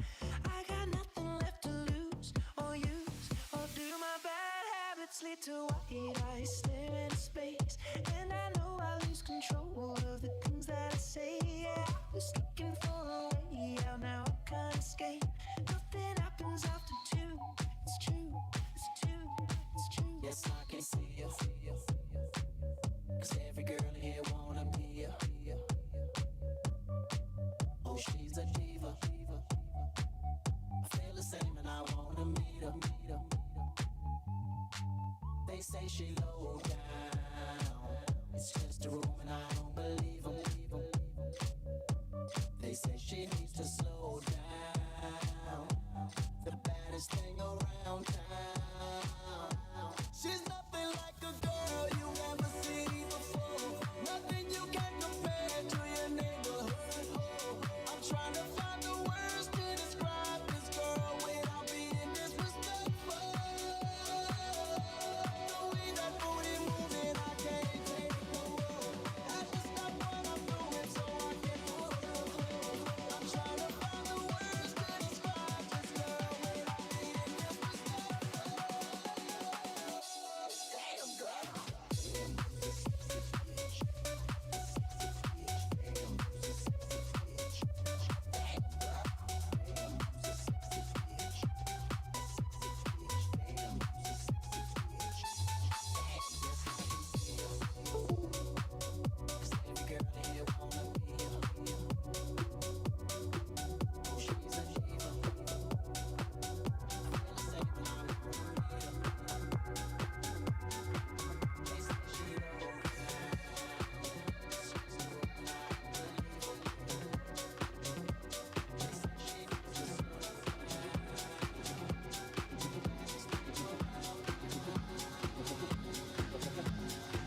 You were the shadow to my light. Did you feel another star?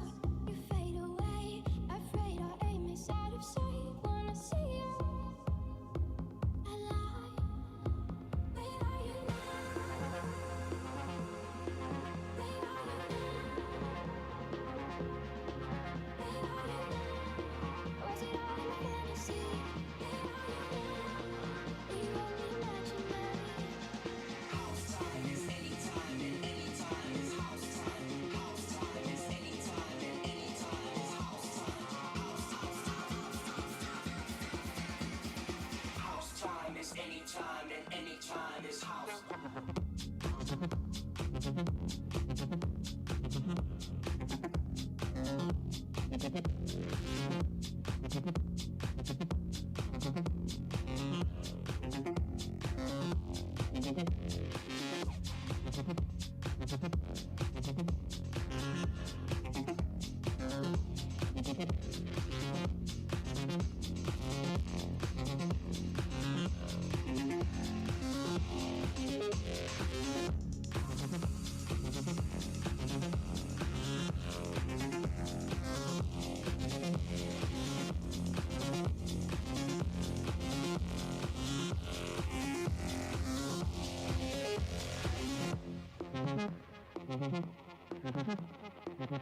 In the nighttime, when the world is at its rest, you will find me in the place I know the best. Dancing, shouting, flying to the moon. Don't have to worry, 'cause I'll be come back soon. And we built our castle in the skies and in the sand. Design our own world, ain't nobody understand. I found myself alive in the palm of your hand. As long as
steps away.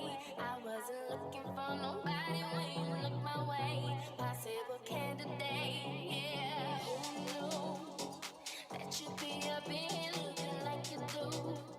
You make me staying over here impossible. Baby, I'ma say your aura is incredible. If you don't have to go, no.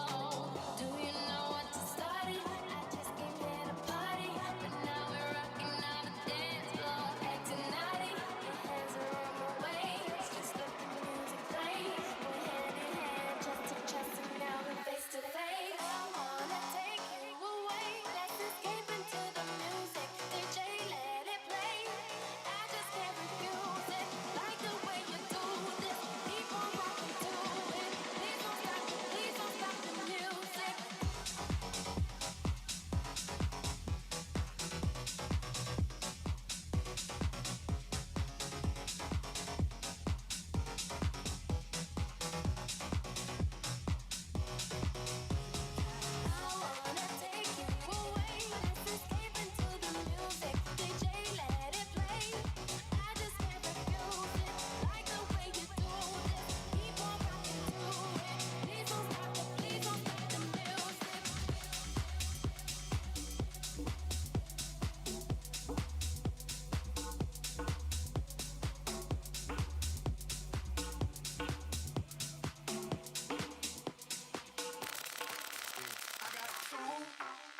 One for the plug and one for the load. I got two phones, one for the bitches and one for the dog. Think I need two phones. Laugh up and I'm ring, ring, ring. Count money while they ring, ring, ring. Rap jumping, I'm ring, ring, ring. I got two phones, one for the plug and one for the load. I got two phones, one for the bitches and one for the dog. Think I need two phones. Laugh up and I'm ring, ring, ring. Count money while they ring, ring, ring. Trap jumping, I'm ring, ring, ring. Ring.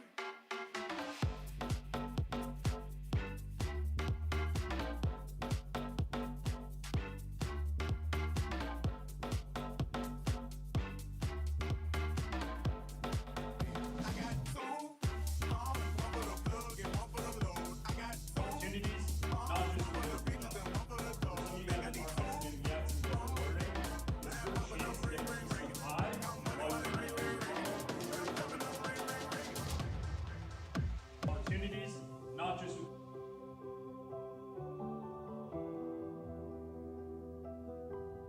I was burning every candle, every hour of the night. Kept on searching high and low here in the dark. I was hoping to escape and make a change here in my life. It only takes one little thing to light a spark. And you said, hearts break, life can knock you to the ground. Don't hang your head down, head down. You're still young, but know the best is yet to come. Don't hang your head down, head down. Don't hang your head down, head down. Don't hang your head down, head down.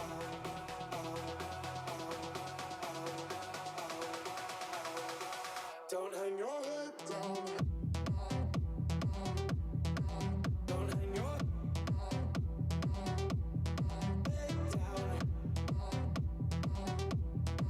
Don't hang your. Don't hang your head down. Don't hang your.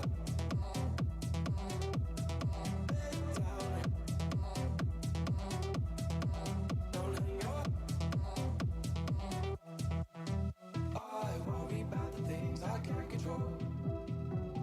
Oh, to the break of dawn. I think of all the things I'll never know. Oh, to the break of dawn. And you said, hearts break, life can knock you to the ground. Don't hang your head down, head down. You're still young, but know the best is yet to come. Don't hang your head down, head down. Don't hang your head down, head down. Don't hang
one quote, booked another quote, booked a third, booked the fourth, and a fifth.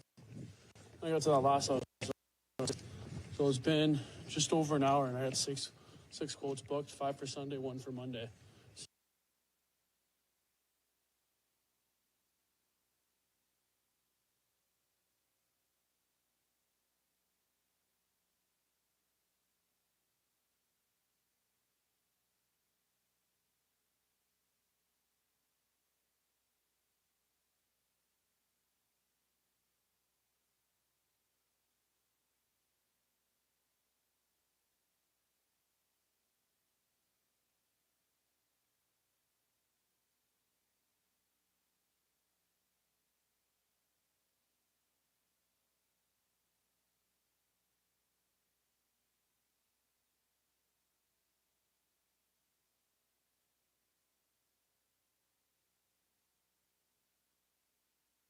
Opportunities, not just who closes the job. For some of you guys that aren't estimating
Wrap me up in diamonds, cover me in gold, but nothing they could buy me made my heart whole. I'd given up on romance, then I found you. Ain't it crazy what love can do? Crazy what love can do. Can someone tell me what is happening to me? You're my oxygen, now I can finally breathe. Didn't care for anyone until there was you. Ain't it crazy what love can do? Crazy what love can do.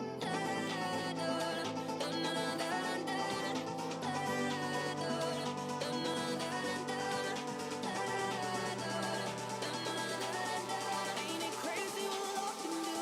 Crazy what love can do.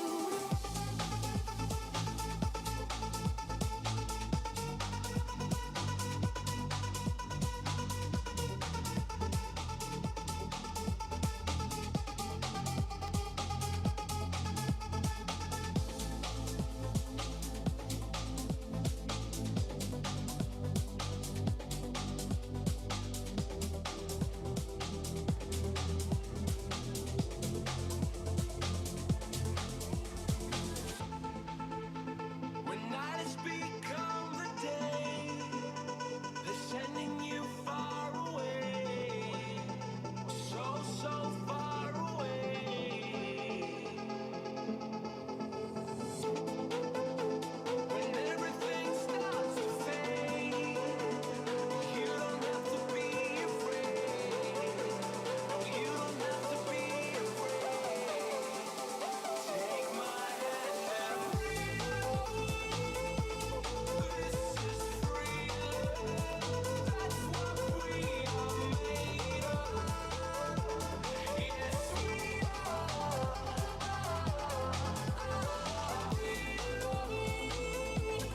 This is freedom. That's what we are made of. Yes, we are. When you wanna get off the ground, but gravity pulls you down. Gravity pulls you down.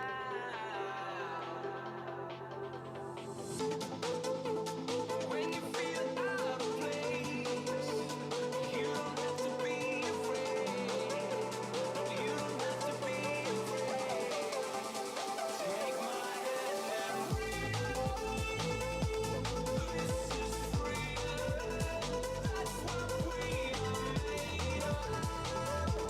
Yes, we are.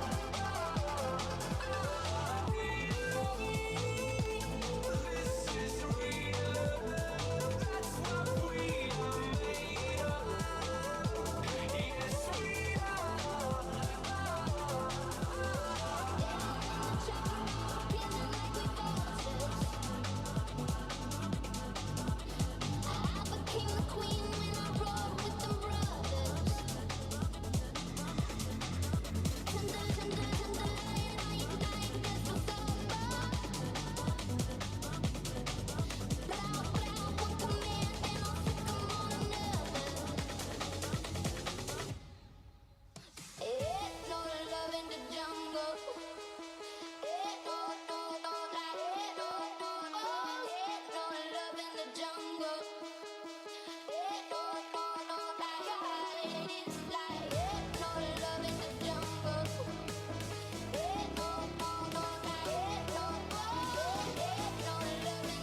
chop a road, killing like we vultures. I became the queen when I rode with them brothers. Tender lion, I ignite myths for supper. Brow, one command, and I'll sick 'em on another. Ain't no love in the jungle. Ain't no, ain't no love in the jungle. Ain't no, it is like ain't no love in the jungle. Ain't no, ain't no love in the jungle.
Che confusione, sarà perché ti amo, è un'emozione che cresce piano piano, stringimi forte e stammi più vicino, se ci sto bene, sarà perché ti amo. Io campo il ritmo del dolce tuo respiro, è primavera, sarà perché ti amo. Cade una stella, ma dimmi dove siamo. Che te ne frega, sarà perché ti amo. E vola, vola si sa, sempre più in alto si va. E vola, vola con me, il mondo è matto perché se l'amore non c'è, basta una sola canzone per far confusione fuori e dentro di te.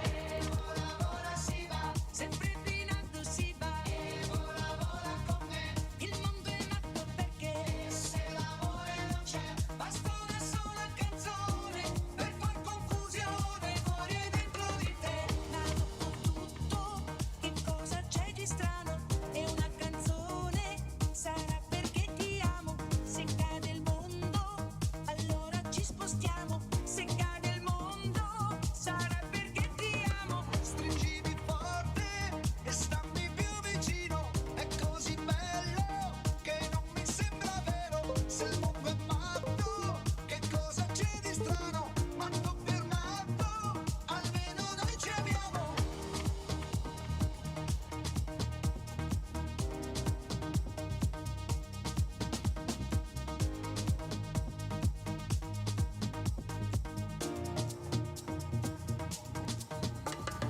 E vola, vola si sa, sempre più in alto si va. E vola, vola con me, il mondo è matto perché se l'amore non c'è, basta una sola canzone per far confusione fuori e dentro di te. E vola, vola si va, sarà perché ti amo. E vola, vola con me, e stammi più vicino. E se l'amore non c'è, ma dimmi dove siamo. Che confusione, sarà perché ti amo.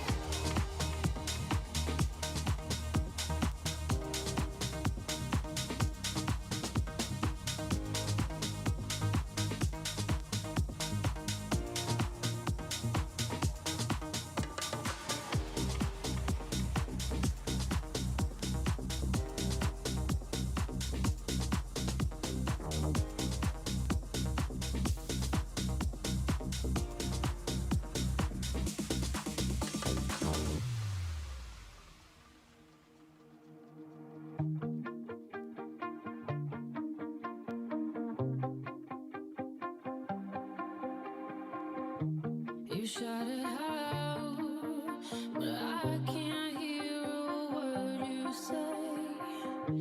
I'm talking loud, not saying much. Criticize, but how your bullets ricochet. Shoot me down, but I get up. I'm bulletproof, nothing to lose. Far away, far away. Ricochet, you take your aim. Far away, far away. Shoot me down. All right, everybody, we're going to be starting up soon. So if we can get to our seats, get to our seats. You do not want to miss this one. I'm telling you, this guy is a beast. So we need you guys in your seats. If you're outside and you hear this, come back.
Josie's on a vacation far away.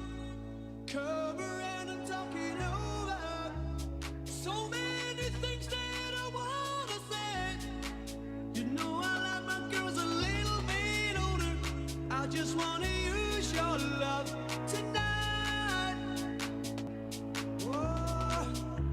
I don't wanna lose your love tonight. I get stuck in your echo.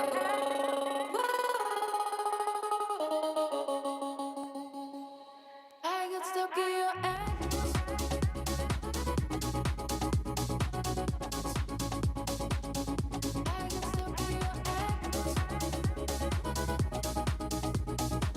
Close to this one, I really talk. Yeah. Hello.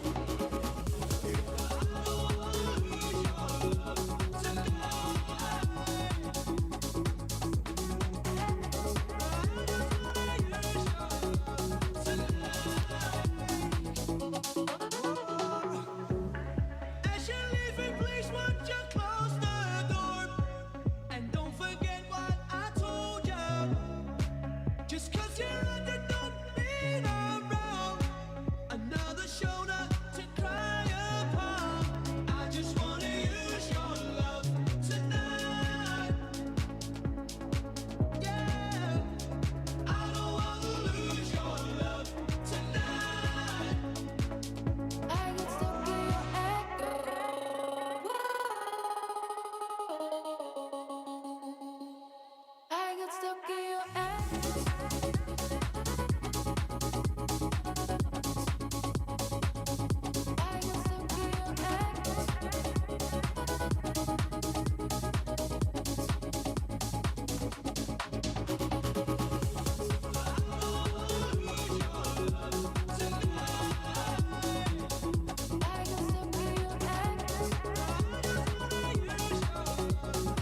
très loin, qu'il partait souvent travailler.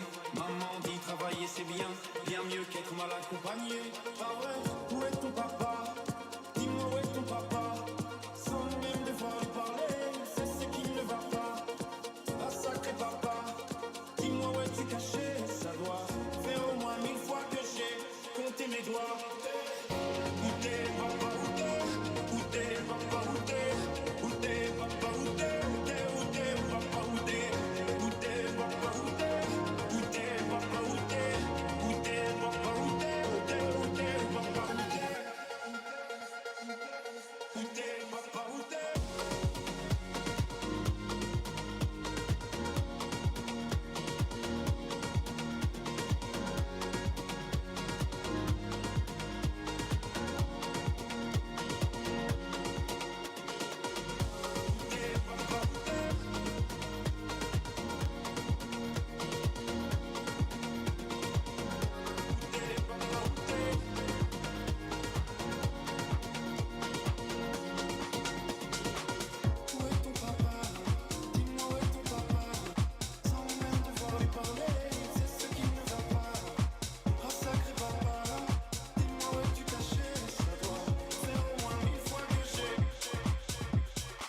Shake your body, baby, do that conga. Mom, shake your body, baby, do that conga. Mom, shake your body, baby, do that conga. Mom, shake your body, baby, do that conga.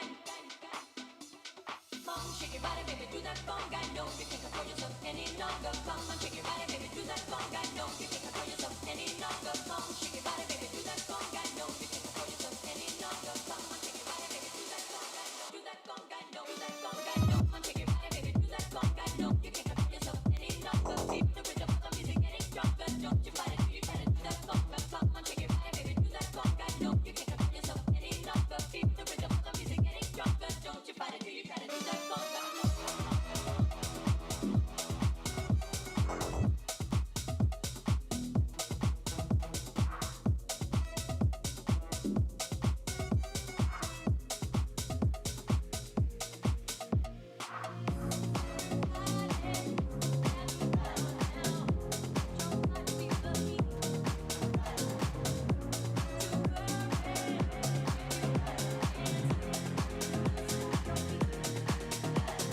I don't like walking around this old and empty house. So hold my hand, I'll walk with you, my dear. The stars creak as you sleep, it's keeping me awake. It's the house telling you to close your eyes. Some days I can't even trust myself. It's killing me to see this way. Cause though the truth may vary, this ship will carry our bodies safe to the shore. Don't listen to a word I say. The screams all sound the same. Though the truth may vary, this Ship will carry our bodies safe to the shore. There's an old voice in my head that's holding me back. Well, tell her that I miss our little talks. Soon it will be over and buried with our past. We used to play outside when we were young and full of life and full of love. Some days I don't know if I am wrong or right. Your mind is playing tricks on you, my dear. Cause though the truth may vary, this ship will carry our bodies safe to shore. Don't listen to a word I say. The screams all sound the same. Though the truth may vary, this Ship will carry our bodies safe to shore. don't listen to a word I say. The screams all sound the same. Though the truth may vary, this Ship will carry our bodies safe to shore.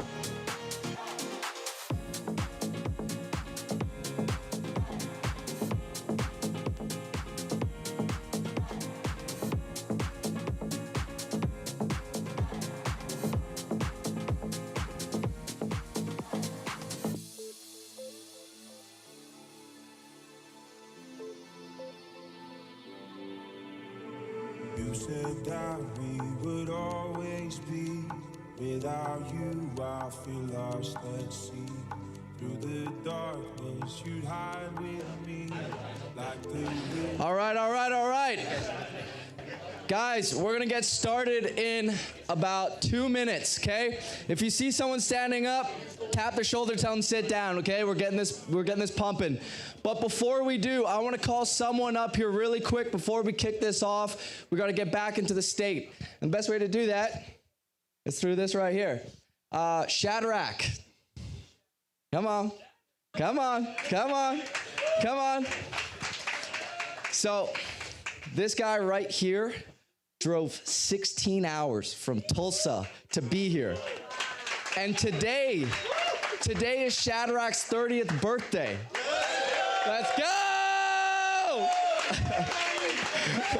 All right, everyone stand to your feet, stand to your feet.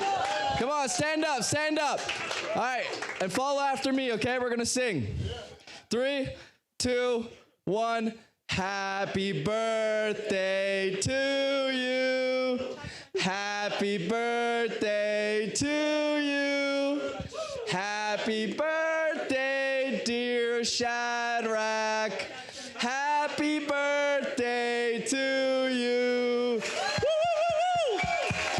All right, now some birthday spankings. I'm just joking. I'm playing. 30th birthday, man. How does it feel? Feels kind of strange to think about, but yeah.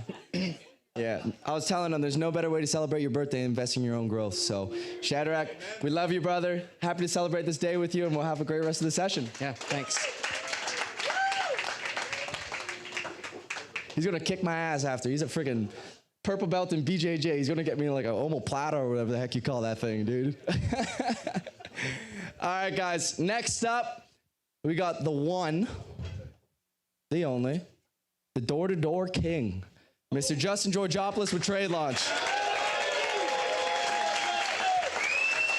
Just closed a $15,000 deal. $44,000. $125,000 job. Just under 80K. I sold a 23K. I just wanted to give a big shout out to Justin with Trade Launch. I came across you, blessing from God, man. Thank God. But seriously, you really changed our business around completely. We're able to pay the Valentina, the PMs, very good money as well. Just in October, I'm at $307,000. We're just under 150K sales in painting right now. I ended up joining Justin's Trade Launch program January 6th. Today is February 7th, and I've got $240,000 or $50,000 worth of work pre-booked this year already. We sold in the last week the equivalent to what we sold in July and June. Just in 1 month, we sold over $300,000 worth of jobs from door to door. Justin with Trade Launch, he trained our sales team.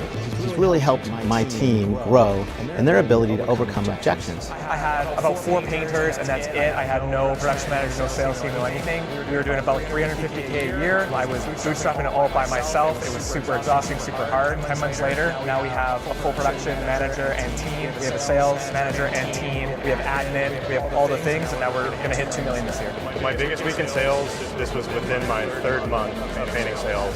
I did a $100,000 week. I closed 27 out of 28 estimates.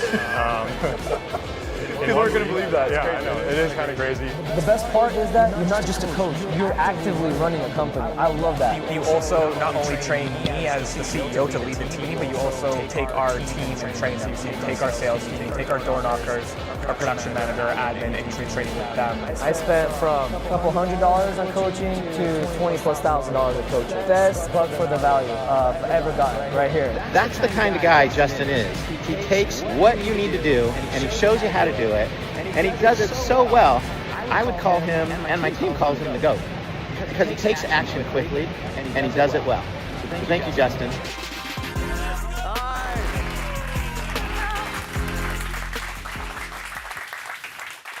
What an absolute honor to be here and be surrounded by like a family. Like, can everyone in Trade Launch, can you guys stand up for a second? I just want to give a shout out.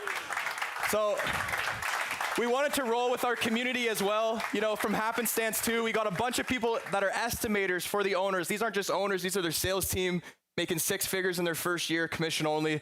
And you guys can sit down, it's all good. But I want to show you guys how you can turn your painting business into a leadership development program. Because painting can be kind of boring, but what isn't boring is changing lives. And I'm glad I got to speak after Andy, because he really set the stage on how important it is to pour into your team. So we're going to go over how to create 6-figure earners without paying a salary. which I believe if you can help someone make their first 6 figures on commission, you just set up a millionaire in the making. So we're turning your painting business into a sales rep factory. And I added this in last night because I believe this is a needed message for all of us here, especially guys starting out. You know, people are coming up to me like, man, I'm just like at $1 million, or I'm just at 500K. Oh, I'm still on the tools. And I hear shame in their voice. You're ahead of 99% of contractors for being in this room right now. And I don't want us to leave with any shame. Like, there's no purpose in that. It's okay wherever you're at. If you're going to take action and keep going, if you're going to stay in the same spot, then sure, you can have some shame. So I had a tough decision on what I was going to speak about. There's a lot of choices. Last year, I went over, who was here last year, by the way? Who remembers the live door-to-door content that I went over? 7 estimates, okay, cool. So I'm not gonna go over that today. Last year, I went over how we build multi-million-dollar canvassing teams. I was potentially gonna talk about how we doubled 4 years straight across 9 cities in our 3 local locations. How we have our head of ops. Where's Joe in the room? Joe, freaking killer, head of ops for our painting company. He actually just earned himself a piece of equity in the business. We had a nice dinner. You know, if you have someone that treats the company like their own, it should be. And so he's head of ops, managing over 30 sites a day across his 4 PMs. Also, I was going to talk about our 24/7. We have an AI plus a human call center. So we have 4 CSRs. They work 8 a.m. to 8 p.m., different shifts. Monday to Monday. So 24/7, we have someone answering the phones if it's a live human or it's an AI either doing a live transfer. So that's super important to build a sales team, but I'm not going to go into that. We did a huge blitz with door-to-door, Facebook, Google, all our channels in August. We got over 1,000 leads. I know, where's Mo? Where's Mo? So Mo, we have a 100K day home blueprint that I learned directly with Alex Hermosi. I know you've been in business for 3 months, and how many leads did you get to show? Great. I know brothers still quoted and actually be from on stage. So this guy's 3 months in. This is I know I'm training your sales. What just for when I was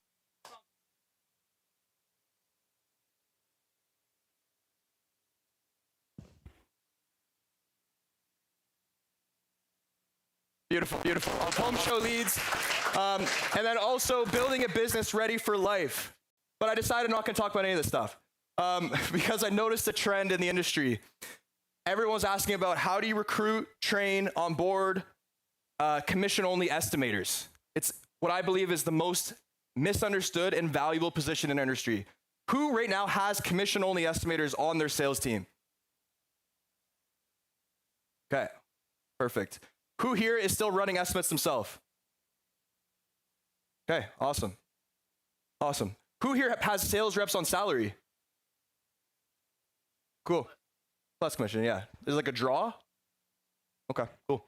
So, I actually shouldn't be here today at all. We could be dead. For those that know, Maria, my beautiful girlfriend, Joe, Brandon, myself. This was 1:30 a.m. Friday morning, so like Thursday night, Friday morning, 1:30 a.m. We're driving from London, Ontario, our city, to Toronto to catch our flight. So we left at about 1:30. Our flight's at 6 a.m., so we want to get there 4 hours early because our girlfriend's Colombian and she wants to be early and she always gets stressed out if we're not. So we had to get there, but on the way, drunk driver runs a red, totals both our vehicles, and he got arrested. We were all like just blown away. We're sitting there. Luckily, we're safe. There was a few minor injuries. My head is rocked right now. I think all of us probably have minor concussion. But we had a choice in that moment. And, internally in my mind, I'm like, we have to go. But I didn't want to force my team because this was traumatic. So after the ambulance comes, we get checked out. The guy gets arrested. He tried to run away. It was kind of hilarious. Got arrested. I look at the team and I'm like, are we going? They're like, yeah, of course we are. Why? Because we take full ownership. This is a core value that we have in Trade Launch that we expect from everyone we work with and everyone on our team. We own the outcome. There's no excuses. There's no finger pointing. There's no passengers. Even though he ran a red, I could have done something better, right? We could have, full ownership for everything, whether it's our results, our word, our growth, we take full responsibility for what happens next. So ordered an Uber, got another car. I just signed some random contract, like 4 tow truck drivers come at once. You guys know how many they come?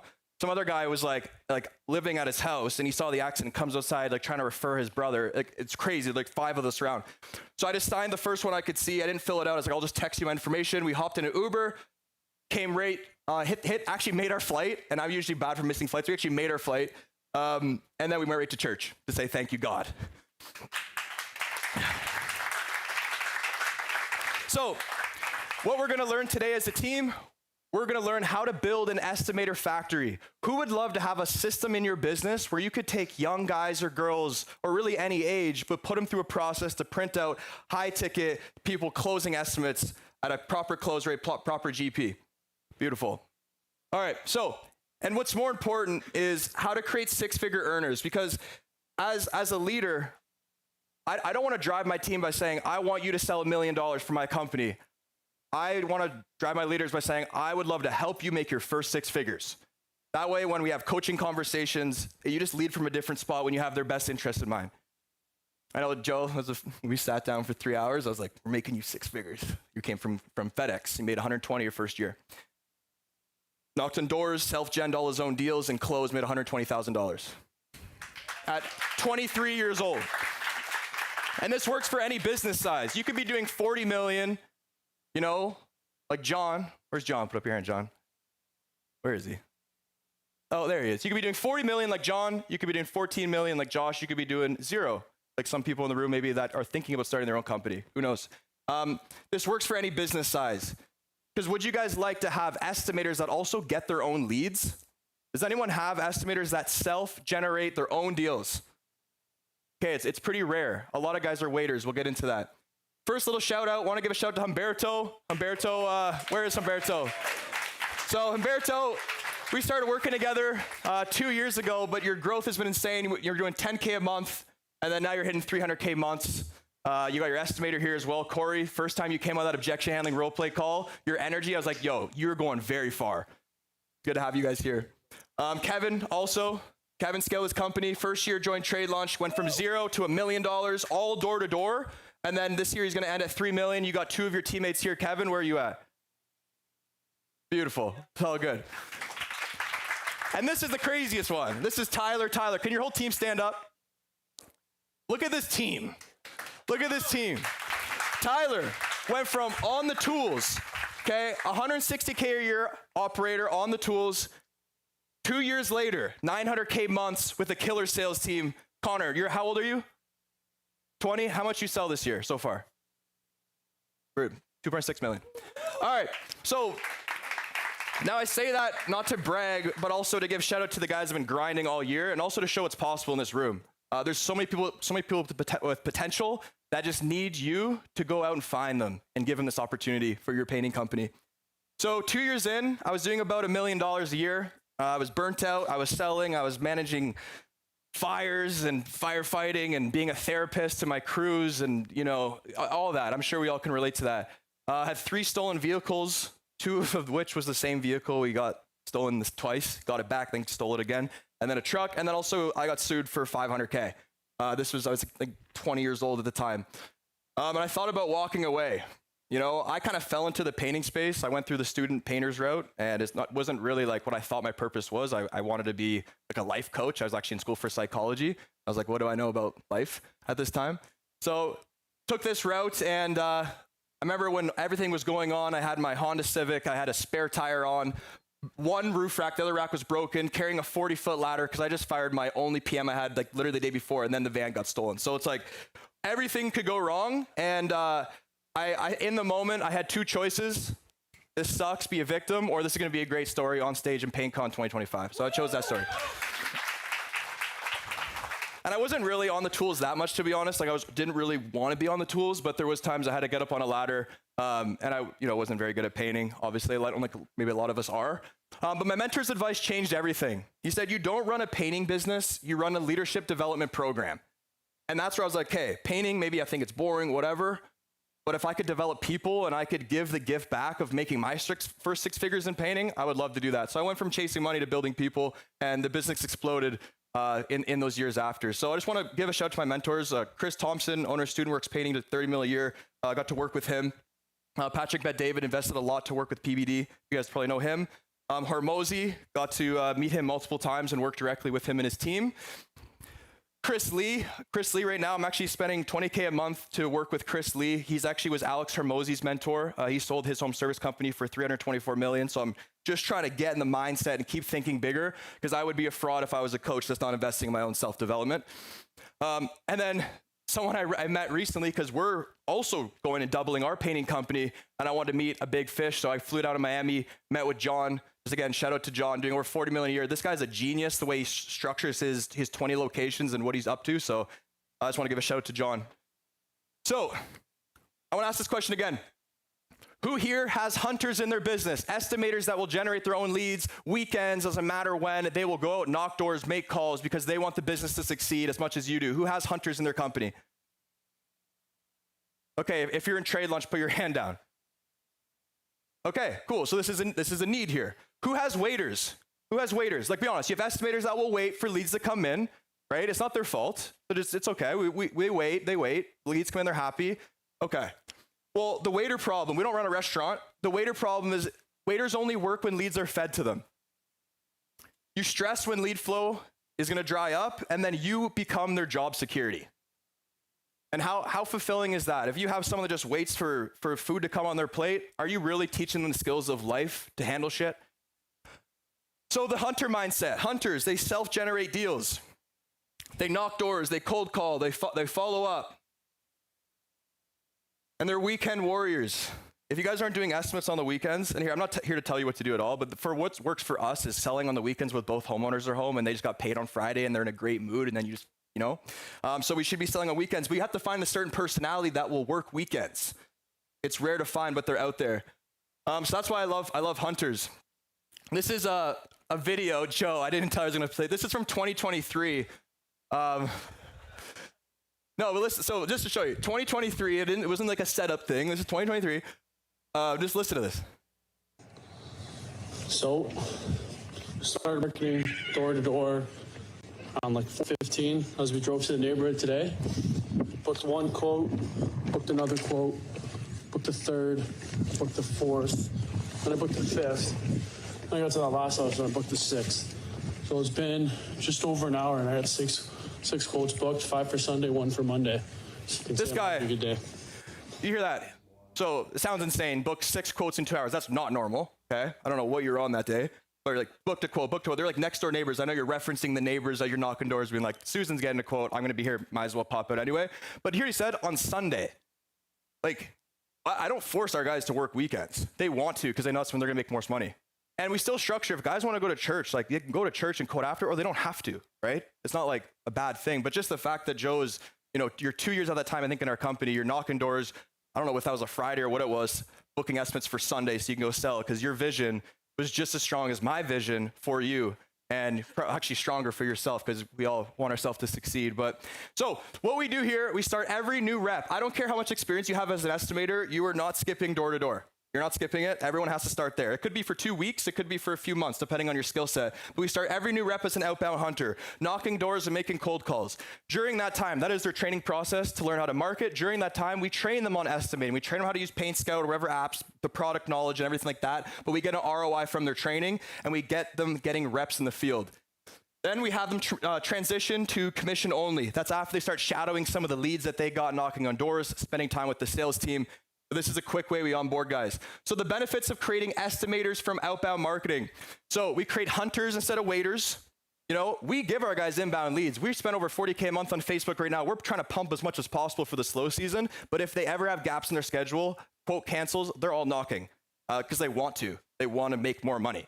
You can fill their schedule if lead flow slows down. They have a deeper respect and value for leads. Right? Who do you think is going to be more persistent at the close? Someone that has experienced door to door and knocked for hours in the cold and finally got a lead. And then maybe you give them an inbound lead. They're going to treat it with more grace. And they're going to be at the table. And the wife says, we're going to think about it. Obviously, your first estimate. Like, we're not going to be making a decision today. Who do you think is going to pursue more that lead? Someone that's just been getting fed inbound leads their whole life or their whole career, or someone that's been hunting for leads? Hunting, right? So it's like a unique thing. They have a deeper respect and value for leads. And you can focus more on molding new habits than trying to combat bad habits. I don't want to hire retreads, people that have a lot of experience in sales and come in. I'd rather bring on new guys and girls, train them, and put them out in the field. They respect the door-to-door team, and we can create sales killers. Think of Navy SEALs Hell Week. That's how we treat door-to-door in our business. So we do paid training 2 weeks where they knock doors, they cold call, they shadow estimates, they train product knowledge, quoting, all their sales scripting, and then we give them bonuses for any estimates they set and also for off the close. But at this time, it's not about the money right now in the first 2 weeks, just getting the skill set ready where they can transition to commission only. This is our structure right now for commission only. So we pay 6% for any self-generated lead, whether they close it or not. If someone knocks a door, gets a lead, Isaac goes, closes it, even if it's 2 different people, he'll get his 6%. If he sells the estimate though, he gets 8%. And if he does both, well, you add that up. That's 14%. And I see a lot of companies, I think, skimping out a bit on self-gen. They're like paying maybe 2%, 3%. Does anyone not pay self-gen, like, or even have that in their company right now? Okay, people are scared to put their hand up, that's fine. But if you're gonna spend anywhere from 5 to 10% on marketing, and you're gonna give it to Zuckerberg, I would rather give like 6% or even more to my guys that are knocking doors, because you're not paying twice for that lead. That's a raw lead coming in organically through their efforts. So I love working with younger, like I keep saying, guys typically are girls from 19 to 30, like that range, when people are kind of figuring out their life path. Maybe they're getting out of school or want to drop out. They're not sure what they want to do. And I love to be the place where they make their first 100K. And ideally, we do that in their first year with us. So when we are onboarding a door-to-door rep or an estimator, we set their commission goal at 100K, and we reverse engineer their weekly activity and show them the exact hours they need for outbound marketing and for selling. So this is an example. This is a tool that we use. This is free. It's in the book. If you scan, you'll see. You'll get this for free. But we plug in some like metrics here. We can go more. There's a video showing how to 40% close. Now, if we're paying a 14 commission, right? Self-gen, they would need to do $100K in sales. Okay. So we have data and statistics. We're velocities on how many hours you need to knock on doors to lead, how many convert to a quote, and based on your percentage, how many that's going to put on our average size. Put 9 months, 12 months, just ready for the onboarding process. If it gets delayed, these analysis, and it spits what they have to do. So 24 hours of outreach, door-to-door and cold calling, about 12 hours of estimates. I put an estimate should be about an hour and a half. About 12 hours of estimating. So miscellaneous admin doing the sales handoff to production. So on a weekly basis, 8 estimates, 3 book jobs, 16 leads, 18K a week. That's 24 hours of knocking. So I'm like, hey, this is a 40-hour work week. You want to work at McDonald's for 40 or whatever, you're going to get paid McDonald's 40 hours a week, or work with us. And a lot of times, if they're the right fit, they want to work with us. Now, that would just be 700K if we're self-genning. But does this make sense for everyone, how this maps out? Okay? And it's just a beautiful thing when you sit with someone that believes in your company, that would appreciate the onboarding process, that sees it's possible, and you show them, like, you can make 100K, and this is exactly how you do it. And go a step further, and like, let's create your calendar. When do you want to work out? When do you want to spend time with your girlfriend or your family? Do you go to church? And help them create their life with your business and embed yourself in there. So results so far for our painting company, we created 5 6-figure earners in the past 3 years, all between ages 19 and 27. A stat I like is we had 2 university dropouts this year. So we had 2 guys be like, I'm done with school, I'm here forever, which is awesome. And each one, usually the newer guys sell around 800K a year, and the more experienced do about 2.2 mil. So that's awesome. These are all commission. So earn more inbound leads. We use inbound leads in the beginning as a bonus for our best closers. So the guys that are knocking on doors, the ones that are showing the best, we have certain KPIs, we'll trickle inbound leads in their calendar as a bonus. So the hunters can graduate into closing roles and start getting more and more fed estimates to them. But we always want to make sure they keep that hunter spirit alive and still hit some doors every week with the team. Okay, so where we find our hunters, so Indeed is a great spot. Like whether you're doing a paid Indeed ad or free, like it's an excellent place to recruit. We don't do the typical Indeed ad, like just ChatGPT and really quick. We want to speak to the ideal avatar. So like, what do you guys think the ideal avatar in this type of position would be? Like, what do you think would be some of their interests? Think of someone young, want to knock doors, close, hungry. Sports, okay, great. Sports, what else? Crypto, maybe. Yeah, sure. You're into crypto, maybe. What about like, who do you think they listen to? I think their discovery page looks like on their phone. Like the good side of it. Yeah, you know, who knows? Hermosi maybe, PBD, like those are the kind of guys. Andy Elliott, you know. So we craft our ads that way. You know, you are someone that loves self-development. You want to be part of a culture that is always striving for more. You want to be like, we write those things in the job ad. That's the first thing they see, so we can speak to them first. And we use Indeed. And that is something I learned from HireBus. So Brandon Vaughn with HireBus, he's excellent to work with if you guys are looking for recruiting. So I learned this recruiting process from that and from trial and error. So I want to make sure I shout him out. But Indeed is a great spot. Is anyone not use Indeed in here? Okay, cool. You don't use Indeed? Okay. Have you thought about it before? Yeah. Cool. It's a good spot, like, but there's obviously other places. So trade school as well. Do you guys have any local trade schools in your area you guys know of? So typically a lot of what I've seen is young guys that go to trade school typically are going to trade school because they want to potentially, like their big dream is start their own trades business. So if you can go speak at a trade school and say, hey, we're doing a paid internship where we can actually teach you how to market and sell so you can someday start your own trades company, it's a great spot to find guys. College fairs, you know, Facebook groups. We actually are running Facebook ads now to recruit. And then sports team and coaches. So if you guys go to like any university or college campus, like or their website, sorry, and you go to academics and then you skip that and you go to athletics and you go to rosters, you can get all the college and coaches' emails. So you get all their emails, you send them out an email just saying, hey, we'd love to work with your student athletes. We have a beautiful position open for them, sell the position. And that's another way we find really, really good people to knock doors and sell projects. So our hiring funnel, we do a screening call. Okay, we screen them out. We have some criteria that we want to make sure that they have in place. We then filter them to a group info session. So we run Zooms every week where we have a slideshow built out where we really sell the position and set expectations and also set that it's going to be hard. You're going to be knocking doors, making calls. This is not for everyone.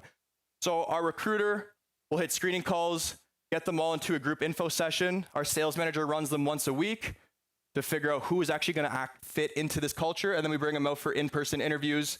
We do a tryout and paid training. And then we do a personalized onboarding. Does that all make sense, everyone? Cool. Can you, Fabio, could you click that onboarding thing? So you can kind of skip through this, but what we do is we set their long-term goals. We help them create their core values, what their whats, their whys, where they're, can you scroll up for a second, actually? Where they're, up a little more. Where they're like losing time, on their vices or potential things that are bleeding your time.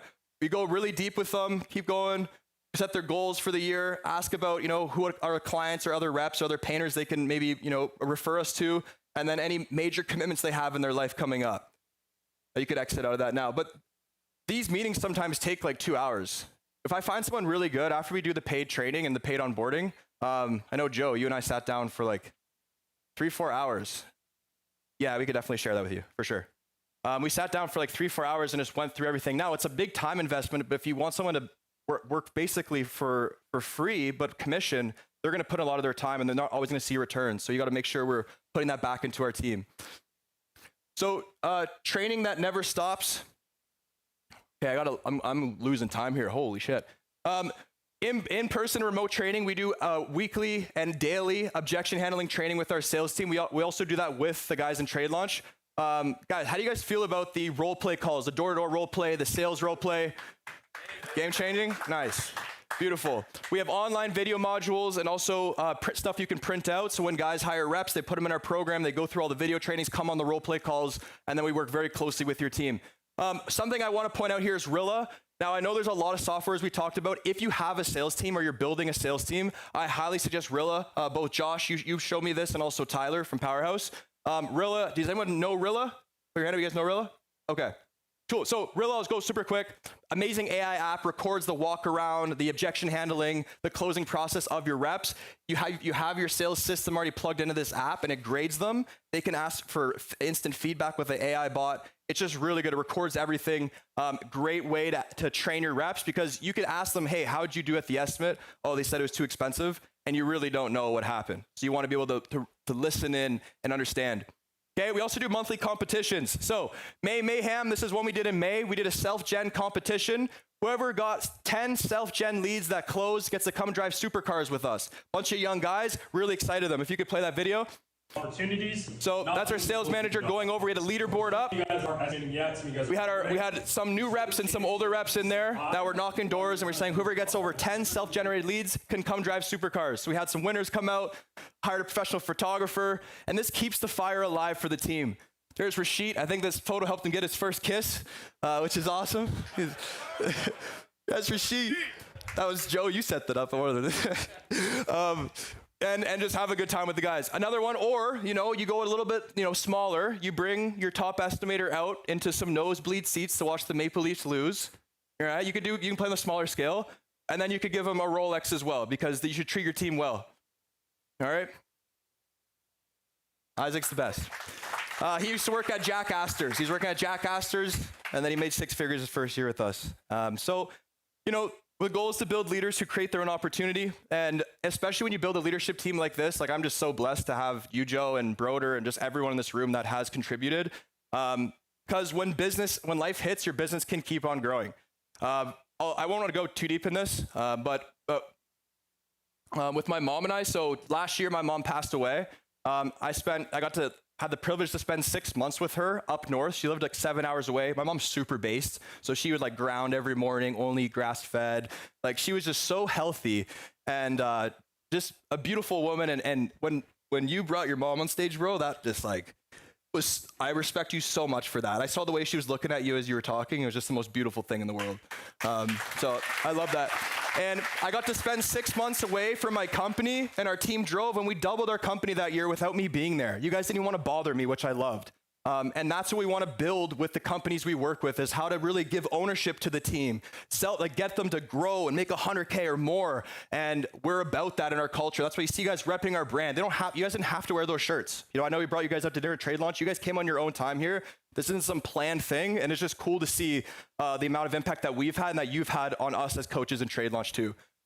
So everything I mentioned is in your booklets. Okay. So we have our full door-to-door course. This is for free. This is literally, there's gonna be live footage of me knocking doors, getting rejected, getting estimates. I played it last year, but you guys just get that for free. Our scripts, resources, everything in there, how to handle objections. We have cold calling scripts in there, past client cold calling scripts, commercial, past leads, live videos of me calling and closing online, or there, you got that calculator. And then also when Andy Elliott talked about, how much you want a guy to make an hour and plan things out. We have a full production where you can put in what's your charge rate. There's a video that explains it, and you can see how many people you need in the company on production based off your sales targets and actually how many interviews that looks like on a weekly basis. Then we have a bunch of success stories, a free 5-step course. And then last year, Andy Elliott and I did a webinar with over 1,000 contractors. You got the full replay of that. That's all in the booklet if you scan some of the codes. And then plus like our full entire estimate setup call script and things like that. All right, so the goal isn't to make more money yourself. It's to set up the business so each team member's vision can fit inside of it. And I think, honestly, and shout out to you, Tyler, Powerhouse. Like all your boys just talked the highest of you, and you did a great job, and I appreciate bringing your team here. So to wrap this up, we have some big news. John, one of my mentors that I pointed out, him and I actually partnered up in trade launch. So now the guy that I'm getting consulting from to keep growing my company is now also coming in to work with our members and really help us build the biggest thing in the world here and drive the team forward. So not only is it John, but it's his whole C-suite executive team, fractional CFO, a CEO, a CSO, a CTO. We're gonna be able to work directly with them, install them in our teams so we can keep scaling. All right, this is something that has limited bandwidth. So we're throwing this in with trade launch where you have the full community, over 500 members, all of our resources for anything in terms of scaling your company, also training, like team training calls, etc. So you're gonna get full access to trade launch, direct mentorship from John, myself, and our coaching staff, and sell John's $40 million team, weekly strategic calls, and access to plug and play systems. This is not a scarcity play. Literally, we said, okay, at first we said 10, then we said, okay, we'll do 15. So it is limited 15 companies. Whoever books first gets first in the queue as we're setting things up for 2026 launch. Okay, that's pretty much it here. What I would love to do is just quickly, do I still have time? We good? Okay, I would love to just bring everyone at trade launch on stage for a second.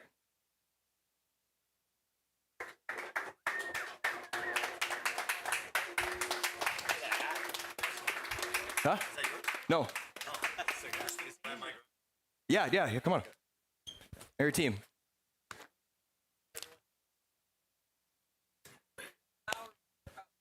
Let's go. Okay. Yeah, we got a lot of people here. Let's go. What's up, baby? Where's Jose? Is Jose? Okay, good. All right, I just want to do a quick little round. All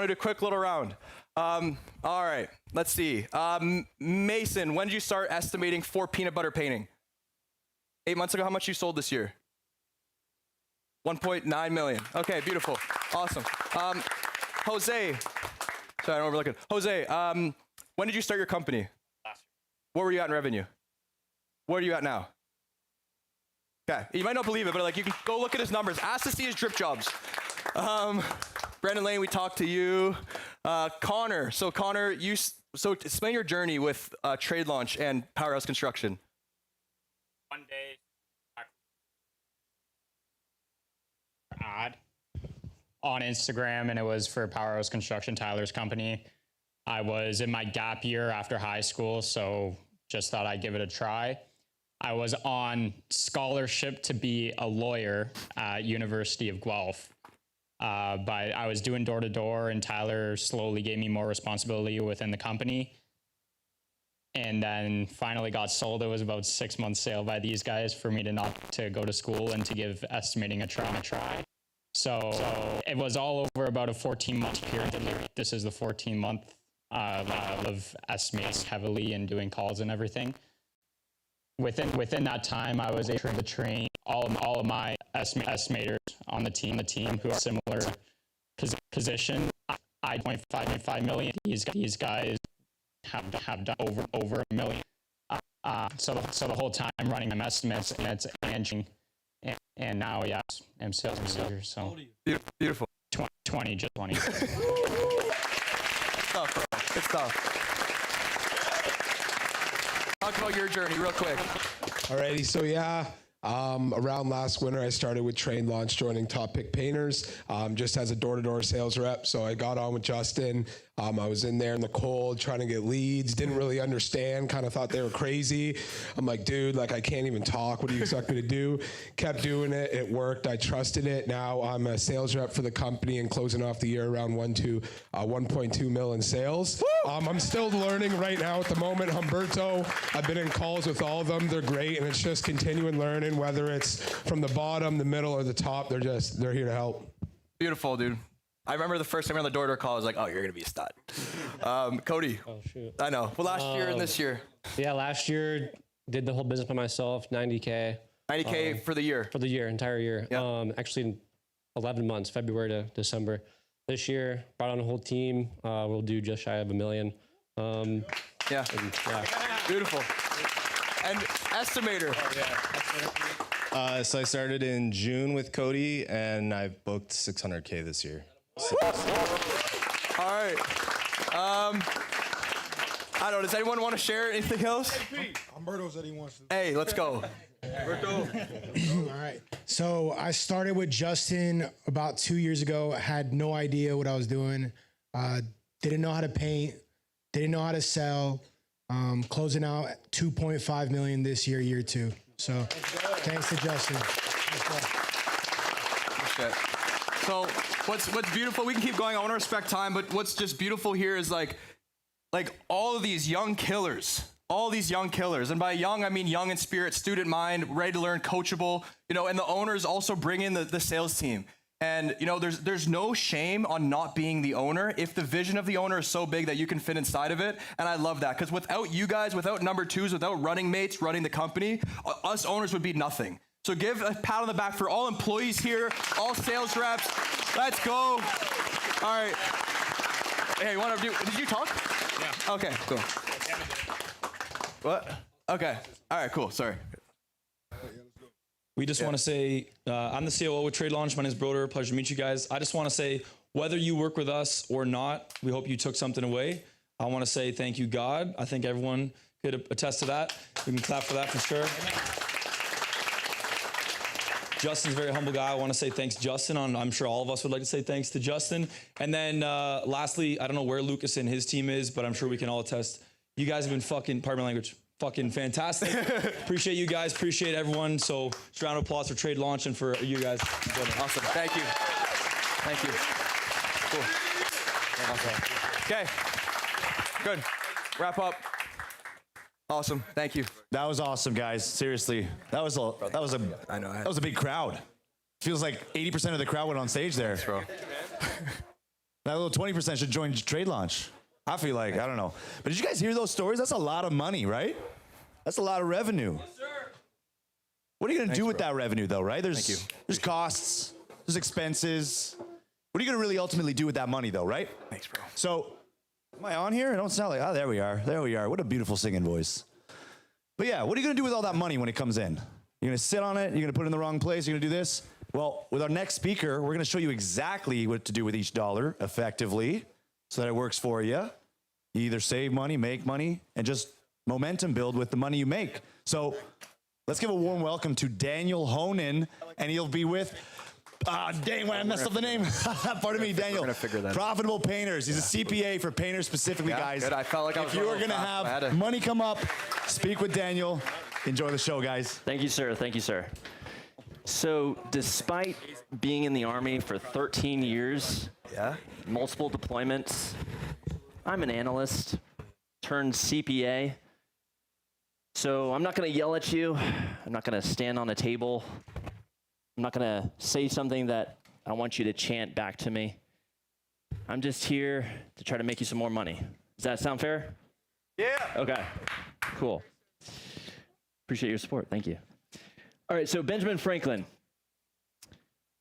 he built his wealth before there was a banking system. And he said, beware of the little expense. A small leak will sink a great ship. He understood that where attention goes, profit flows. And the same is true today.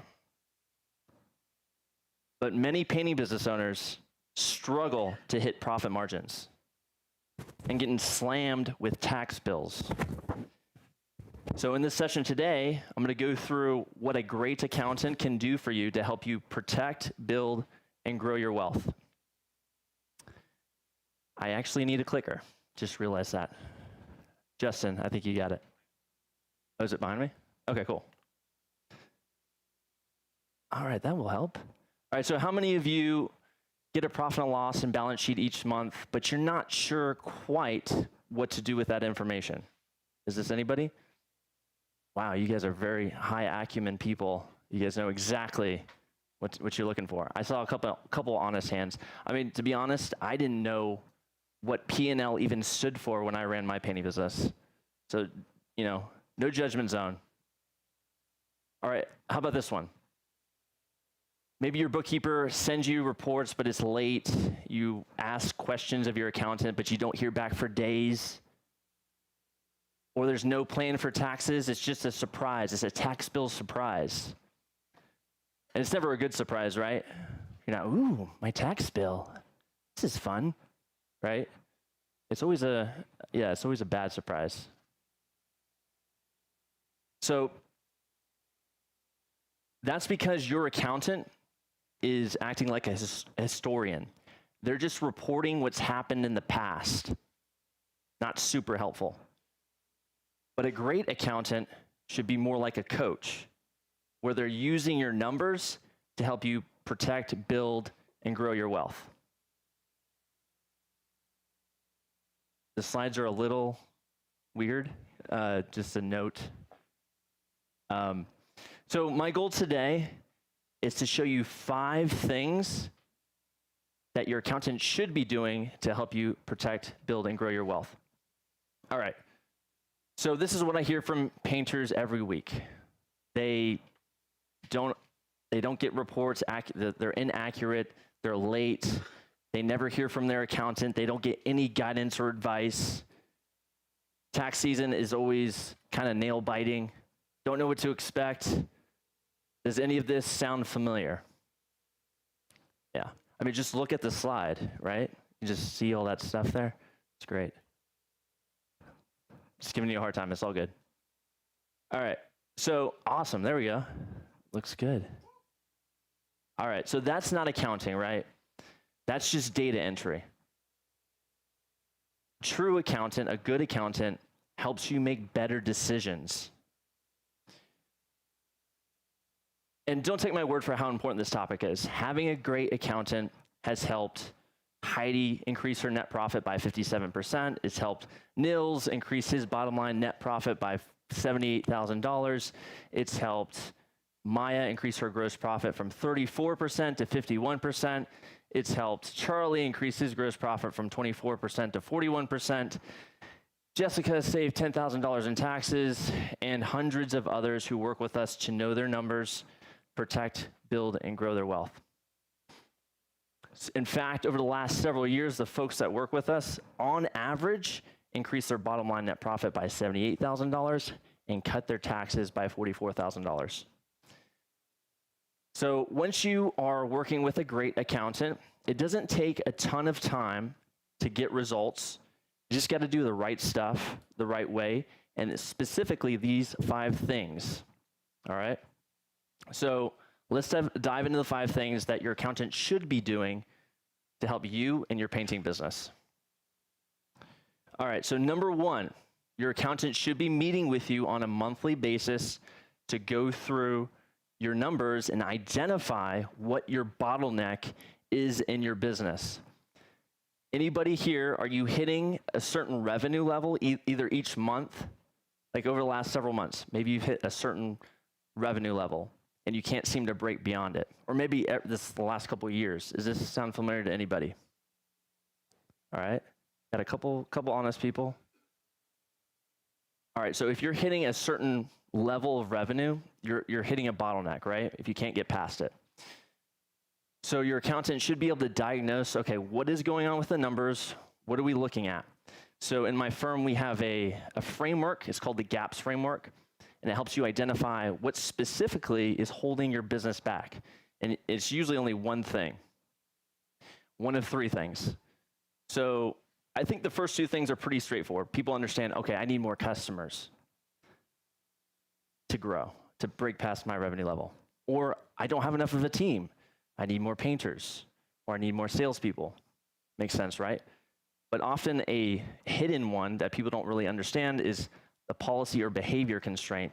There's certain cash flow policies or pricing policies that are holding your business back from growing. And until you fix those, you'll stay at the same level, month after month, year after year.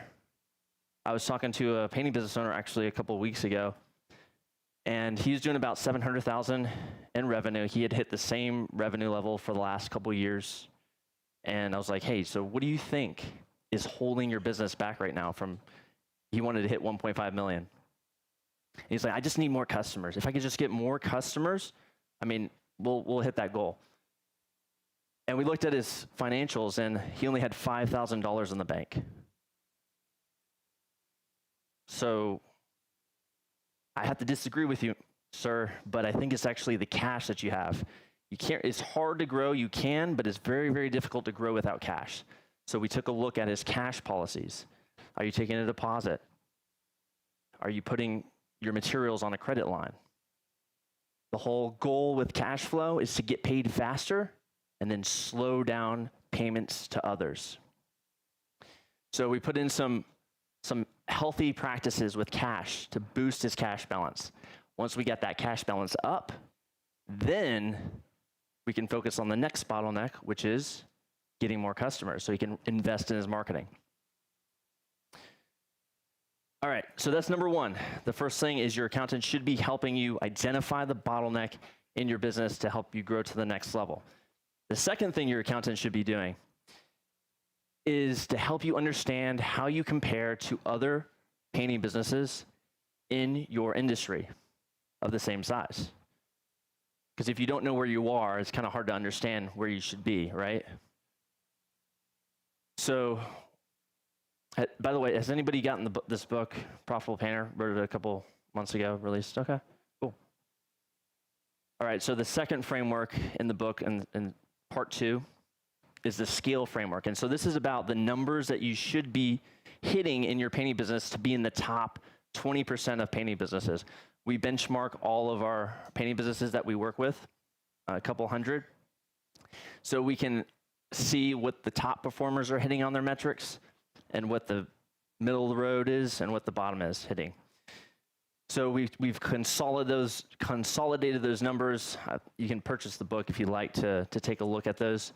But basically, we put together a framework to evaluate how do your numbers look compared to others.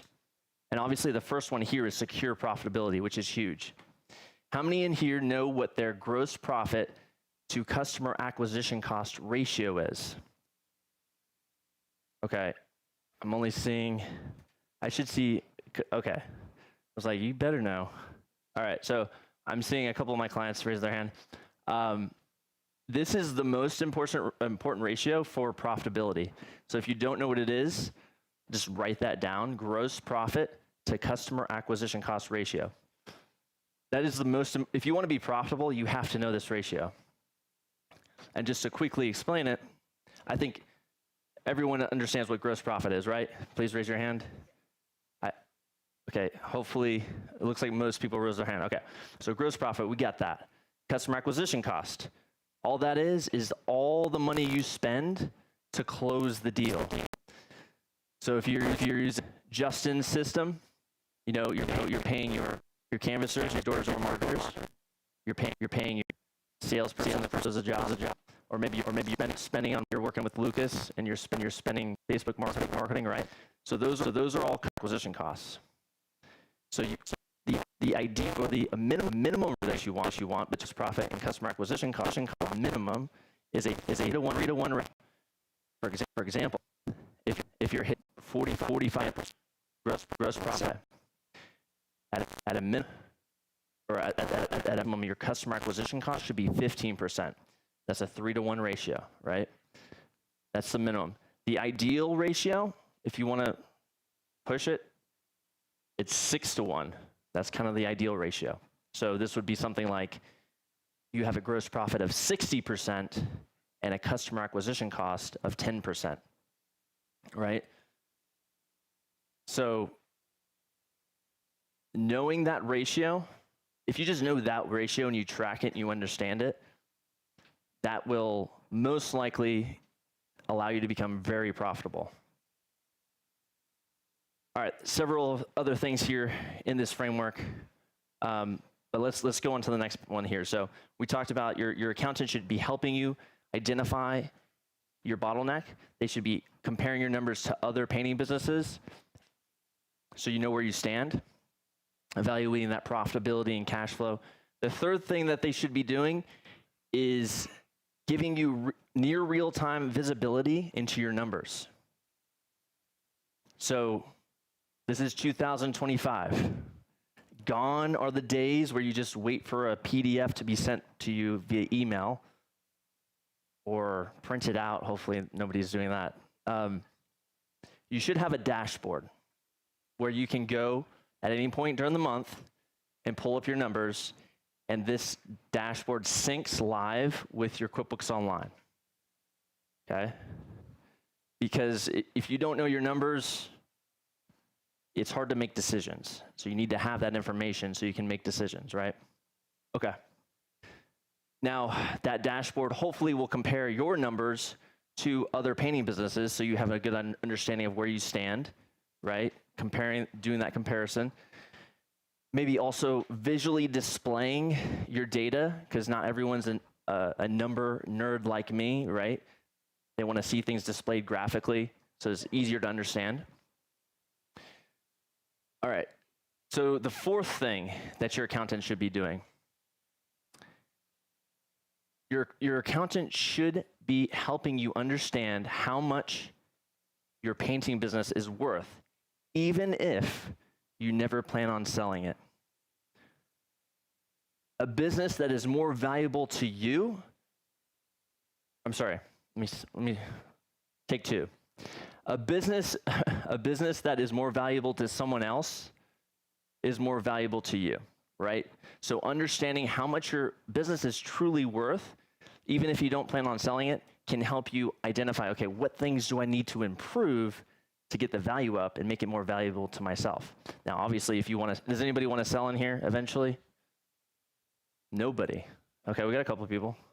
Okay. So it'd be, so like, let's say a silly boy comes along and wants to buy your business. It'd be really helpful to know how much it's worth, right, before you do. Okay. All right, so your accountant can help you understand how much your business is worth. There are many factors involved with valuing a business. But what we do is basically walk through the financial health metrics of your business and then your risks. So do you have, for example, key man risk? Are you doing all the things? That's the biggest risk. But then there's like channel risk. Do you have a single acquisition channel, for example? But taking that full picture in, understanding what your net profit is, adding in those, you know, how fast are you growing? What's your GP to CAC ratio? What are your risks? And determining how much your business is worth. So going through that exercise can identify, okay, well, I'm doing good here, and that's really helping the value of my business, but man, I really need to get rid of key man risk. I need to get myself more out of the business to increase the value, or whatever it is. All right, so that's the fourth thing your accountant should be helping you with. The fifth thing is that they should be meeting with you quarterly to go through your tax liability, making sure they're protecting what you've earned. Believe it or not, it's easier to keep the money you've earned than to earn more money.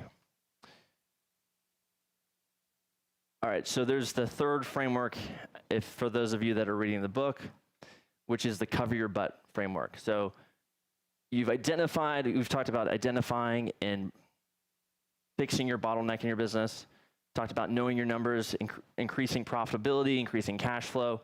This is all about protecting yourself, your business, and your loved ones for the wealth that you will now have, right? So the first part of it is building your asset to sell, which we already talked about.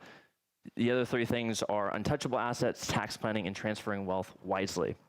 So let's talk about each of those. So does anybody in here have, obviously, I would imagine everyone here has a painting business or involved in one, but does anybody have like a real estate, like they have a short-term rental or a long-term rental? Okay. Or another trades business or another business or spouse income or retirement accounts? Okay. So probably most people. So you can actually structure these things in a way that protects you from liability, makes things more tax efficient, but you gotta be deliberate about this process, okay? So this is something we set up for folks in our firm. We call it the trifecta. On the right, you have passive income. So these are things like your retirement accounts, your real estate. Then you have on the left side, you have your non-passive income. This would be like your painting business. And then on the bottom, you have your revocable living trust, which is where all the things flow into to basically set you up for a more private life and set you up for when you pass away. Why is that important? Why do you want to have a more private life? Well, as you become more and more successful, believe it or not, you become a bigger and bigger target. So let's say you run ABC Painting and you get trucks going all around the city and people are like, man, you know, some folks will look around like, man, I see ABC Painting everywhere. I wonder who owns ABC Painting. He looks like he's probably pretty wealthy. I just see his trucks all day long. And so some people will go onto the Secretary of State website, type in ABC Painting LLC. Oh, okay, looks like Mike Johnson owns that. That might be a good person to target. So as you gain more wealth, you want to increase your privacy. So you can do that with, and people think like, oh man, trusts, that's for rich people. This costs hundreds of dollars. I mean, we're not talking like a lot of money here. So just a little bit of time, a little bit of money, a little bit of preparation can save you a lot of pain in the future. All right, tax planning. Robert Kiyosaki says, taxes are your largest single expense. Your largest single expense are taxes. So you probably should pay a little bit of attention to them, right? A lot of painting business owners tend to bury their head in the sand when it comes to taxes and just kind of let taxes happen to them. Not a good strategy from what I've seen. Don't recommend it. The good thing about this, though, is that you can take a proactive approach and you can save thousands, tens of thousands, hundreds of thousands of dollars in tax. It's a thing, all right? So you have to be deliberate about it. And your accountant should be doing this with you every single quarter. They shouldn't just be waiting to the end of the year to be like, oh yeah, I filed your tax return. Here you owe, $40,000. That's not tax planning. That's just doing some paperwork.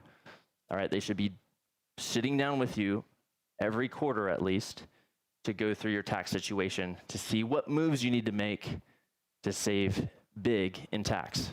All right, transfer wealth wisely. Something we all have in common here, we're all gonna die. You're like, man, this guy's dull. He's talking about death and stuff. It's a fact. We gotta take in that fact, right? And we wanna make sure that our family is set up for success. We don't want us to die and then we just offload a bunch of paperwork in court for them to go through and have a terrible time with your death, but also all this extra tasks that you've left them.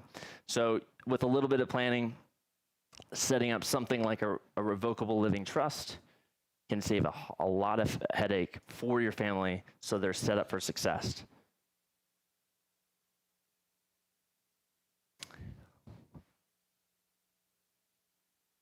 All right, so what are the 5 things your accountant should be doing? Quick recap. They should be meeting with you monthly to help you identify the bottleneck in your business. They should be comparing you with other painting businesses so you understand your numbers, where you stand, how you compare, how to improve. Number 3, they should be setting you up on some sort of dashboard that's piping in information live from your QuickBooks Online. They should be helping you understand the value of your business. So if you want to sell it at some point, you have something to go off of. Or if you don't want to sell and you just want to understand where can you improve it. And then lastly, help you protect and pass on your assets while legally avoiding taxes. All right. So it reminds me of a story of Jeff out of New Jersey. He had a painting business, or he still has a painting business. He joined us about 18 months ago. And when he joined us, his books were a mess. Like, you couldn't understand what the heck was going on. He had no idea what his margins were. He's like, Daniel, I need to understand what's going on here. I feel like I'm losing money. I put in a whole bunch of work, and I don't feel any more profitable, any more wealthy, anything. So first thing we did was just give him clarity on the situation within the first 30 days, like get it all squared away. Came back in a couple weeks and said, okay, here's where you stand, and here's how you compare to others. Give him that initial clarity. And then we met with him monthly to make sure he understood what his bottleneck in his business was and helped him understand what his margins are, especially his GP to CAC ratio was a big focus, gross profit to customer acquisition cost. And within the first 12 months, his profit went up 34 percentage points. He was able to double the revenue of his business from $550,000 to $1.1 million. We did an S-Corp election to make his business more tax efficient. So he saved $10,000 there. And also helped him understand the value of his business. He basically come to us with a worthless company, essentially, but within 12 months, increased it substantially. So the goal of today was to go through the 5 things to that your accountant should be doing to help you in your painting business. Did I achieve my goal? Okay. Do any questions? Because I have a little bit of time and I have more things to share with you. Any questions on anything that I covered? Maybe customer acquisition cost is cash flow.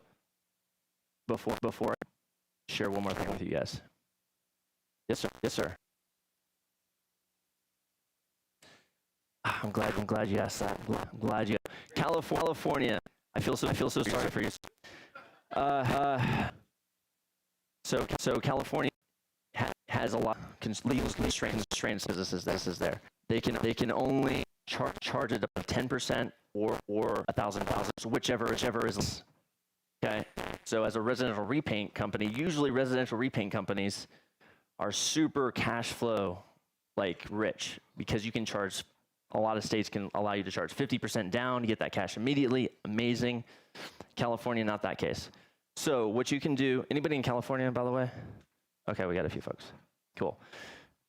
So what you can do in California is obviously take the 10% down or $1,000, whichever is less. Take that down. And then have them fill out a payment authorization form, which is basically a form that they're pre-authorizing you to charge them money in the future. And it can say what your payment schedule is. Like, I'm going to charge you now. I'm going to charge you day one. I'm going to charge you when the project's 30% complete. I'm going to charge you when it's 60% complete, et cetera. So you can have that all laid out. And the payment authorization form, once you get that signed, you just run the card. Hit now, run it on the first day, run it on the third day, whatever it is. So there's no chasing them around for money. And you get paid faster, which is crucial for cash flow, right? Getting paid faster, and with that constraint. So you're still abiding by the law, and you're improving your cash flow. I'm so glad you asked that. Good question. Any other questions? Yes, sir. I'm sorry? No, I do not work with Canadians. I'm sorry. I'm sorry. I mean, the tax code over there, it's a beast enough for the U.S. side. To add in the Canada, I wish we'll get there someday, but not yet. So, yes, sir. Okay. Yeah. Mm-hmm.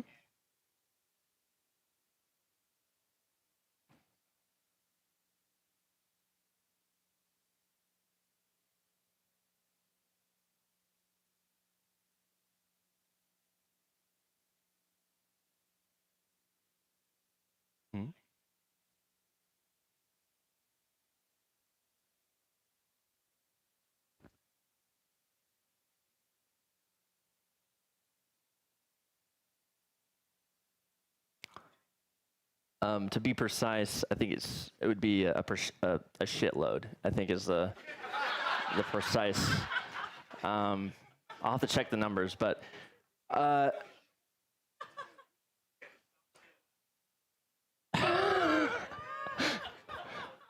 man. So I would say you probably should, figure out what your tax rate is. If it's 50%, whatever it is, maybe have 2 bank accounts set up. Is anybody familiar with the Profit First system? Okay, so you have your bank account for taxes, you have your bank account for profit, you have your bank account for whatever else. Just have it kind of separated out so that you can see, okay, this is how much money I have for this is how much money I have for that. So you're kind of, it's not going all in one bucket, and you're like, how much should I?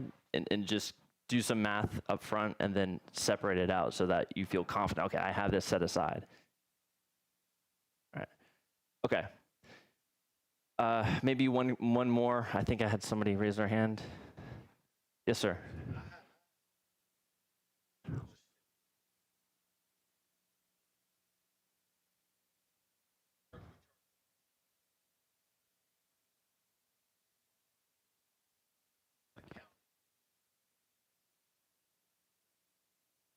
Okay. I mean, thousands of dollars.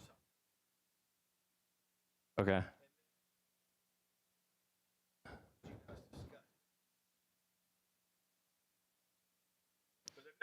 Yeah. Yeah. No transparency. Yeah.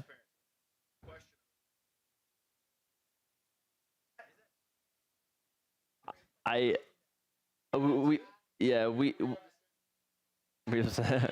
okay.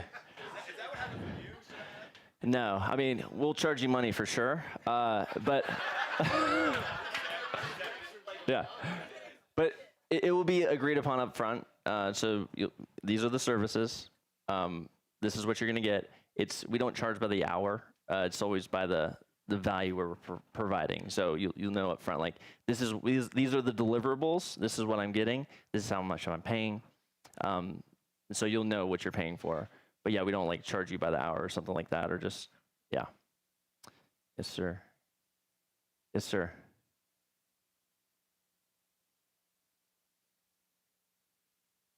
Oh, thank you, sir. Appreciate it. Thank you. Okay. Yes, ma'am.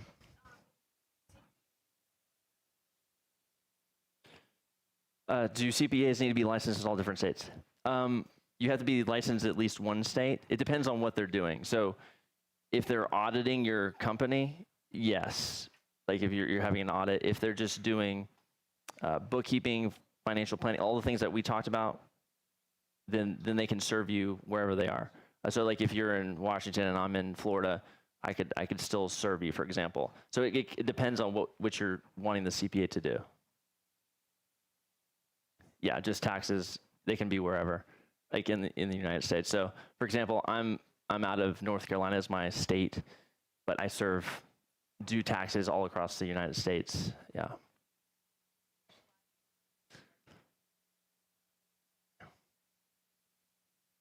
We specialize with painters, painting business owners specifically, because painting business owners, like we talked about, have real estate, they have other trades businesses.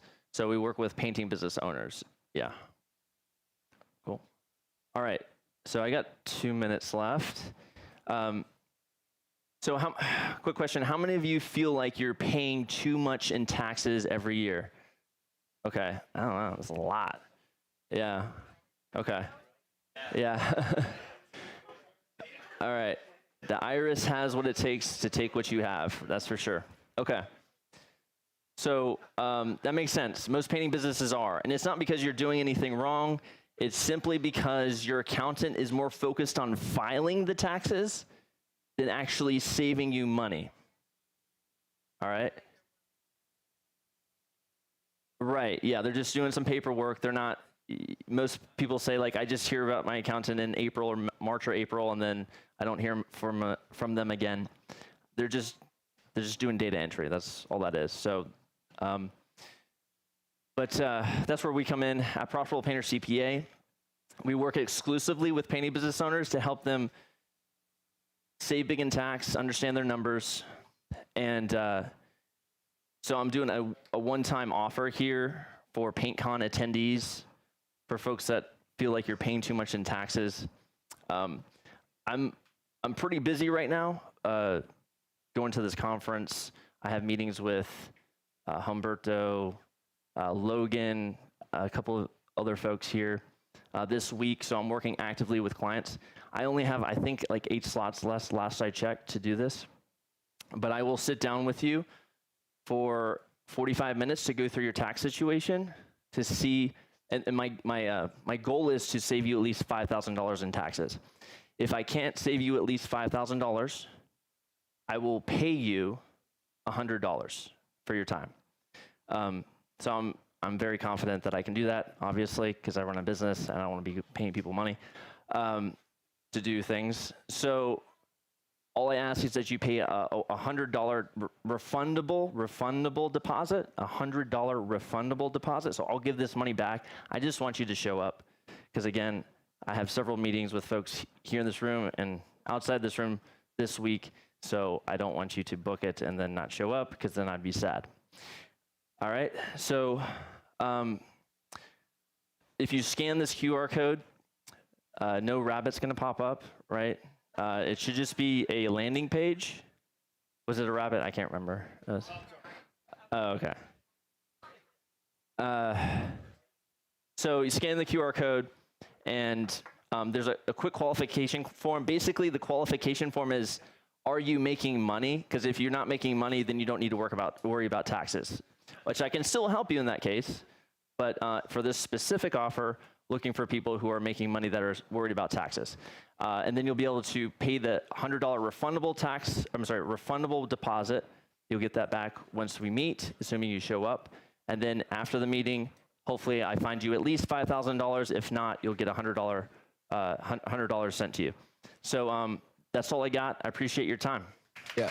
Hey guys, real quick. I want to give you a story.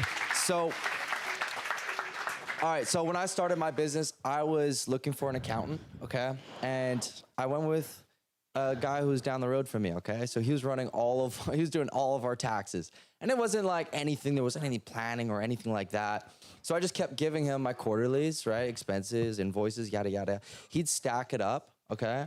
And then he'd give it back to me and I'd submit it. It got to a point where I was just paying a crazy amount of taxes. I was like, there's no way I should be paying this much amount. Like, it doesn't make any sense. So I called the professional accounting company, okay? And they're a Canadian company that we work with. I called the professional accounting company. He went through every single thing and he found me probably close to 50 grand that I overpaid for because of that, okay? And then he charged me about 15 grand to get everything back in order. Okay, so the whole thing, by using the wrong accountant, cost me close to $65,000 over 5 quarters. That's it. Okay, 1 year and 3 months costing me $65,000 because I used the wrong company. I know a lot of companies that use Daniel, and I can tell you he's such a genuine dude, but more importantly, he knows like what the heck he's doing, and he knows how to save you guys money. And if he could turn $100 into $5,000, worst case scenario, you get the $100 back. Best case scenario, you get $5,000, okay? So take your phones out, scan this, sign up with Daniel. I promise you it's gonna be worth it. We have a lot of clients that use him, and that's why we brought him, is because I believe in him and I believe in his company, I believe in what they do. So scan this, sign up, book your call, and I promise you, you will not regret it. Okay, let's give it up for Daniel, guys. Thank you. Appreciate it, man.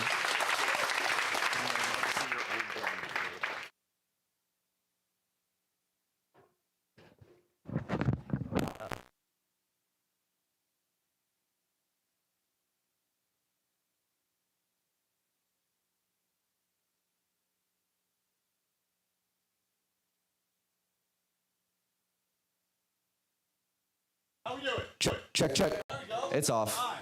Look at that. I have to put it on, huh? Childproof, my bad.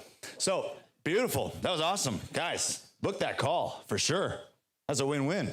Make a bunch or make a little. Either way, it works. So, beautiful there.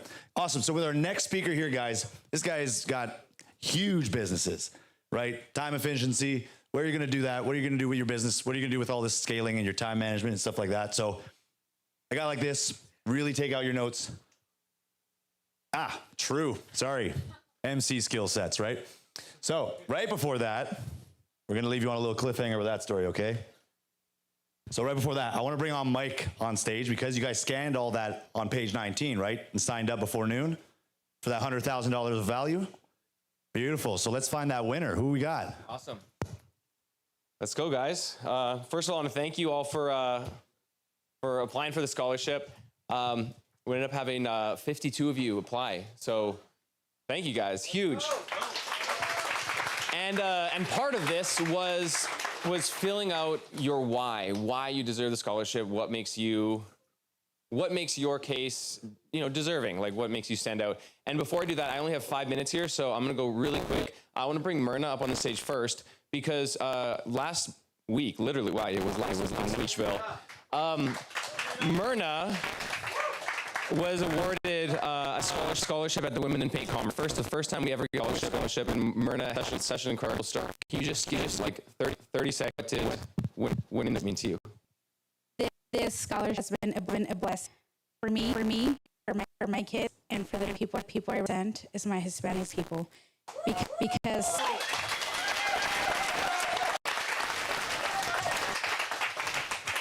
for those people think that they're meant to be subcultures because we're Hispanic. We are here to grow, and here the new generation is here, and I don't want to show up I don't want to show up at a single estimate where people think as Hispanic is knocking on the door because I'm there to give cheap labor. I'm there to offer a good painting job. And this is the...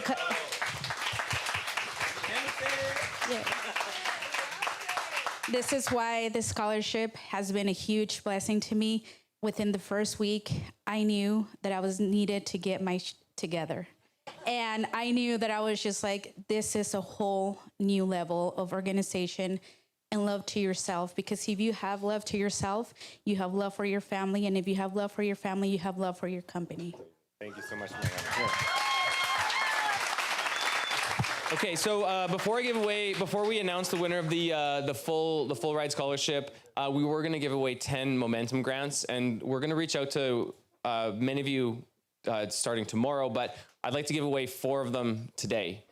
Just 4 kind of like stories that really resonated with me that I just wanted to recognize publicly and help change some lives. So the 4 momentum grants that I would like to award today are Nick and Kayla Weissman. You guys can come up. Just come up quick. Logan Monk. Jason Scott and Megan Martinez. Can you guys come up, please?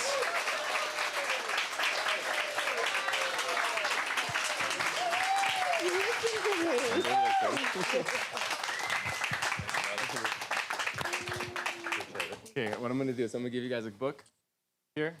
Just real quick. We don't have a ton of time, so like 20 seconds. What is this going to mean to you?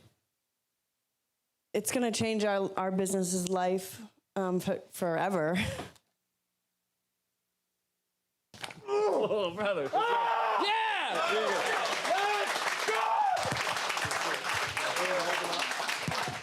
Anybody wants to roll after this? Let's roll, bro. Let's go. I gotta get you a hug there. All right. Yeah. I knew I needed a change, and I just put myself in a position to just soak up all the information and learn everything I could, and I'm so blessed to be here. Amazing, thank you. And Jason, what does this mean to you, brother? This means that I leave a legacy for my 3 daughters, and that I step up for my community even bigger. Last year, we adopted a family at Christmas, and a single mom living in a shelter with 5 children paid for their Christmas 100%. She cried in my arms. We're going to do a lot more of that. A lot more of that. Yeah, absolutely. Gotcha. It's all in the name of the momentum. That's what I think this is going to do for us. It's going to give us the momentum to take it to the next level. This is what PaintCon's all about. This is why we come here, is to rise up, is to go to the next stage. And I think that this is what's going to help us get there. Amazing. Yeah, I feel like everything that everyone up here has said is I completely resonate with as well. I feel like I'm at the point where I have the power to push the pedals, but I just need some help to steer, and this is going to give me the opportunity to do that. Yeah, thank you. Thank you, guys. And then for the winner of this full ride scholarship, I'm going to share your story. Yeah. Aaliyah's brother, can I share it? You come up, passed away in 2022 in a motorcycle accident. Thank you so much. And she bought her brother's business out of his estate, which was just an equipment sale, just equipment through the estate, and with no painting or business experience, has built a $1.5 million company raising 3 girls alone. And now we're going to help her get to $5 million in the next 2 years. What does it mean to you? This means so much to me. I mean, the blood, sweat, and tears, and just pouring my soul into it, being able to give back to my kids and my community. We do outreaches at the local, schools and less fortunate areas, and just to be able to pour back to those kids and my own kids and scale rapidly, right? Like, I'm just so thankful. Truly, thank you so much. Congratulations. Can you come to take a quick photo of us? Here, can I give this to Aaliyah? Since I only got it. I didn't quite bring it off. Hey, guys. Okay, cool. Photo. Come on, guys. Congratulations.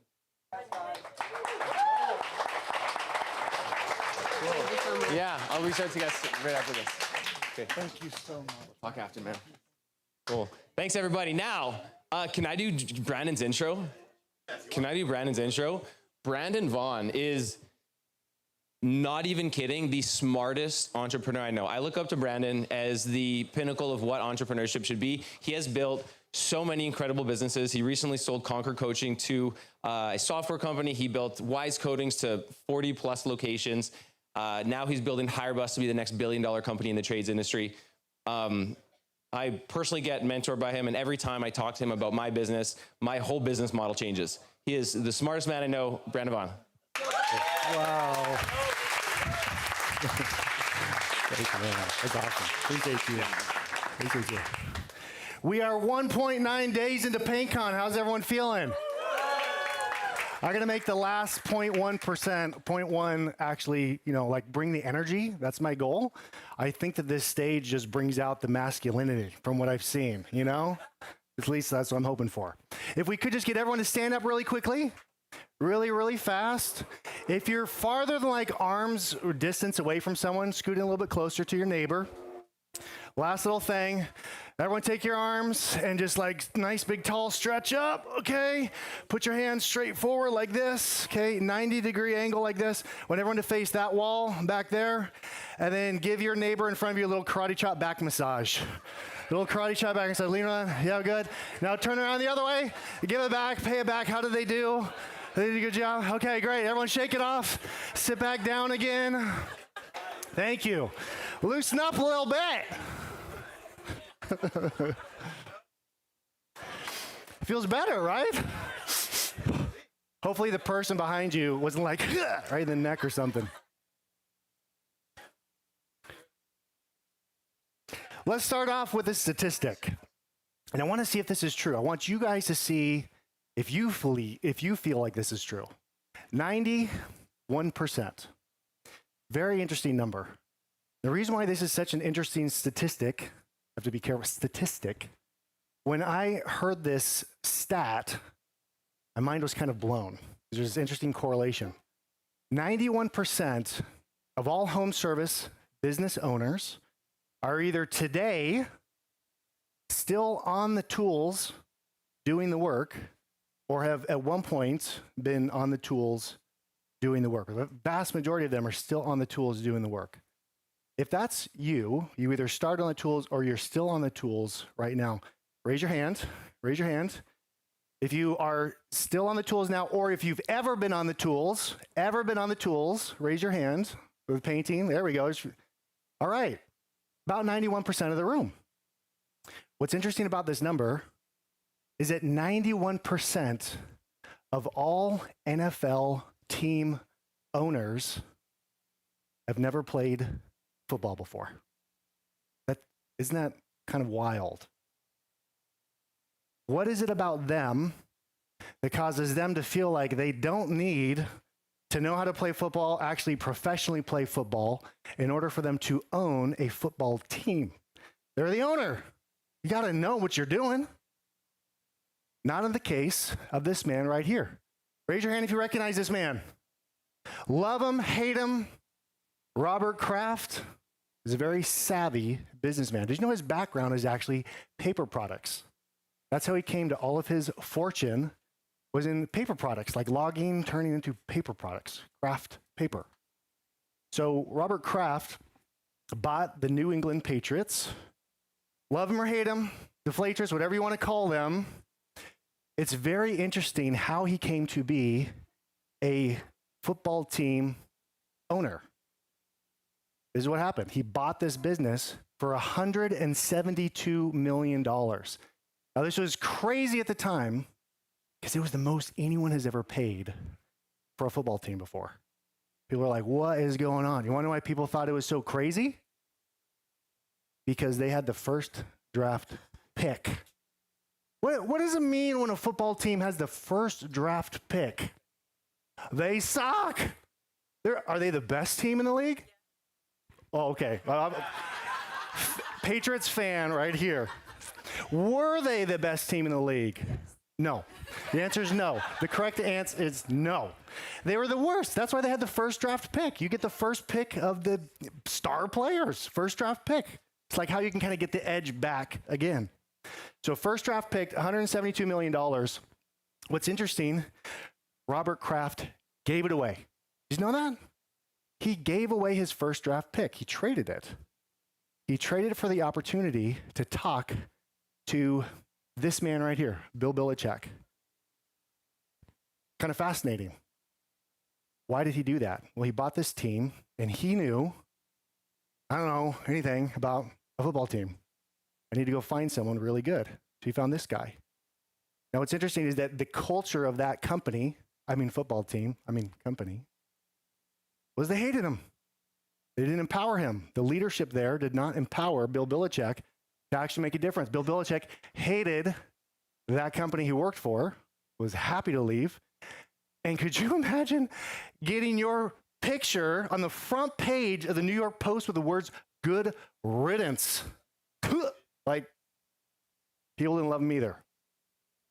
But now, Robert Kraft, Bill Belichick, best of friends. Bill Belichick didn't go out and start playing football, did he? No. In fact, he didn't even go out and hire his team. He hired a recruiter, this gentleman right here, Dick and Bobby, these two individuals, to go find his team, his roster. They were going to do things differently. And these two individuals found this gentleman right here.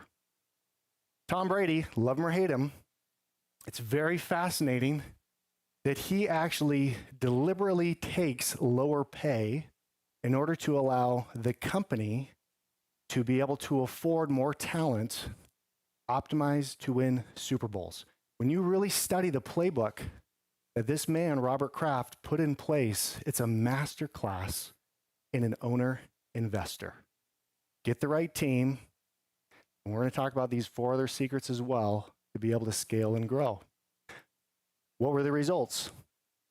Before Robert Kraft bought the New England Patriots, this was their track record. 6 playoffs in 36 years, 0 Super Bowl wins.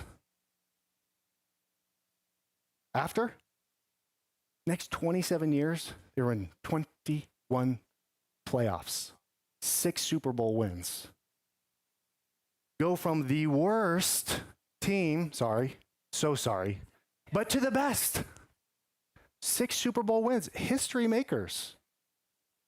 Very, very interesting. And their philosophy is not, we're one big family. It's interesting because they've done studies on company cultures, and they've actually found that companies that oftentimes use the word family to describe their company culture, not all the time, but oftentimes, actually have a culture that is cancerous. Why? It doesn't make any sense. Because a business is not a family. Now, it can feel familial. You can care for your team members.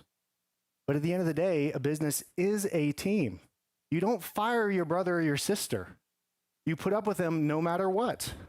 If you have a high-performance organization, if every single person in the company has one singular goal and purpose to win a Super Bowl, people perform differently. You don't want low performers on your team just because they so happen to be someone that's a family member. It doesn't work that way.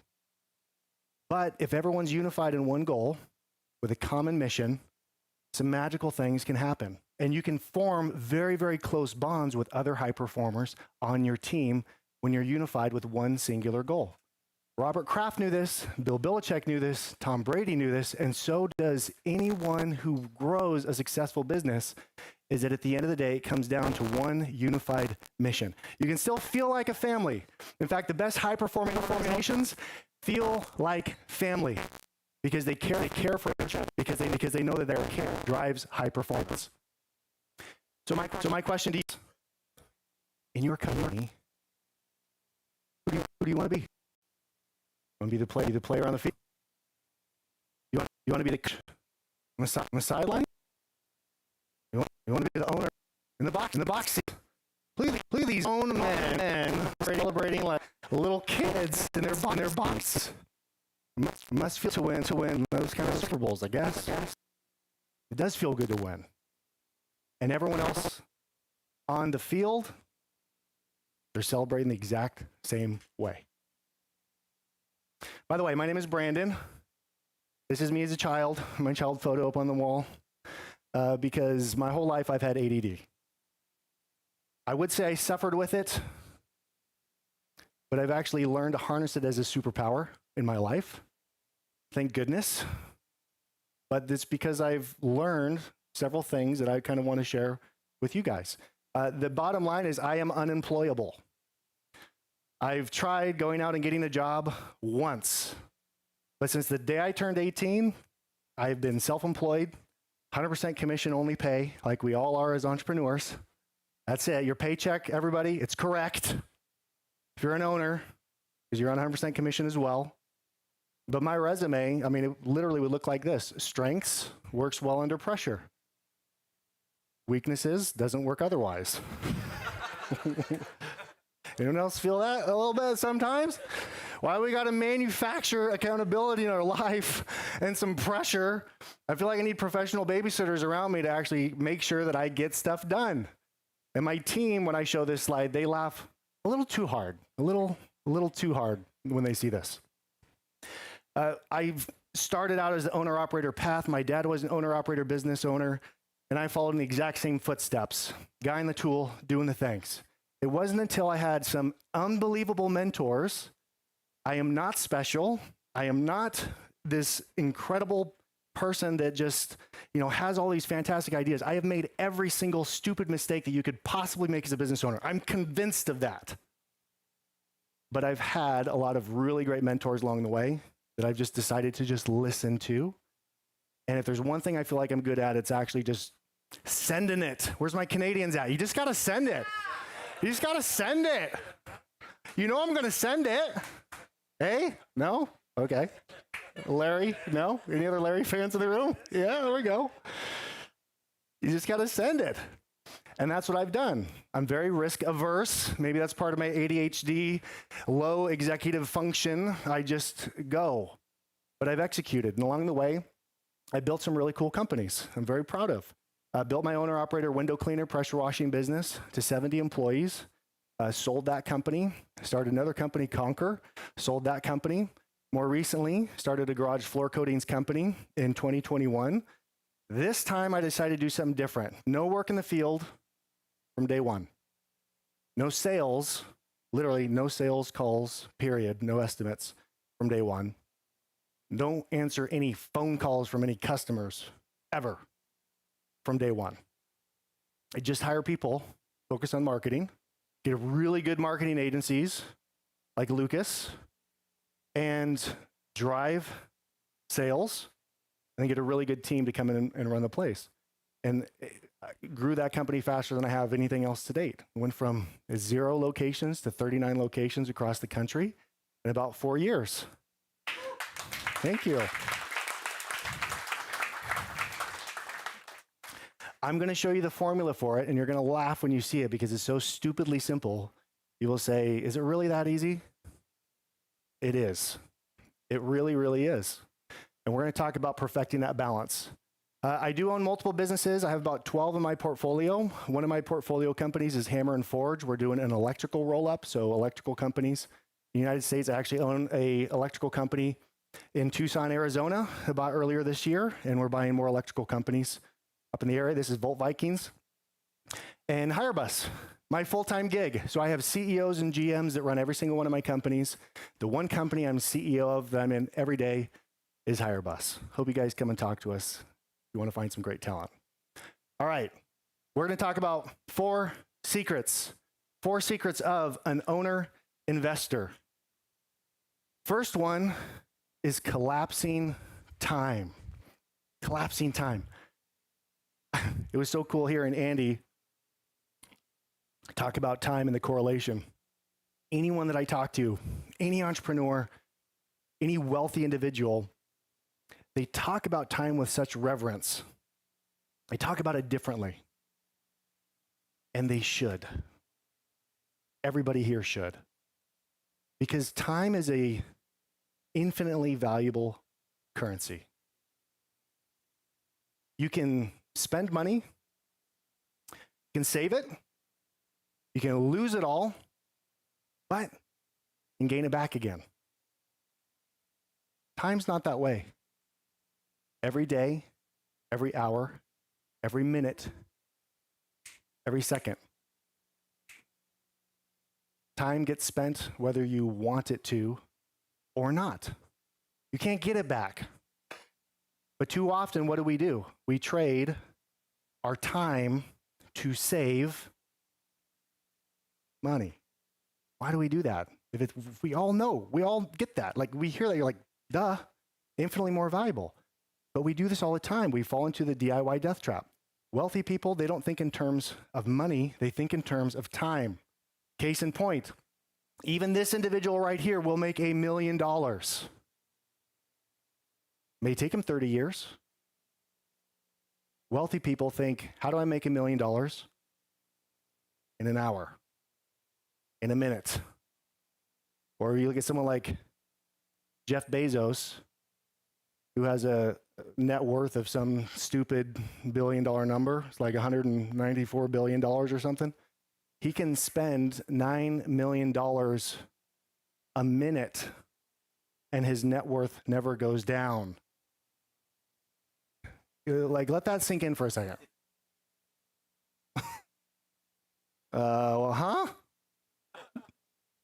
Unfathomable. But how many years has he got left? When do they do all this weird stuff? I mean, you just got to wonder what these billionaires' health regimens look like. The stuff that they get, the things that they can afford, like all of them want to extend their life as long as possible. You know, maybe they'll live longer, or maybe live longer in space. I think they're building all these rockets. It's weird. Yeah. This right here, to me, my ultimate currency.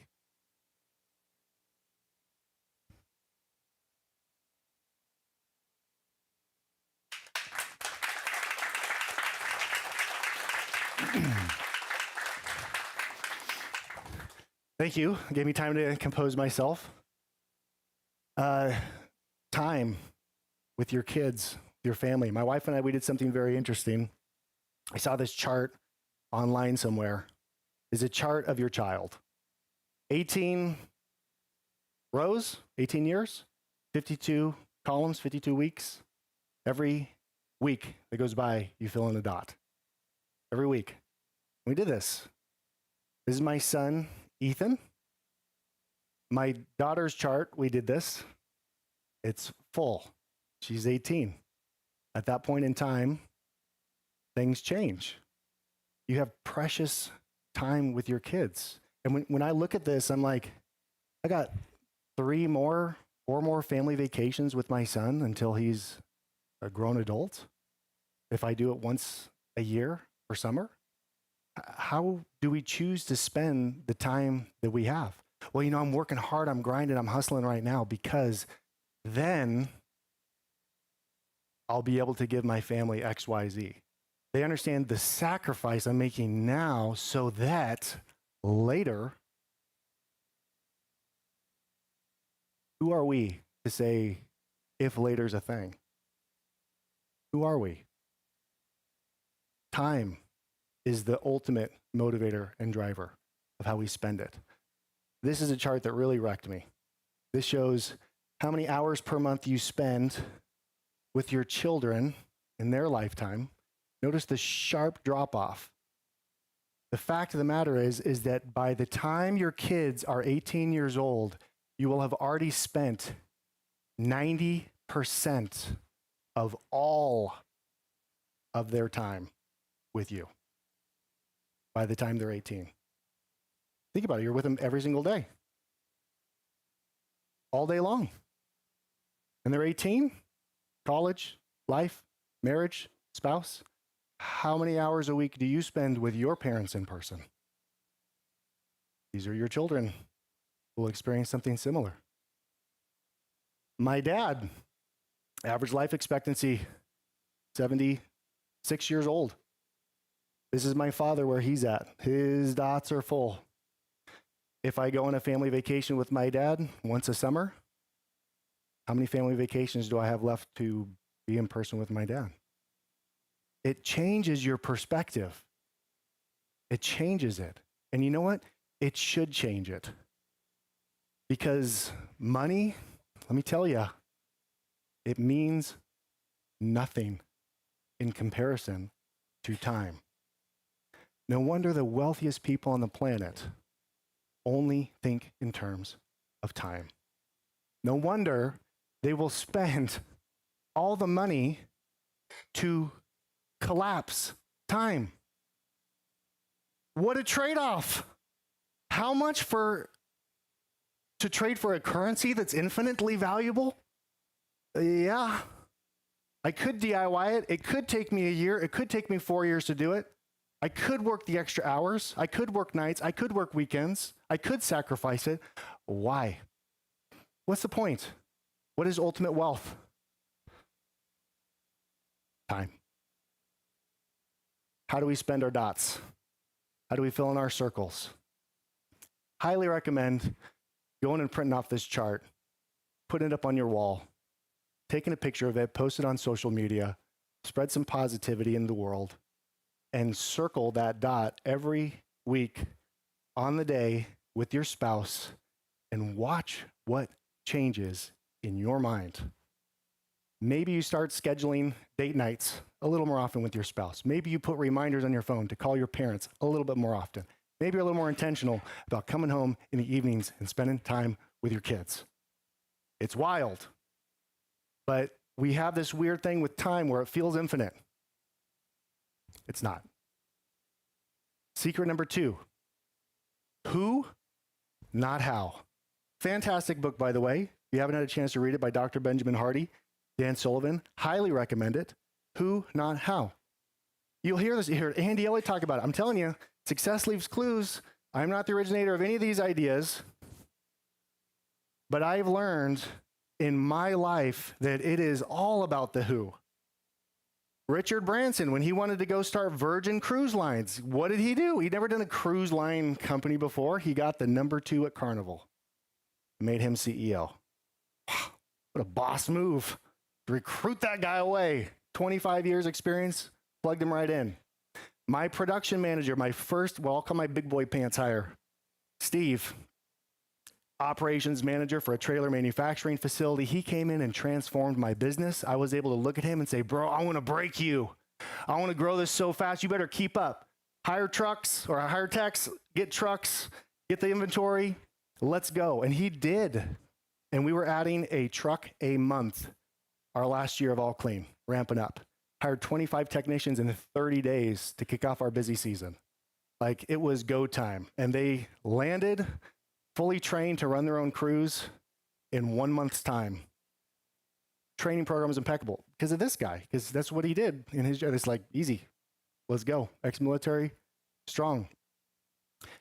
Even your salespeople. I was talking to a gentleman earlier today about how much to pay a salesperson. Your job ads, what do you put in for compensation for your salespeople? Make $80,000 to $120,000 a year. Why wouldn't you put $1 million a year? That's how much this sales guy makes right here. Would anyone here pay $1 million a year to an employee? A few hands. That's expensive, though. Do you pay anyone in your company $1 million a year? Justin's raising his hand. Why would you pay $1 million a year? Yeah, this guy on commission only sells $12 million a year in HVAC sales, residential HVAC sales. Yeah, I'll pay $1 million a year. It's all about the who. I have worked an average of 5 hours a week in Wise Coatings since I founded it in 2021. I hired a CEO to grow Wise Coatings on month 6 of launching the company. And she has grown that business. I do not take any credit for Wise. I came up with a good idea. I sold some gin. I knew the playbook. Which is go find the right who, not how. Secret 3, perfect the balance. I'll show you how simple a business model actually is. You want to be the business model you've ever seen in your life. In fact, when it's going to harken to the days when you were a child playground. The good old teeter. This is lit. One side have market sales. The other side you have production. Demand creation, supply. services, painters, vehicles, marketing spend, salespeople. That's it. You know how we went to zero, from zero in month zero, month one, to $100,000 a month in Wise Coatings by month 4? All I knew was how fast could I spend $10,000 a month in marketing?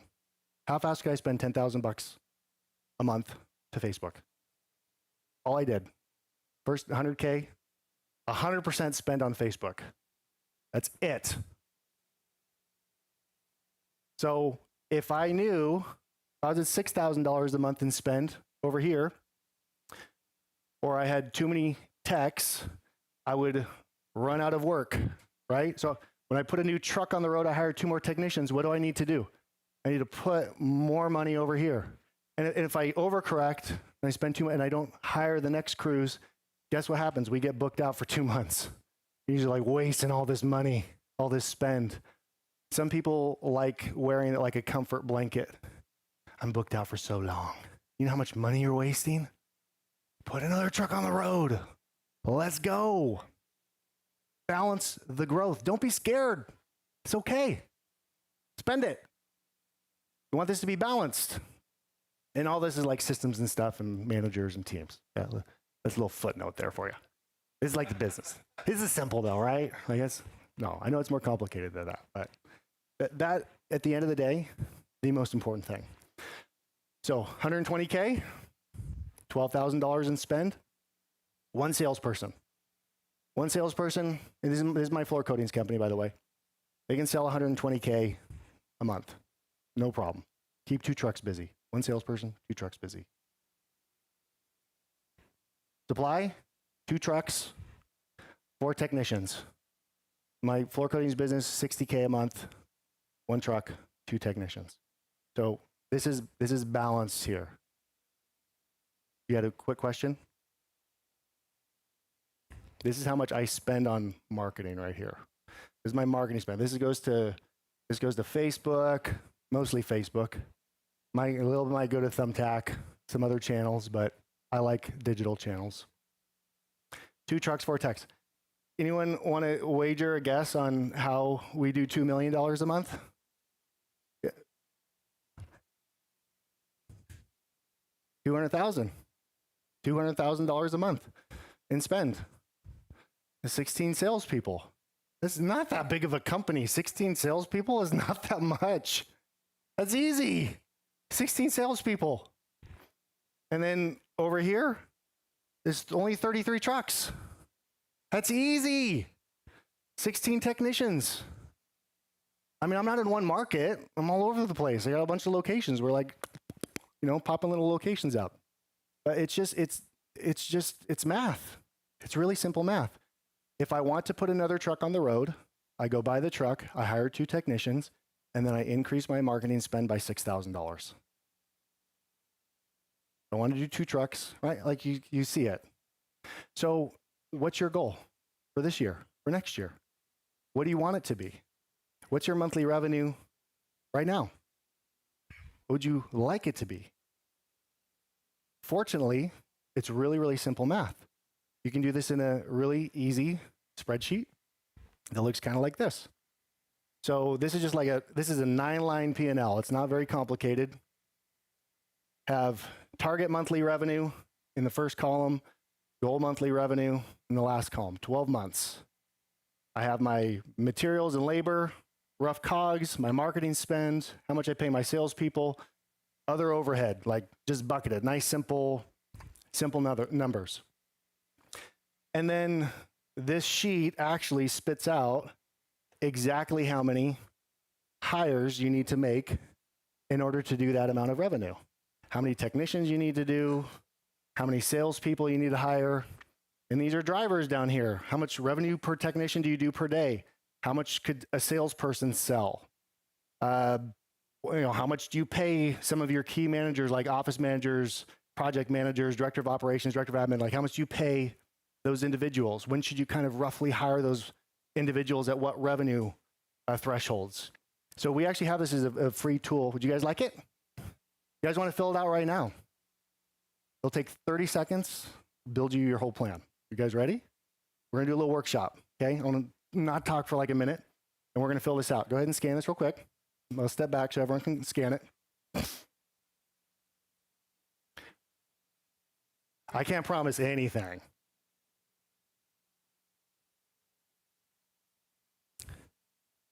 We're able to scan that? Okay. It'll take you to the form. And I built it out so you'll fill in the form. And I have this nice little nerdy Google app script. It'll take all your answers. It'll give you your own custom Google sheet that you can own. And you can edit all the numbers afterwards. So like you will have your own individual growth plan. The questions it'll ask you is what's your industry? It's alphabetical. You can scroll all the way down to painter. Or if you're a different one, you can pick a different one. We have all the drivers for all of those in there. It'll ask you what your average ticket is. You can approximate. It'll ask you what your closing rate is for sales. It'll ask you what your conversion rate is, your lead to estimate conversion, your booking rate. So, that may be for 60%, 80%, whatever. Doesn't make a big difference. You can go in and edit it later, so don't overthink the numbers too much. And then when you're done and you've hit finish, raise your hand so I can have timing on the room of where everyone's at with it.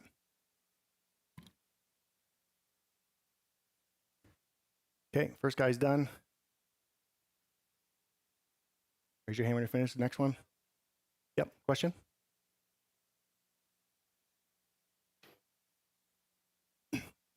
I'll pin that one, and if I have time at the end, I'll answer it. Otherwise, I can talk to you after. Yeah. Gilly, do you have a pen? Anyone have a pen? Can I borrow it for this session? Okay.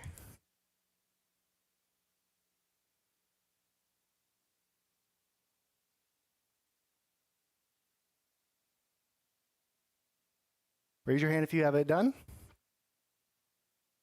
Okay. Okay, got it.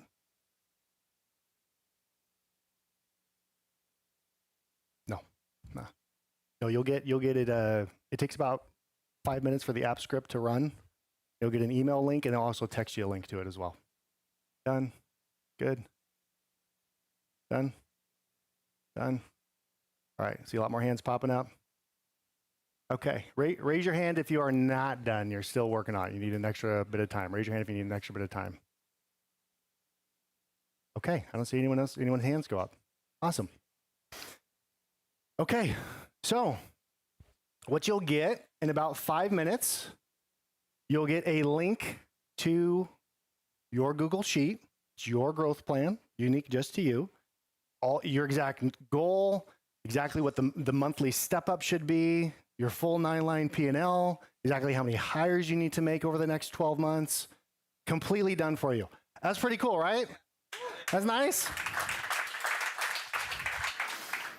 In the email you'll also, just as an extra freebie, a lot of people ask for job descriptions. They're like, I don't have a job description for a rehash manager. I don't have a job description for a salesperson, a journeyman painter, dispatcher, apprentice painter. And so you'll actually get a link to this Google folder. This is every job description. We call them role blueprints for a $20 million home service business. And they're all in Google Doc format. So you can just click on them, you can hit download them, they'll be like yours. You just click, you'll go right up to here. When you get the link, you'll click download all, and you'll just get all of them. And then you can delete them, you can get rid of things, you can do whatever you want. They're yours, just as kind of a little free gift. Okay, so hiring the people, we have 300 coding technicians on a waiting list to hire right now. 300 that have been interviewed, we've identified as a good fit, and we have told them, hey, Justin, we think you'd be a great fit for this position. We're anticipating an opening coming up here really soon. Is it okay if we put you on our waiting list? And they say, yeah, sounds good. Now, it's possible, talented as Justin is, he's going to get hired by somebody else, maybe in the next month or two. Doesn't matter. 3 months, 6 months, 12 months from now, anytime we make a hire, we send out a blast to everyone on that list. It says, We have an opening available. Click if you would like to have your final interview. And on demand, we can get people on. Now, here's a crazy thing. People want to work for us. The waiting list is good because it's desirable now. You know how many people are on a waiting list to own a Chick-fil-A franchise? Thousands. Did you know, as a Chick-fil-A franchise owner, you actually don't own your Chick-fil-A at all?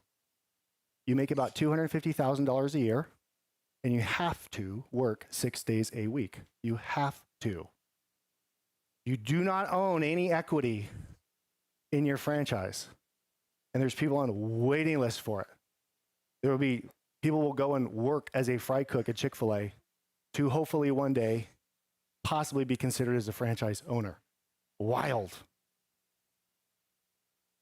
Always be hiring. Never turn your ads off, ever, ever, ever, ever, ever. There are people that you'll talk to today that you will, that are like actively searching, but then if you turn your ads off and you wait until someone quits, now it's what? You're panic hiring. And it's like, I need someone with a pulse. Anybody.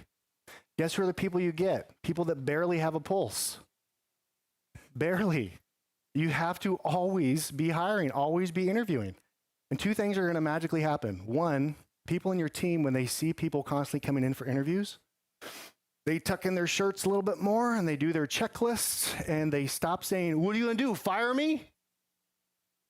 You know how lucky you are to have me? That stops.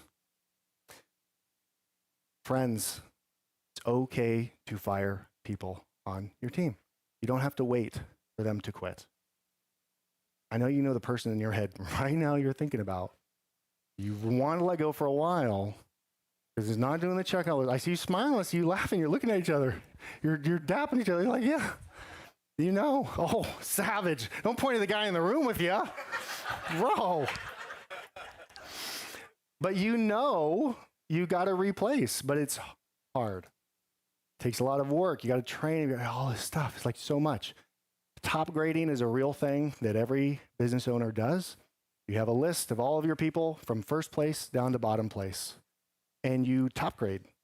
You replace the ones that you've given him chance after chance after chance after chance after chance. You've told him over and over and over again, hey, we're going to let you pursue another opportunity. We're going to bring someone in here that actually wants this job. Always be hiring. I'll show you how we do it at Wise Coatings. Full disclosure, HireBus came from me building an AI recruiting platform for Wise Coatings because it's really a lot of work to actually always be hiring. Because you need to interview people, you need to talk to them, you need to read resumes. You almost need like a full-time person on your team to just do that every single day, which is why most people do not do this. Thus AI was born, and thus HireBus was born. So Iris is our AI full-time recruiter in our company. She writes the job ads, posts the job ads, split tests them, optimizes them for the best performing job ads. And then every candidate that comes through, whether they apply on Indeed or anywhere else, within minutes, they're being connected with text, email, phone call. And she pulls them all through the platform. So the platform looks a little bit like this and sends all the messages. If they drop off anywhere in the process, she keeps messaging and gets them to pull through. And then you have your full board of those that are new that just came in, applications in progress, applications completed. And when the applications are completed, they get this little score. This is called a right seat score. It takes their behaviors, experience, and skills and weights them against your specific hiring criteria that you have. Do you want a salesperson, whatever it looks like, it pulls them all through, and then you select which ones you want to talk to in the short list, and then she will go out as your assistant and schedule an interview with your calendar availability. And then just drop views right onto your calendar like a personal assistant would. Then you interview them. We give you the interviews to ask. By the way, this is she interviews the candidate as well. Voice. Full view. So she reads their resume, your letter, your resume, looks for gaps, looks for fires of where they've been lying, exaggerated on, and the interview questions asks is specifically to try to pick apart what looks off on the resume in the application form. And I've noticed you've been at 5 different jobs in the last 12 months, Jonathan. Tell me about that.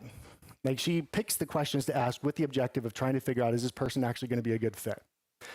And then the interview that she has, so the second that they're done with the application process, they click the button and they're in a full voice interview with Iris.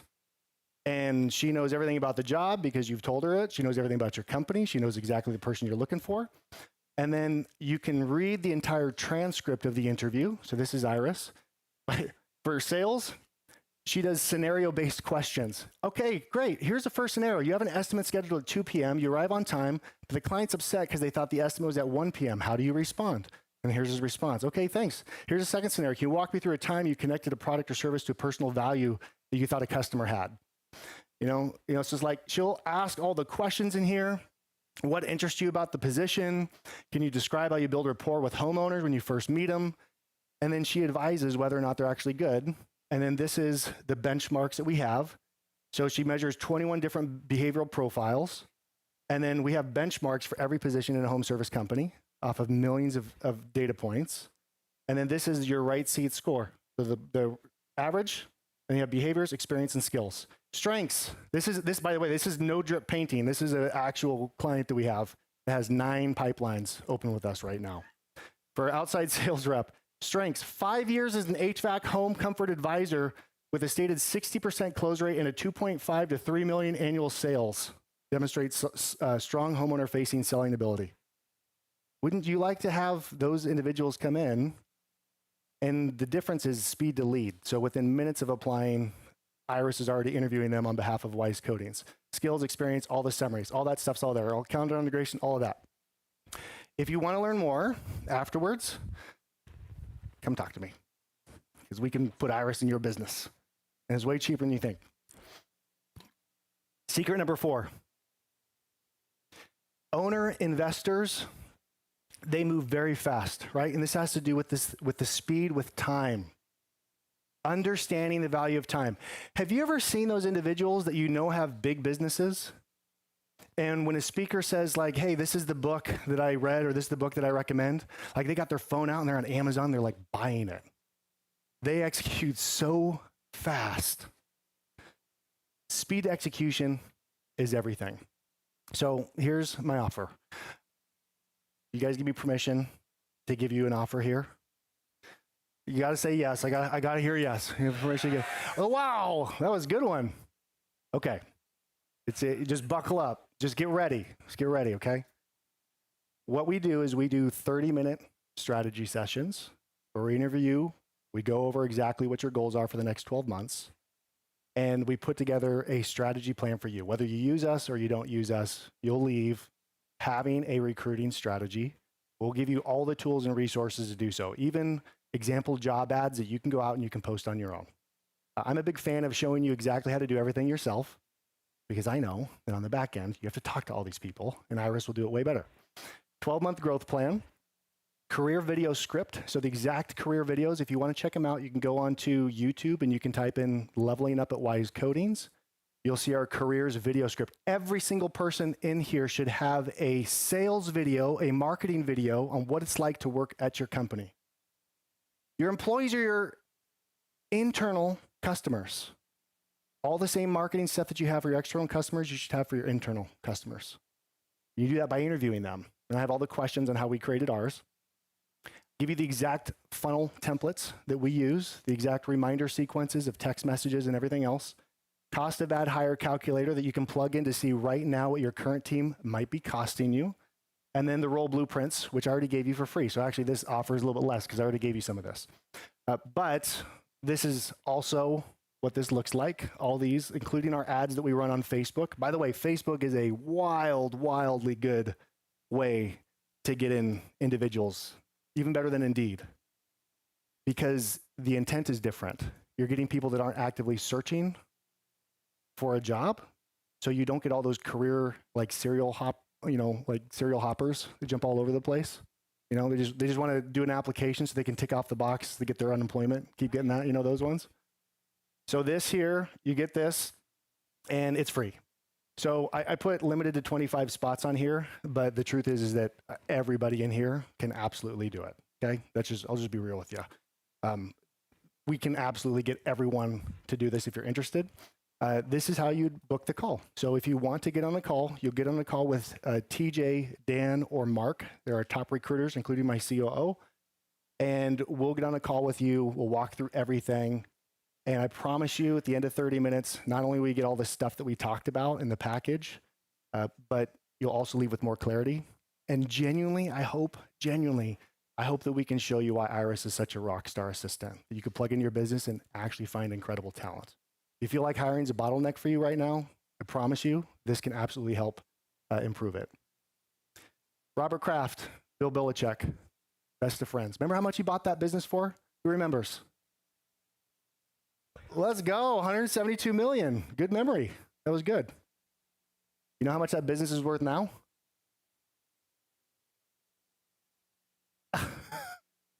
Was that a good investment? Now, what if he changed nothing? What if he bought the business and kept it?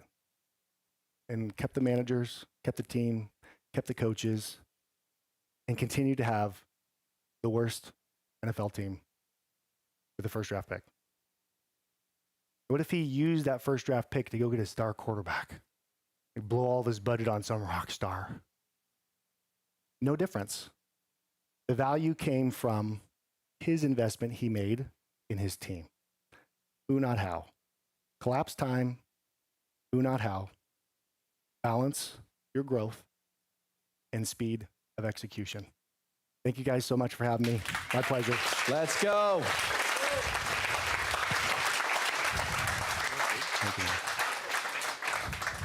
Real quick here. Okay, so who here has met my team? Show of hands. Have you guys met my team for PaintCon? Yeah. Who here has met Andy's team? Right? Great people. You probably want to take some of them, go home, put them in your business, right? The right people will do the right things in your business, all right? Your goal, the only way you're going to get there is through the team. The business is bigger than you, okay? The right people in the right seats is how you grow your business. So definitely get with Brandon. I love what he's doing. Like Mike said, literally probably one of the smartest guys I've ever met. Yeah, crazy. So give it up for Brandon, guys. All right, so we have a little workshop that we're going to be running to end this off. If you guys want to get the biggest ROI from this event, it's going to be in this workshop. But I have basically a favor I need from all of you, okay? All of these vendors that you see stacked up along the side and a little bit out there, these guys all came here for one reason, which is to help you guys, okay? So we're going to take 30 minutes, rest up, recover, come back recharged, go talk to the vendors, okay? I promise you, you talk to them, they'll maybe give you this new direction, give you this new breakthrough, give you these new discounts, whatever. Go talk to the vendors. It's 4:25 right now. Let's be AIS at 4:55, and we'll wrap up today after that, okay? But come back for the workshop at 4:55. Go talk to the vendors. Go shake some hands. Go grab some merch. Go make some deals, okay, guys? Let's go.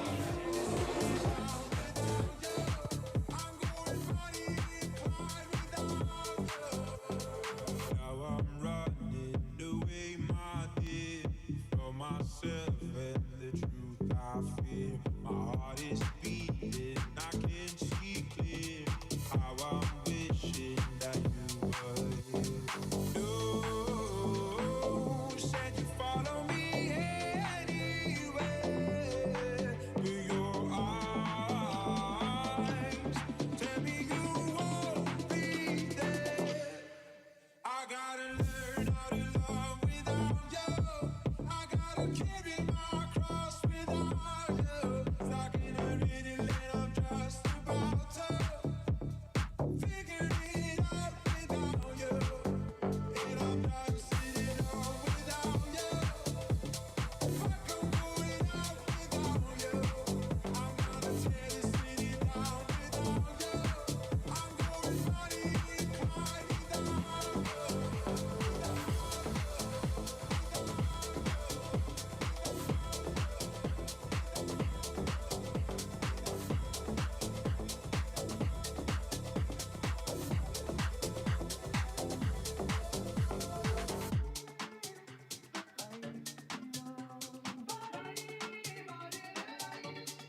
just so right as we dance by the moonlight. Can't you see? You're my delight. Lady, I just feel like I won't get you out of my mind. I feel love for the first time, and I know that it's true. I can tell by the look in your eyes.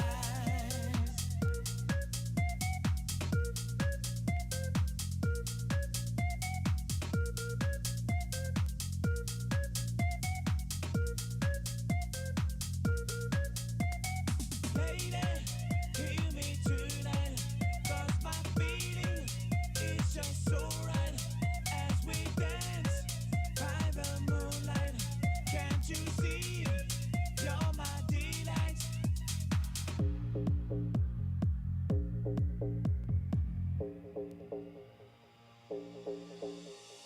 Lady, hear me tonight, 'cause my feeling is just so right as we dance by the moonlight.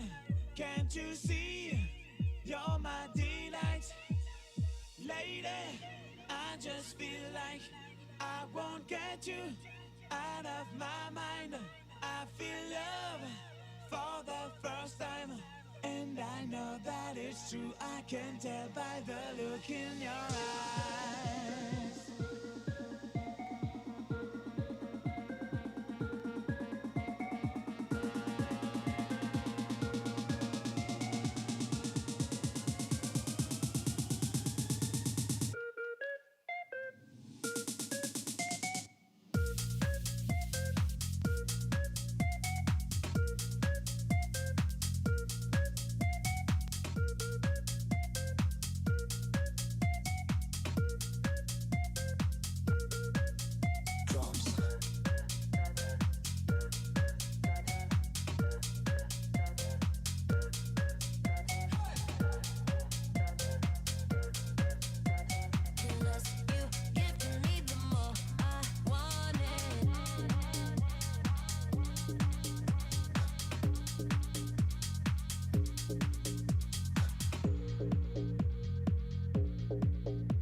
The less you give to me, the more I want it. You push me back until I'm 2 steps forward, but I can see the signs, recognize where we're going. So the less you give to me, the more I want it. I want it. I want it. I want it. I want it. I want it.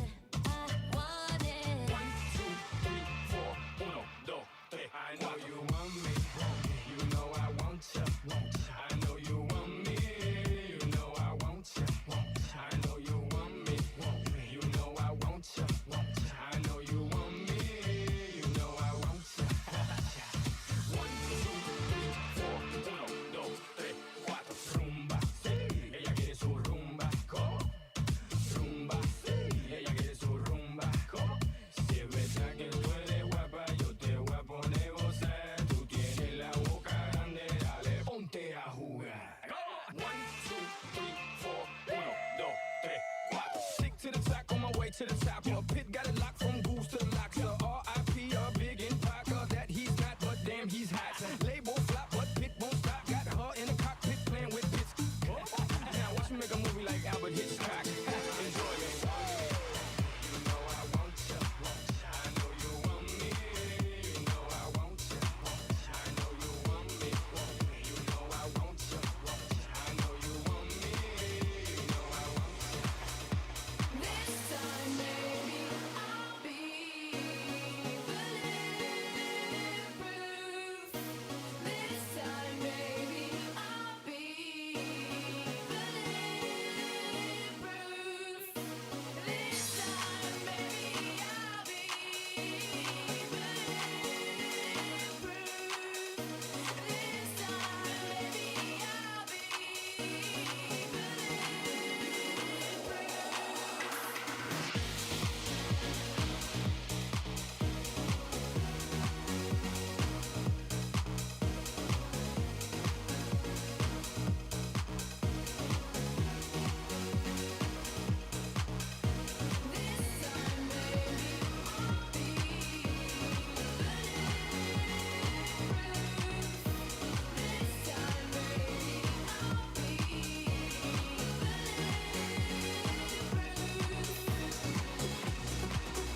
wanna try, but I don't do too well with apologies.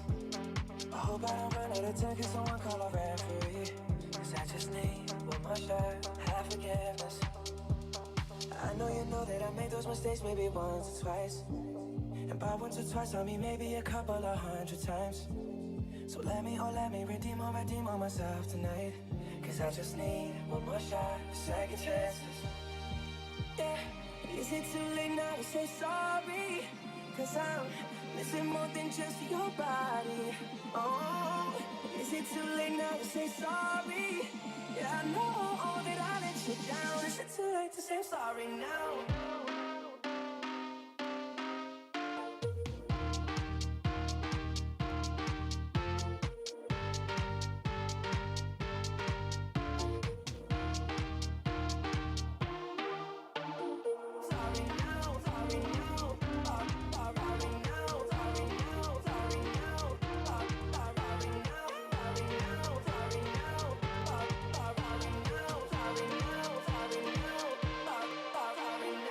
Take every single piece of the blame if you want me to.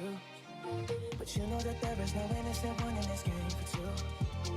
I'll go, and then you go out and spill the truth. Can we both say the words and forget this? Yeah, is it too late now to say sorry? Cause I'm missing more than just your body. Oh, is it too late now to say sorry? Yeah, I know that I let you down. Is it too late to say sorry now? Sorry now, sorry now, sorry now.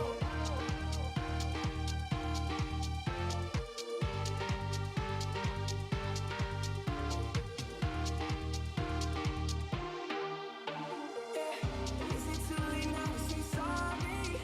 Cause I'm missing more than just your body. Sorry now. Is it too late now to say sorry? Yeah, I know that I let you down.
All right, guys.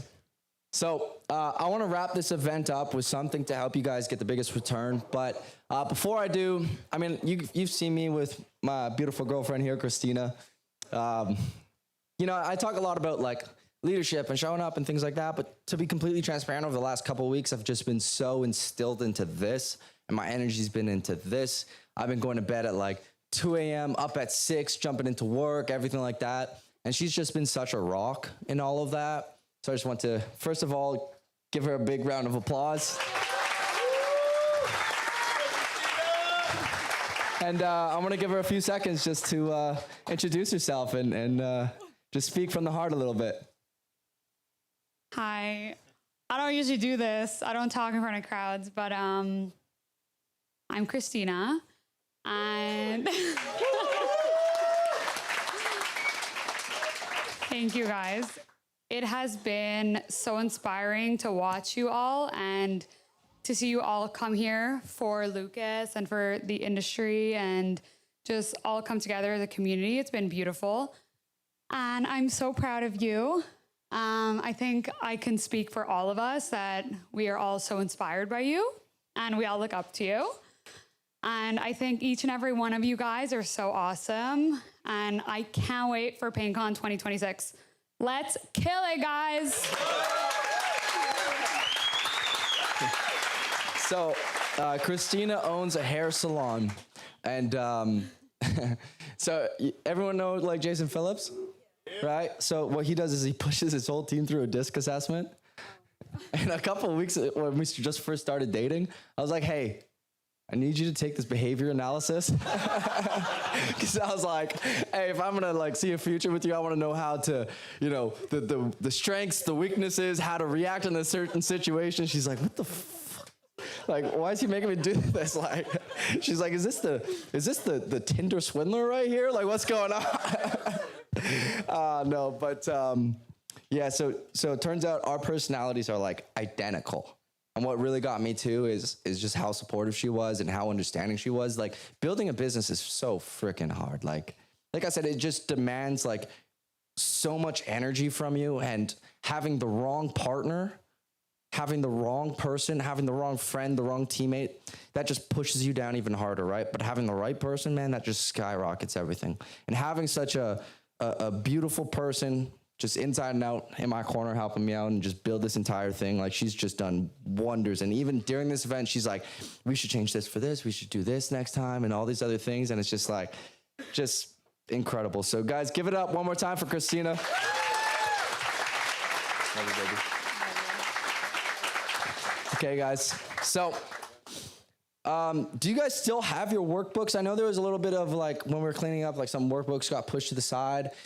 Before you guys leave, if you don't have your workbooks, I'm gonna give you a workaround here, but if you don't have your workbooks, we have a ton of bags and things like that in the back over there. It might be like tough to go through it, but if you guys like wrote your name or anything like that, or you recognize your handwriting, go through and grab that stuff, because there's a lot of really, really good stuff in there. But if you don't have your workbooks, then you just use your phone or your laptop to take notes on this stuff. If you do have your workbooks, flip to page 33 for me real quick.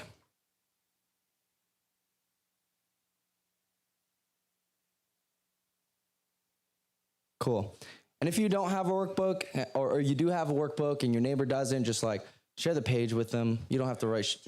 We got 2 extra. Does anyone not have one and need one? Everyone's got theirs. Wow, look at you guys. Let's go. Okay, so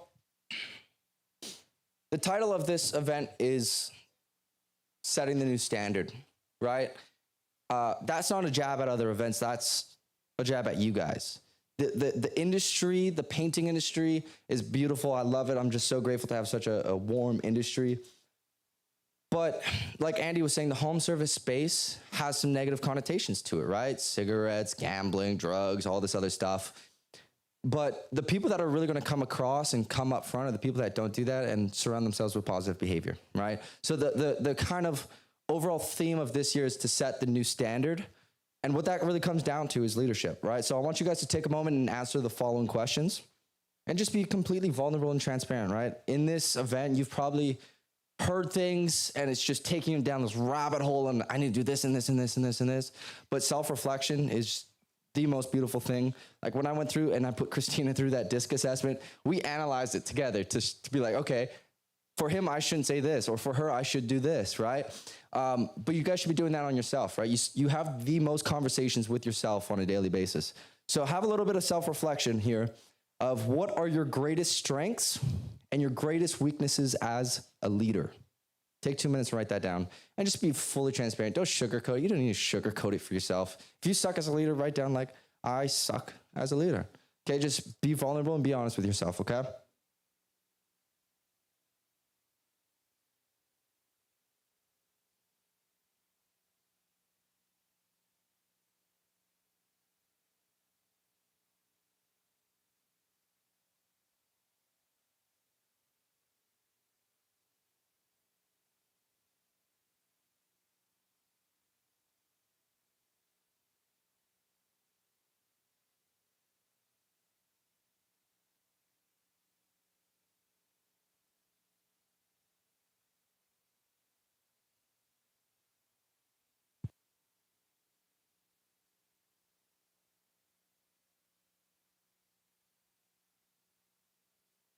Next up is I want you to really think deep, but let's say I was in a room with your team right now. You weren't there. You weren't there to have them talk highly about you or whatever, right? If I was just in a room just with your team and I asked them to describe you in one word, what would they say?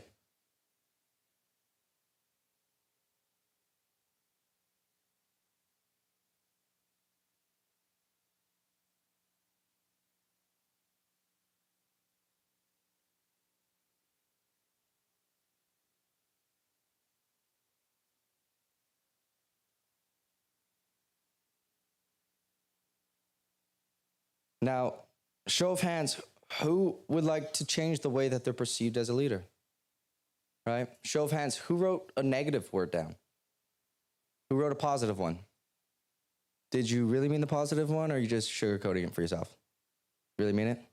Good. So, would you guys like to change the way you're perceived as a leader? Like, would you like that word to change, positive or negative? Would you overall like that word to change? How? Write it down.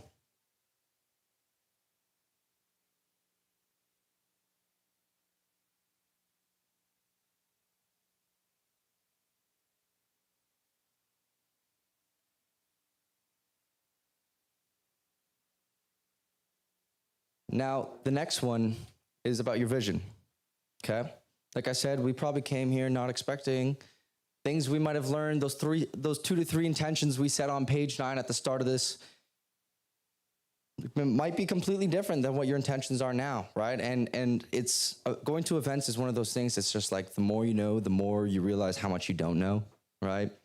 What I want to know is if you're thinking big enough, right? And what I want to know is when I was talking about that knowledge plus performance minus leashes, right? Those leashes are those limiting mindsets that are going on. Maybe you guys experience that here of like, oh, I shouldn't have that conversation. I shouldn't ask for that guy's number. I shouldn't take a picture with this person.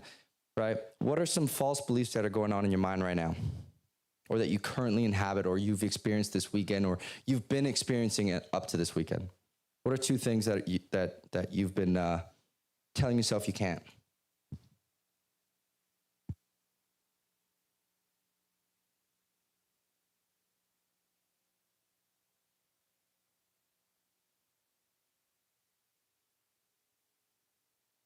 Get vulnerable.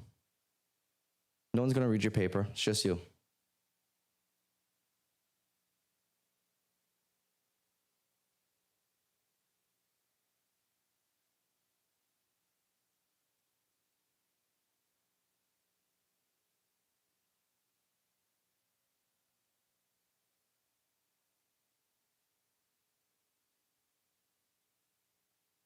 Now, feel free to say no.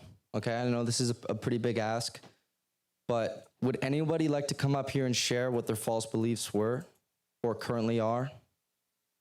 Show of hands. Right here. Come on up. Let's give it up for him.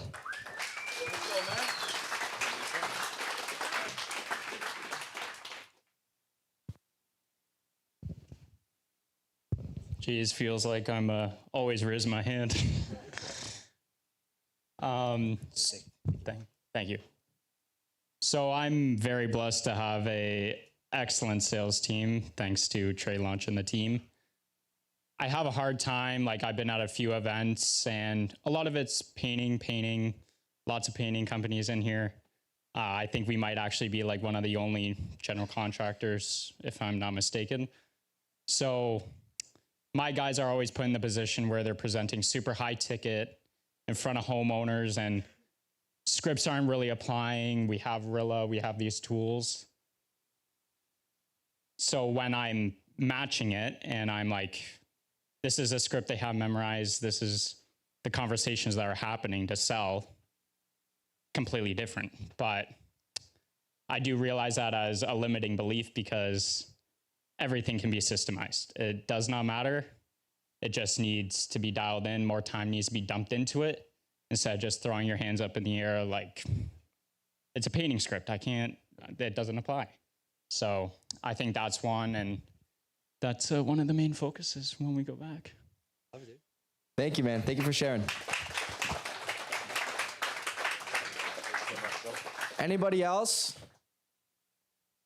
Brennan, come on up. Come on up, big dog. Let's give it up for Brennan. Yeah, baby. All right. My two false beliefs that I think are limiting myself is kind of like what Andy was talking about, is that like leadership ability and that like leadership development and developing leaders who develop leaders. I think that's like the hardest thing that anyone can do. But I think it was just like walking into it and hearing him talk about it and hearing about like how much work that is to do is definitely like hard to grasp. But I think that's definitely a limiting belief because I know that's in us all to be able to do that. And the second limiting belief was also when Andy was talking about the 5 pillars of self-development and how I know I've heard him talk before about being like, yes, you can have all those things. Like you can have, what did he say? A great relationship, be a great father, have great fitness, love God, and make money. And you can have all 5 of those things, and it's not choosing one or the other. Yeah. Man, thank you.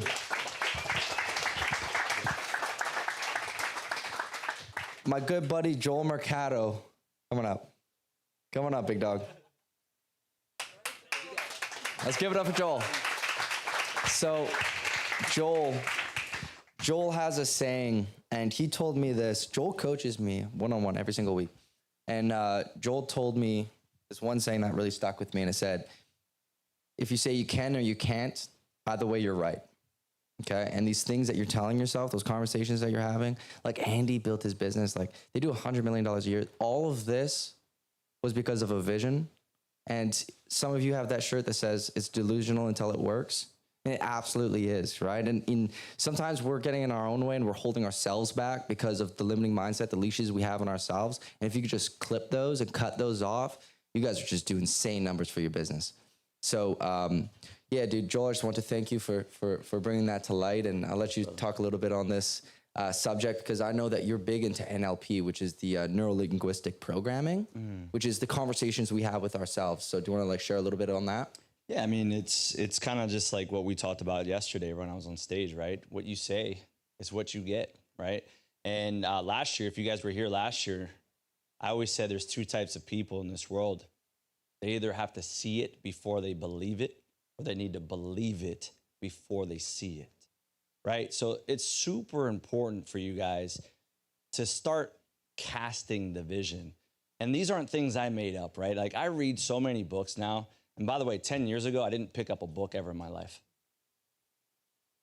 And for 10 years straight, I've just been like book, extracting. And then when I extract it, I execute. And then I see it work, I reteach it. That's it. Like I didn't make anything up. I just started learning and I started executing and then I started teaching it. That's it. And then I started buying these belief systems based off of what worked for other people. So I highly recommend this, guys. Like the first book I always tell everybody to get is the 21 Irrefutable Laws of Leadership from John C. Maxwell. Get your teams on that book immediately, and then read one chapter a week together and see what happens to your business. See what happens to your people. See what happens to self. And the book right after that, 5 Levels of Leadership.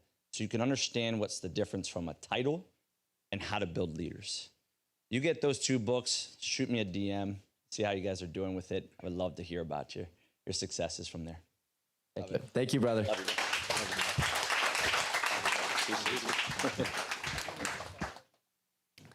All right, guys, next up. What's one move you'd make today that would double your business if you knew you couldn't fail and you knew it wouldn't hurt anyone's feelings?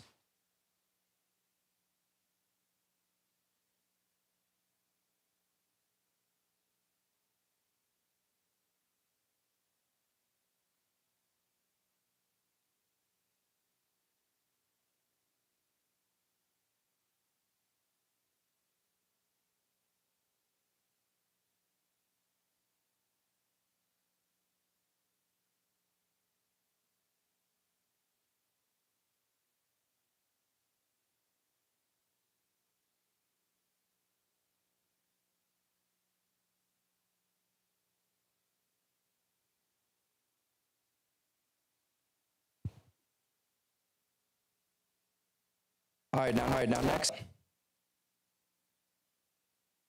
Who in here is already thinking bigger since they started like coming in here? Show of hands, who's thinking bigger? Who walked in here and is like, dude, like I can't even believe I was thinking that way. Show of hands, keep those up. Hi. Cool. So what I want you guys to do is at the very bottom, I want you to write this as a statement to yourself, to your future self, okay? In 2026, I, enter your full name, will sell over dollars. If you're a sales rep for a team, put the amount you're gonna sell. If you're a production manager, put the amount you're gonna produce, okay? If you're the owner, obviously put the top line. In 2026, I, full name, will sell over dollars. Write that down.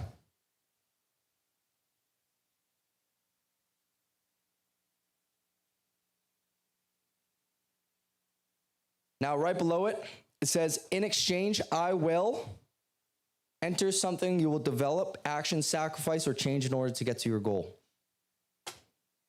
Sacrifice for what you want, or what you want becomes the sacrifice, okay? If you're gonna do something, if you're gonna move the needle higher, you're gonna have to kill something off.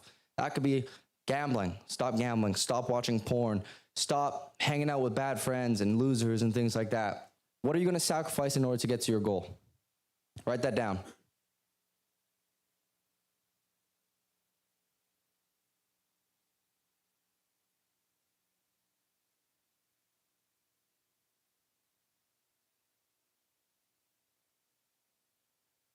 Now, show of hands, whose goal is now bigger than it was on page 9 when they initially wrote it? Crazy, right? Crazy how 2 days can just change your vision like that. And your goal, is it more than $1 million more? Whose goal is more than $1 million more? Let's go, guys. That's crazy. Round of applause for those. Come on. Do we got $3 million more? Show of hands. $3 million? Wow, let's go. That's what I'm talking about. So can you come up here, Aaliyah, and tell me what your goal on page 9 was and what your goal is now? My goal was 7 million, and now it's 10 million. Let's go. Let's go. And what, if you don't mind me asking, what is something that you're going to sacrifice in order to get there? Go to the gym. I mean, I think go to the gym. I gave my life to Jesus, and I do live a holy life. So I've been working on myself for a few years. So I've done a lot of, giving up things. So now I have to add to, which would be the gym. Let's go. Thank you so much for sharing. Everyone whose goal was bigger than the one on page 9, lift their hands real quick. All right, each of you stand up, come over here. Come right here. Come line up. Let's go. Let's go. Let's go. Come on. Come on, either side of the stage. It doesn't matter. Doesn't matter. Where? Yeah, right here. Right here is good. Yeah, well, I'll call you guys up. Let's go, big dog. Yeah, baby. Where we going? All right, we'll start with Joe. Cool. All right, and in less than 5 seconds, rapid fire. What was your goal on page 9? What's your goal now? 3 million, 4.5. Wow, 1.5 million. Get up for Joe, guys. Let's go. Mr. Weissman, come on up. Hey, and real quick, I didn't mention this on the FMMC, but Nick and Kayla are expecting a baby right now. So what was your goal on page 9? What's your goal now? It was to hit 2 mil, but I plan to do 2.5 or more. Let's go. Yeah. Let's go, guys. Let's go. Megan?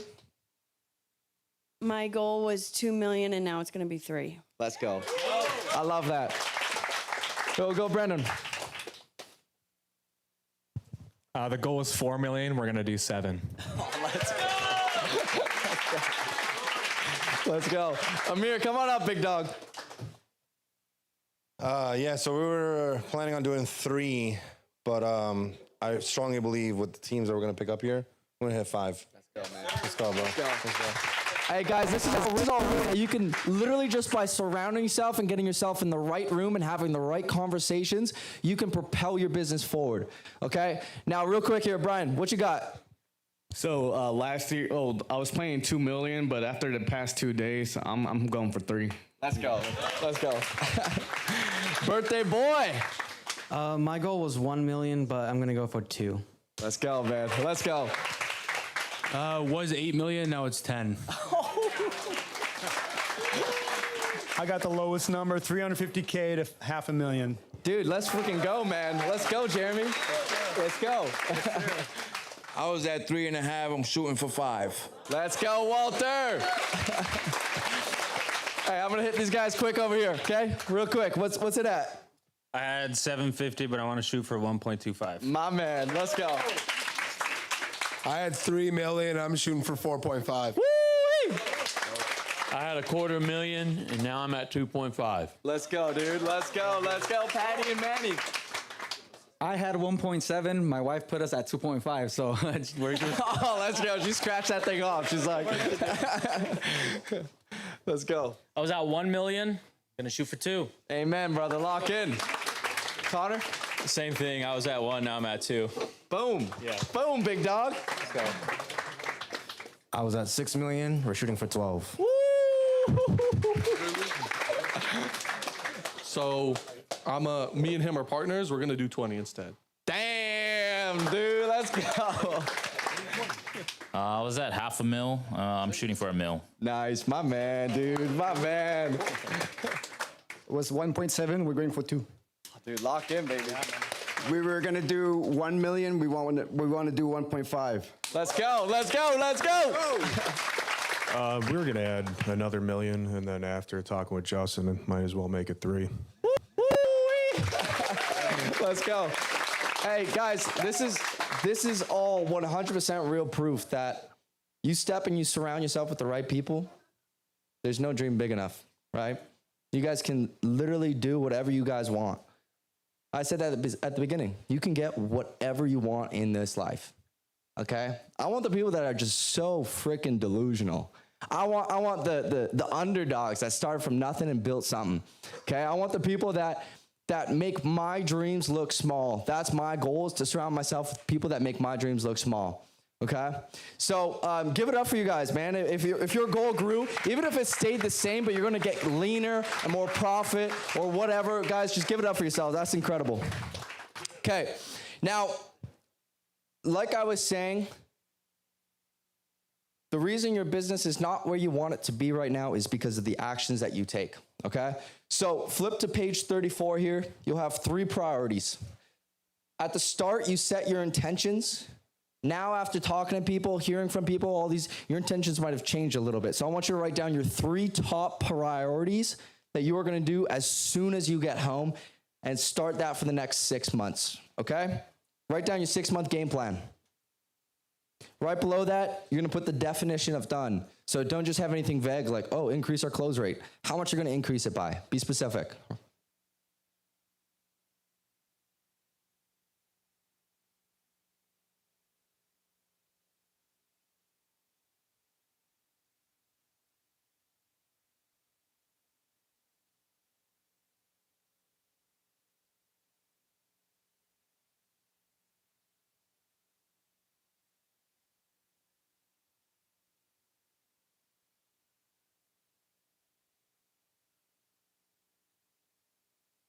Then right below that, write down 3 actions that are going to get you there. If your goal is to increase your close rate, how are you going to do it? Are you going to add more tracking? Are you going to add better scripts? Are you going to train your reps more? What are you going to do to increase your close rate?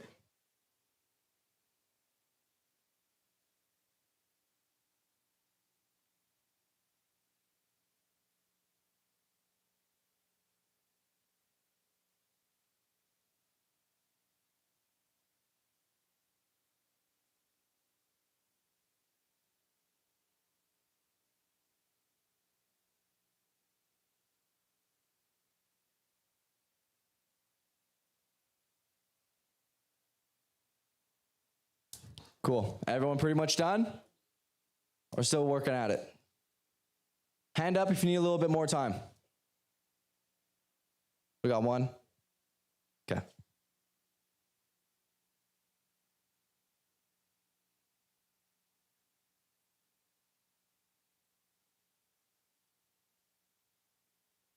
That was the 6-month action plan, but I want to go down into bite sizes now, okay? I'm talking 30 days. Flip the page to page 35. So this is the quick action. These are the things that move the needle, the little jump starts, okay? So based on your 3 priorities and 3 actions, narrow down your plan to the next 30 days. From now until December 8th, what are your action items that you are going to do in order to have this event the most successful event you've been to?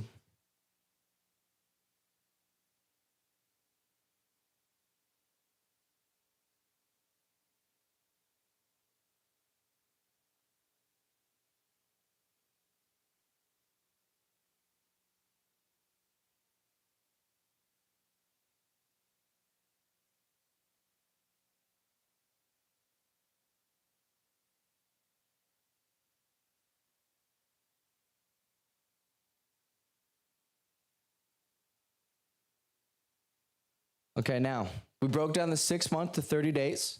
I want to break down the 30 days to 48 hours. From now until the start of the day on Wednesday, you're going to have specific actions. If you're on the flight tonight or tomorrow, lock in. Buy that freaking Wi-Fi and get stuff done, okay? So, success loves speed, and speed loves momentum, okay? If you're trying to move, you know what a flywheel is? Like one of those big ass gears? Trying to start it and move it, that's like the hardest part. But the more you move it, the faster and faster and more seamless it's gonna be until you don't even need to be there, and that momentum just carries it and keeps the thing going, okay? Success loves momentum. So make sure if you have those 3 actions, schedule them right now. Right now, what is the action and what is the due date? Set a clear deadline for yourself. I need to do X by Y, and that needs to be before the end of day on Tuesday. Write that down.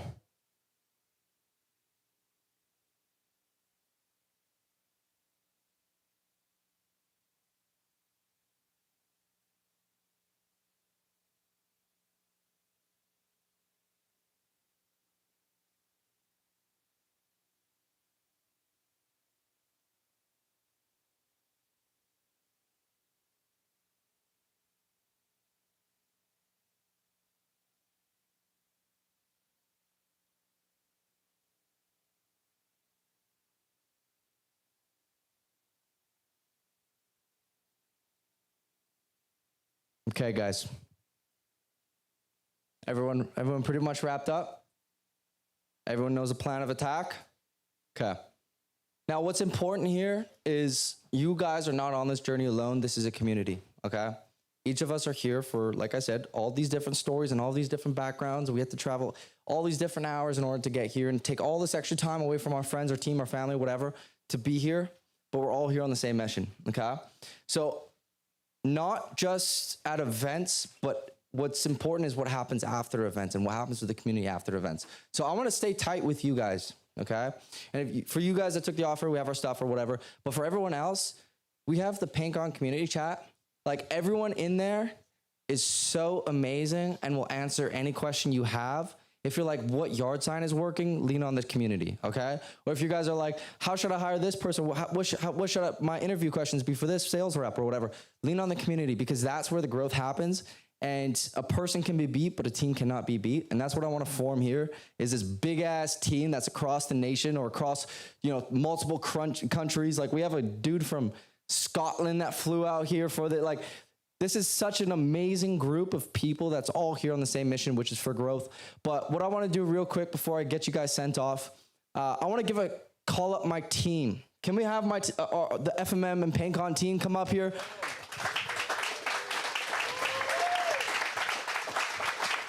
Andreas, Kayla, Lindsay, Noah, Sam, RJ, Adam, Braden, you guys come up here too. Come on up, come on up, come on up, come on up.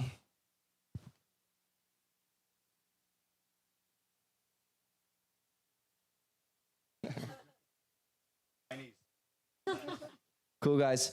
I want you guys to show your appreciation to these guys here, okay? They put all the manpower and all the effort into this event. Let's give it up for them. Come on, stand up to your feet and give it up to them. Come on, come on, come on.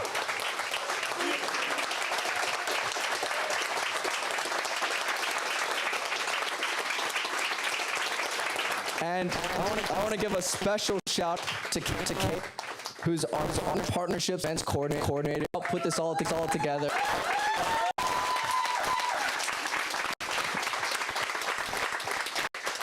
Now, if you guys are hesitant and you're like, stay standing up.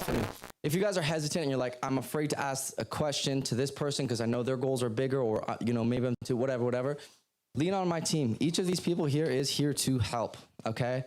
So if you guys see them and you have a question that maybe you're intimidated to ask, just ask our team, okay? We're all good people. We're all Canadian. Like Canadian people are just good people with good hearts. Come on. So ask our team, rely on our team. They help put this whole event together. Each seat that's filled is because of these people standing here. On top of that, is Daniel DiPalato, are you here? Or did they head out? They left out? Okay. So Daniel and his team were the sales team that pushed all the PaintCon, and they were just so helpful. So they're not here, but Daniel, just want to give you a shout out, brother. But guys, most importantly, I want you guys to give yourselves a pat on the back, because being here is not easy. 2 days of just continuous learning is not easy. All these conversations and all this energy and all this effort is not easy. All these vulnerable discussions on stage and the people that won the awards and the speakers that opened up, it's not easy. So I want you guys just to give yourselves a round of applause, okay? And high five the person to your left, to your right, and to the back of you. Say, good job.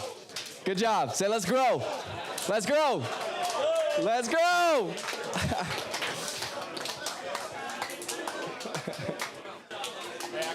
My back. Can you help me out? Yeah, I got you.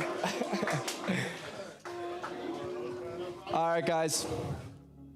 I just wanted to thank you guys. This has been such an incredible event. It's been such an honor having you guys here. I hope you guys got a ton out of this event. I hope you guys met some really cool people. I hope you guys took some amazing notes. And most importantly, I hope you guys move forward with faith, with courage, and with action to change your life and change your business. So PaintCon 2025, we're officially wrapped up. Let's go! Let's go! Everybody, one last little thing before everybody heads out. One last thing before everybody heads out. With each one of your hands in front of you, there's most likely a little piece of garbage, even if it's not yours. They're just cans and bottles. If you can pick that up, any garbage is perfect. That'll help a bunch. This is not our house nor your house, so we need to respect this place. So please pick up that garbage and toss it out, please. All right, guys?